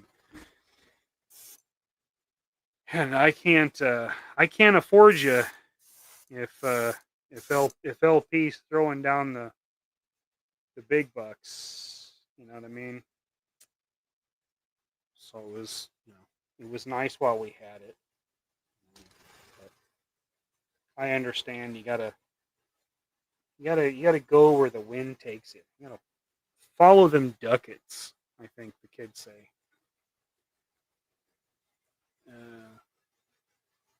If your hairbrush was made out of cheese, I'd eat it. Hell, I'd ask for seconds.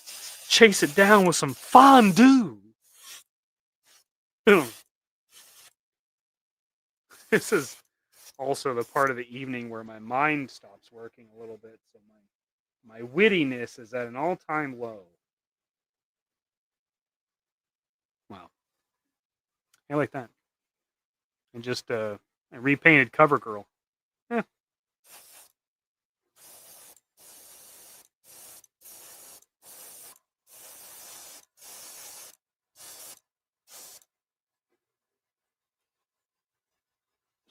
See how that do. See how we do. Okay, all right. Okay. Maybe they never became extinct. They evolved into us. Do, do, do, do, do, do. YouTube. Oh. Oh. Fan fiction. Okay, Mike. Finish my work. You can quit now. Kidding. I have to breathe a minute. Yeah, you gotta like stretch out your fingers and shit, man.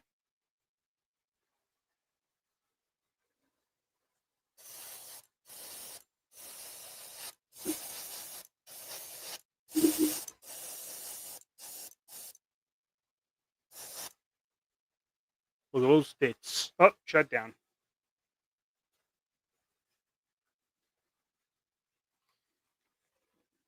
Against YouTube's policies to have Polly Pepperjack talking about tits.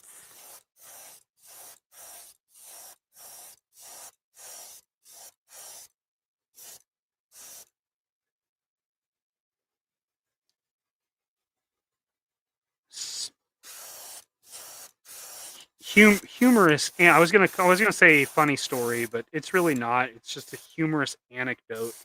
But this Blue Baroness has been on my desk for over a year as well. So it'll be nice to have this one finished, and then you know take it to the selling spot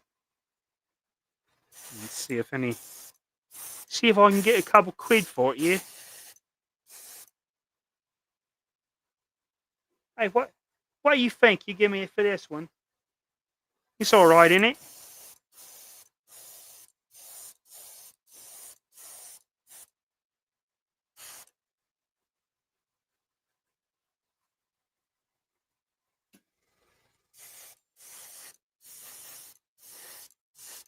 Tristan, do Australians have a slang word for money like quid? Do they have something like that? What do you guys call your dollar?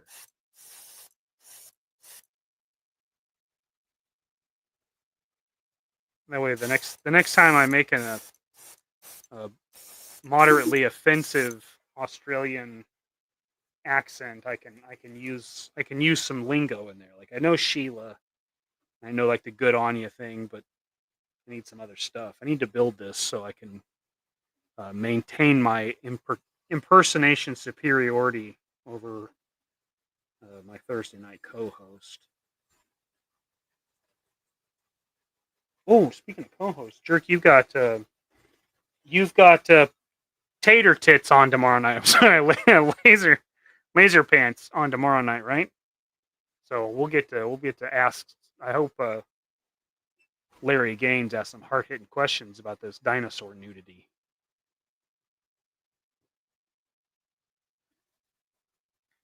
Dan, good evening, sir. Did you get home from work?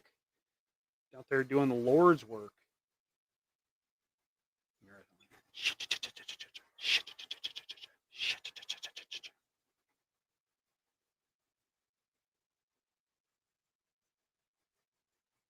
I didn't even know you were still here, Jacob. Thanks, Reddit. Yo, Joe, jerk.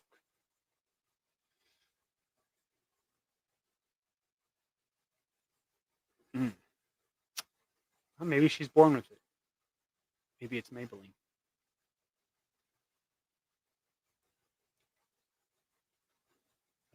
That's probably true.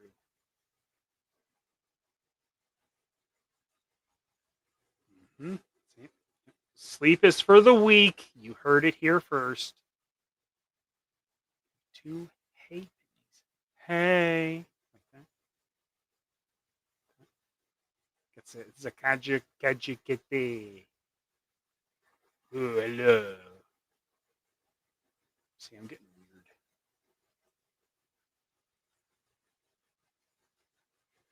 We use both English and American slang for cash. Thanks to The Simpsons, I some say dollary dues. Ooh, I like dollary dues. That's good. Interesting. So you say like bucks, like that kind of slang, and like quid. You ever say bits? You use bits. Yo, I'll give you a couple bits for it. Like that. Felt offensive. Whoops.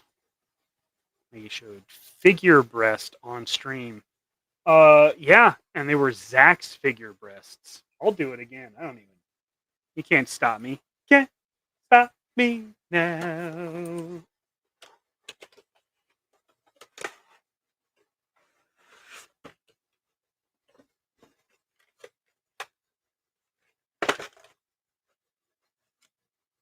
Boom. There it is. There it is. These things are huge. So that might get popped. I don't know. It didn't the first time, but she's not a dinosaur. Maybe that was the straw that broke the camel's back. I don't know. I don't know what you people were doing over there, but I bet it was sketchy. All about them ducats. Turnip currency. I will pay 5 turnip. What's the exchange rate, though? Turnips aren't expensive. They're barely wanted. Questions I have. Questions I'll never have answered. All right. One more. Since y'all have been so nice.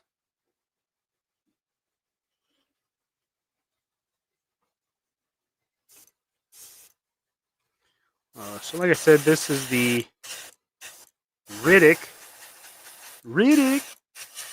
It takes two to make a thing go right. That's not what they say, but it sounds like it. Yeah, this is the Riddick from Pitch Black and Chronicles of Riddick and the Ridiculous Six or something. I don't know what the other one was. Yeah, so go ahead and give him some of this sweet clear.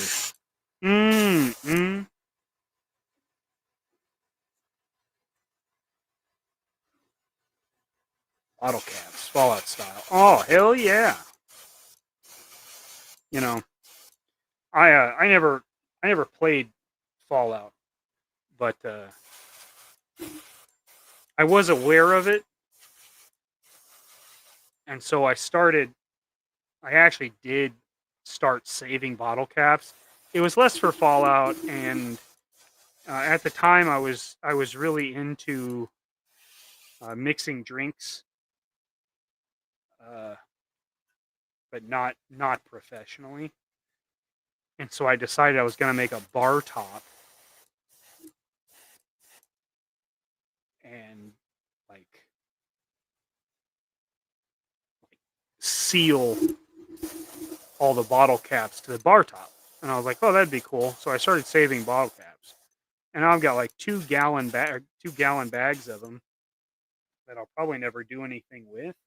But if Fallout happens and we start dealing in bottle caps, your boy's covered at least a little while. You know what I'm saying?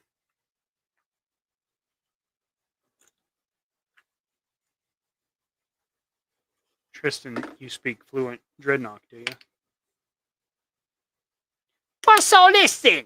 That's my Dreadnought. Dreadnoughts are the most offensive of Australian impersonations you can do.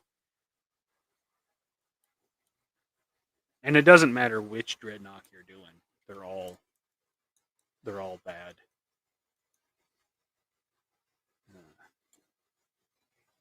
Real bad. I think that one's probably more Ripper than anybody, right?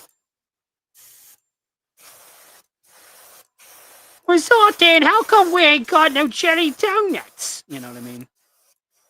And then Torch always sounded like a total dipshit. Yeah, boss. How come we ain't got none of that? You know, he always sounded fucking stupid. And then Buzzer was some kind of amalgamation of both of them. And then Zartan sounded like he was trying to do a Megatron impersonation out of a Campbell soup can. Strange. Yeah, Blood to him and Ripper are very, very close. I had a grave soda today and I thought about Dreadnoughts. It wasn't pleasant, but it did happen. Jesus Christ, there's still over 20 of you people here. That's amazing. Torch and Ripper are the only ones actually born in Oz. Really?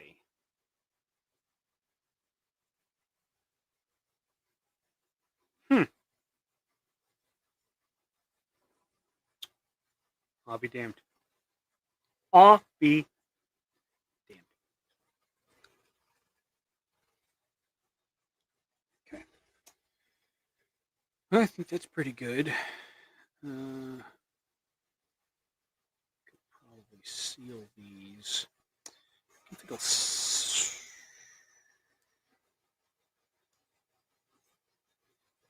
I'll do.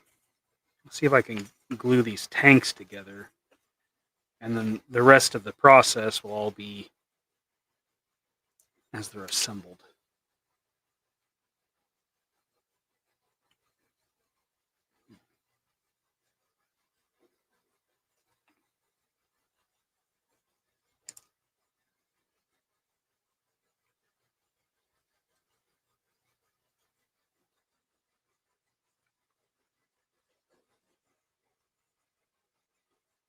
Pretty cool.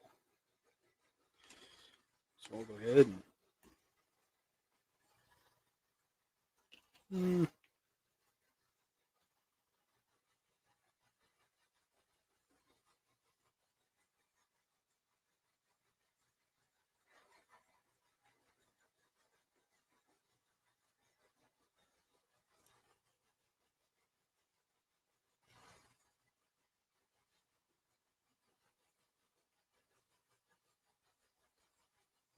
Okay.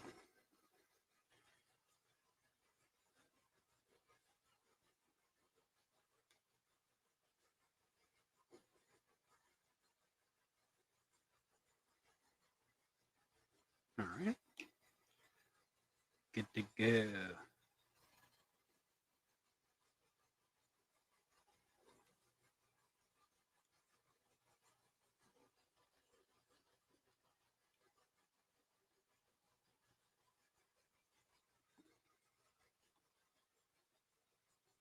Painting, freaking painting, and applying some glue down. All right, well, there's that. Cool. Torch.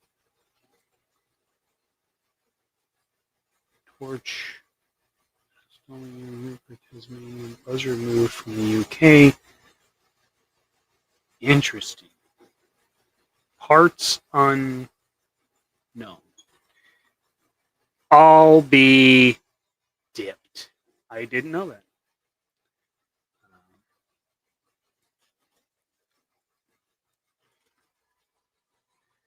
I probably know the least about the Dreadnoks because I've always had a strong distaste for them.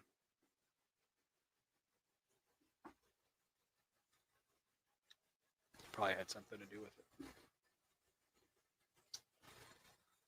Oh boy. I don't know. Doing all my stuff. Let's see. All right. So that's the finish that you get with the semi-gloss or satin finish. See, it's not quite flat. Now this I'm going to do. Well, I was going to do it gloss, but it doesn't really look shiny in the comic panel there. So maybe I won't. Maybe I'll just leave it just like that. And it did turn out nice. All right. And we'll do some joint rotating, which has nothing to do with the sweet, sweet Mary Jane.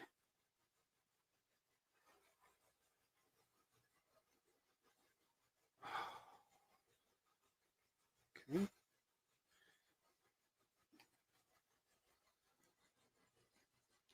Just going to rotate one side of the joint at a time.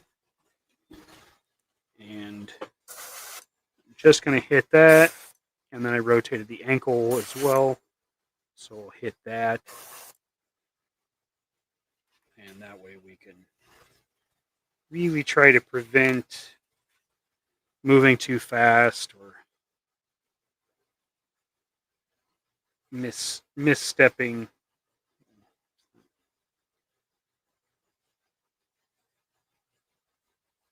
Damn it. I said Mary Jane, and now I've got fucking Bone Thugs and Harmony in my mind. Rats. Okay. Here's the wristlets. What the hell are you people saying? Quentin, what I always thought was funny as they always put the in swamps of Louisiana.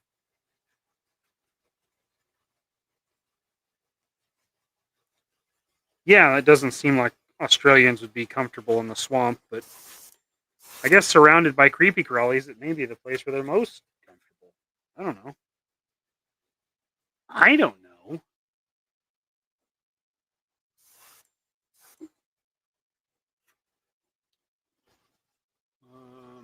My old man is a motorcycle enthusiast, so I grew up around people who looked like Dreadnought. That's actually pretty funny.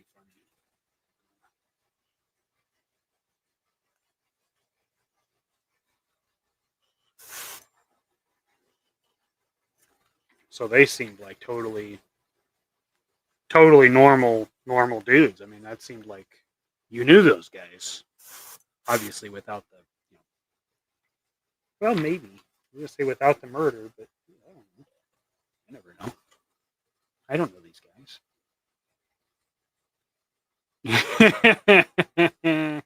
Rotating right now. You betcha. Yeah, Cube Tube the Dreadnought.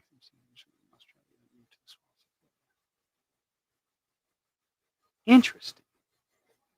See, there it is. I'm so in love with you, sweet Jane. You know what I'm talking about? Kaiju, you know what I'm talking about? Mary, Mary, Mary, Mary, Mary, Mary.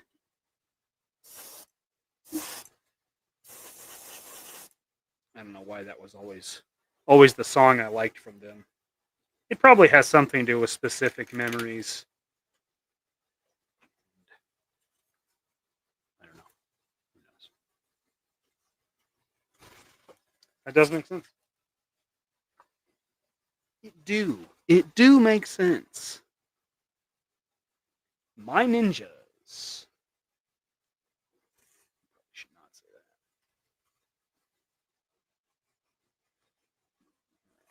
The Baroness just has ankles and elbows, I think.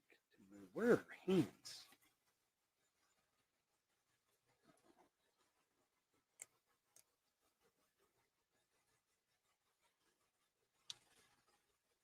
Okay. Her Baroness's joints prepped really nice. I did not have much trouble out of those, which is, boy, that's nice when something happens and it goes the way you think it ought to. It's a real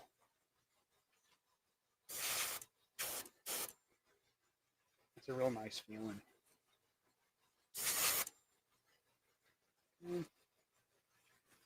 Like I said, like these, I've already painted most of them, so I just hit the joint.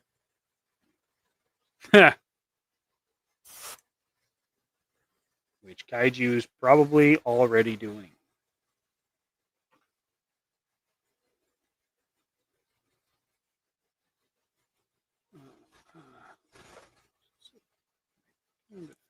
Swamps. And is that why? Because of the dreadnoughts? Why you been interested in the swamps?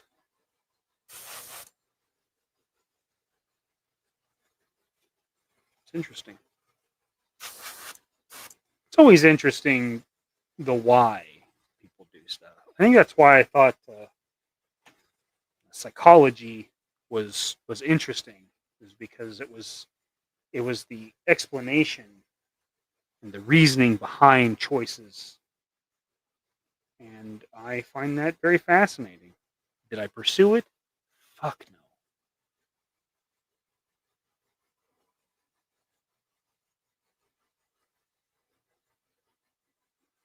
All right. There's the Baroness. I think it looks pretty cool, honestly. I think that head works really well for that. She looks pretty dope. Just to get an idea of the combo here. I think that's going to look pretty damn cool, honestly. And if it doesn't, obviously I'm blaming you guys for keeping me up. I'll say I was delirious, even though all I did was clear coat that. Muskrat. Interesting. Thank you. Yeah, I like it. I don't think gold was a part of the blue suit she had, but it does give it a nice element. Exotic locations. Okay.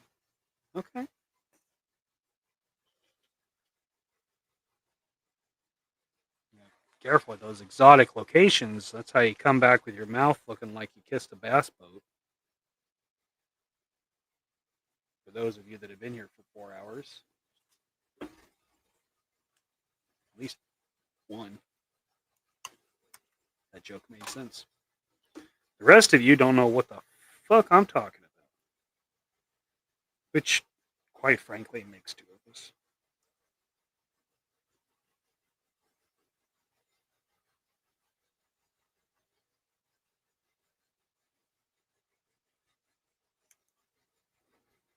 All right.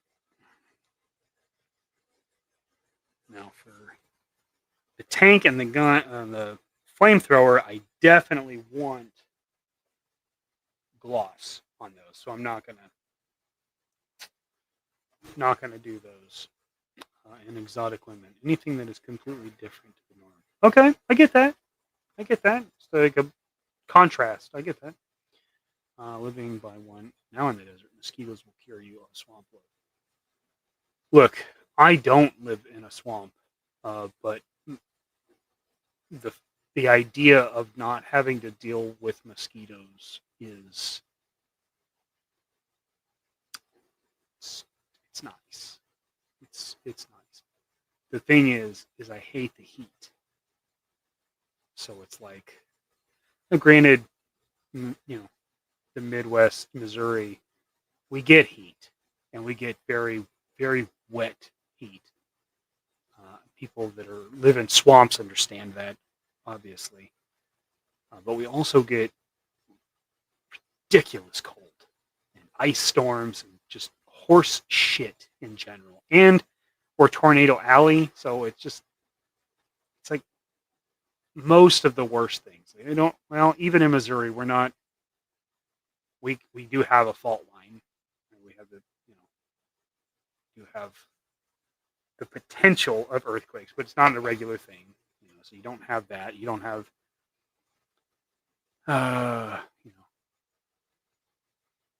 hurricanes. Blizzards are super rare. We get annoying mosquitoes here too, and the damn flies. The Americans I worked with on the Pacific said our national bird should be the fly. That's pretty funny. Mignose is a Jawa. Okay, all right. Oh yeah, my mom is from Missouri, and we lived there in 1990 for about 4 months. It was winter. That shit was crazy. That's a shitty 4 months to live in Missouri. It doesn't matter what part of Missouri. That's a shitty 4 months.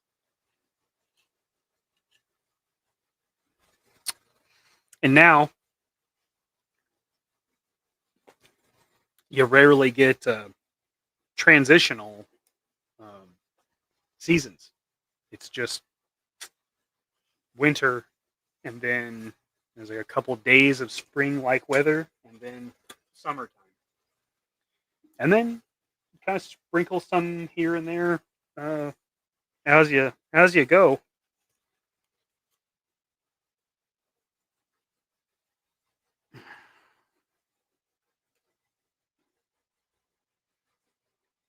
So now we're rotating the joints on Riddick.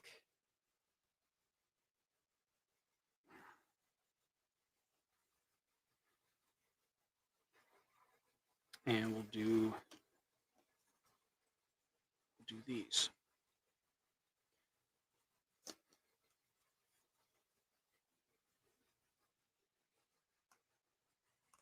Okay.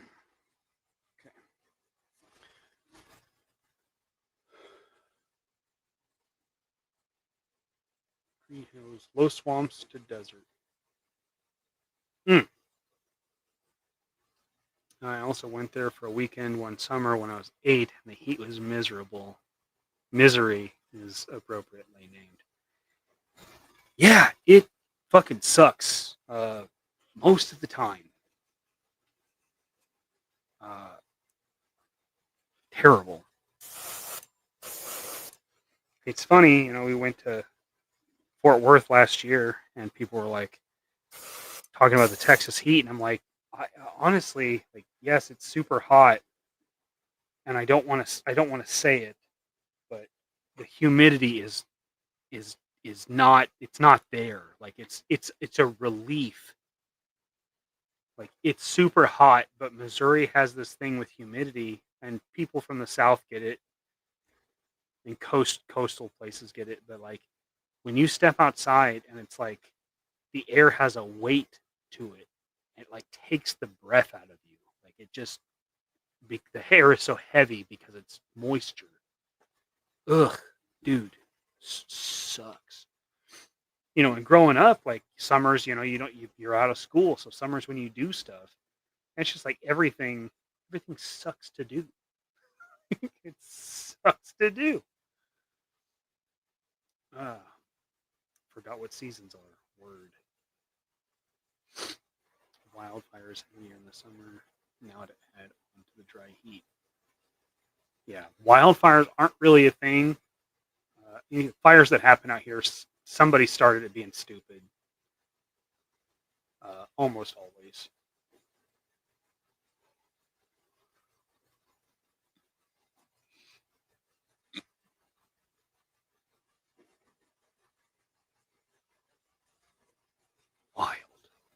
Wild. Dry heat. Eastern South, humid, sweat to death. Absolutely. My God, it sucks. Damn. Just freaking brutal. I'm going to finish this up. I'm going to call it quits, y'all.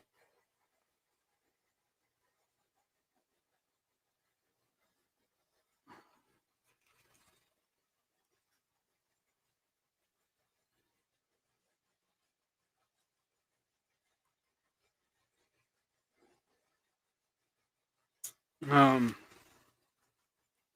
night, I hope you catch us on Figure It Out. We've got Hey Yo Frankie, and looking forward to that. And we're on Zakanan's channel, so that'll be the typical 9 o'clock Central Time, 10 o'clock Eastern Time. More or less after Mega Powers. Holy Lord, yeah, that's where my mind's at. So we're gonna hit 5 out. We're gonna do it. We're gonna do the 5. We're so close. I can't not do it.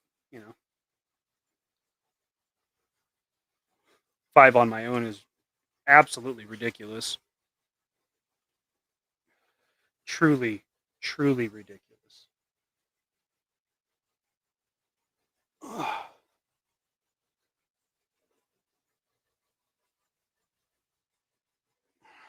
to get a good back pop. Oh, yeah, check that out, y'all. Go ahead and bing, hit that bell. Hit that bell. Thanks, Chris. I think I did all right for a one-man show. Summers get real hot, and we have a real bushfire danger. My hometown was evacuated just after Christmas. But Christmas is like the dead of summer, right? Or I guess more the beginning, right? Because you're southern hemisphere. Is that? You said you just entered winter. Yeah, that's a weird thought.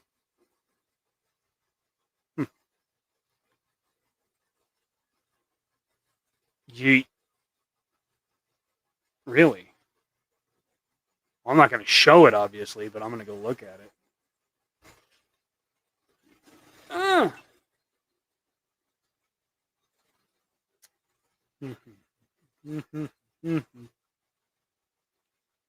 That's what did it?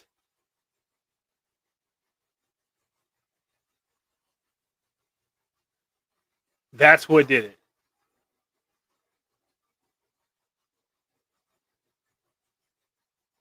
I don't know. You're saying 8. I show 5, bruh.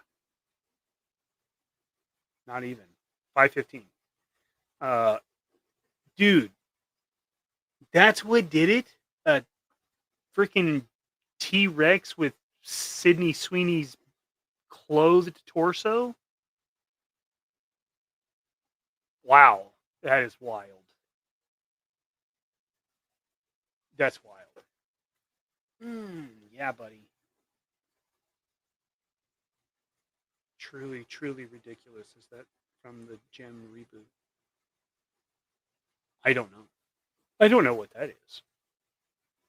Yeah, Christmas is always a scorcher. I can count on one hand how many times I've seen snow in general. That's insane. It's crazy for me to think about because like I can't remember.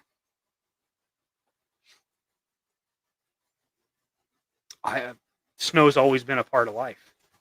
Like not like it is in the north. Like it's not North Dakota or Wisconsin or Michigan or Chicago. It's not nothing like that. But Missouri gets winter. I mean this winter was especially crazy with snow. I mean there was one day I got snowed in. Like there was over 40 inches of snow in front of my garage door. I didn't have a snow shovel. So I took the next day off and I cleared myself out with a spade shovel. If you can believe that shit. That sucked.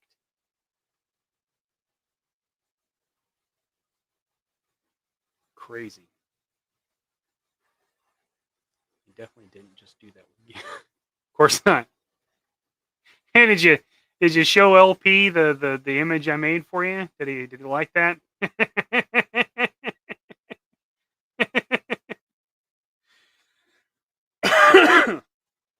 Oh man. It wasn't Zakanan said watch. Well, man, I cannot tell you how much I appreciate you guys watching. The fact that there's 25 people watching me right now. Wow. I'm not even doing anything anymore. Like it's all over. Hi. Yeah. Yeah, I might reveal. Okay. I got you. Ugh. I don't think Ryan will like it because I know he doesn't like me, but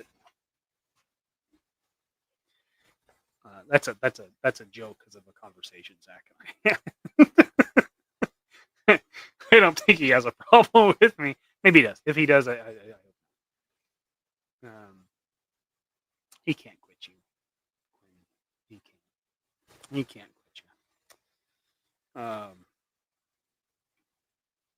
Yeah, guys, I'm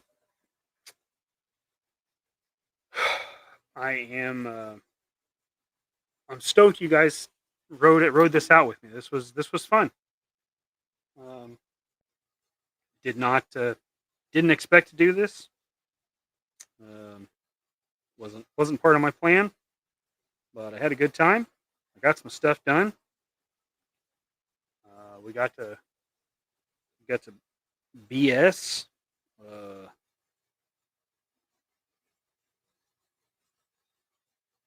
I think Quentin had a good time. Yeah. Appreciate y'all watching. Catch us tomorrow night. We do Figure It Out. And I appreciate that, Chris. I appreciate that quite a bit. Thank you, Tristan. I appreciate that. And there it is, boys. 5 hours solo. I feel good about it. I'm very tired. I am excited to go to sleep and not excited to go to work tomorrow. But I could have 12 hours of sleep and I'd feel the same. So, Cliff, good night. Smudge, appreciate you being here. Mojo, happy birthday. I'm glad you came in. I'm glad Christopher, Pimp Daddy Walken, was able to tell you happy birthday. Oh shoot, look at that. So guys, thank you very, very much for watching. I guess just one more story. The other day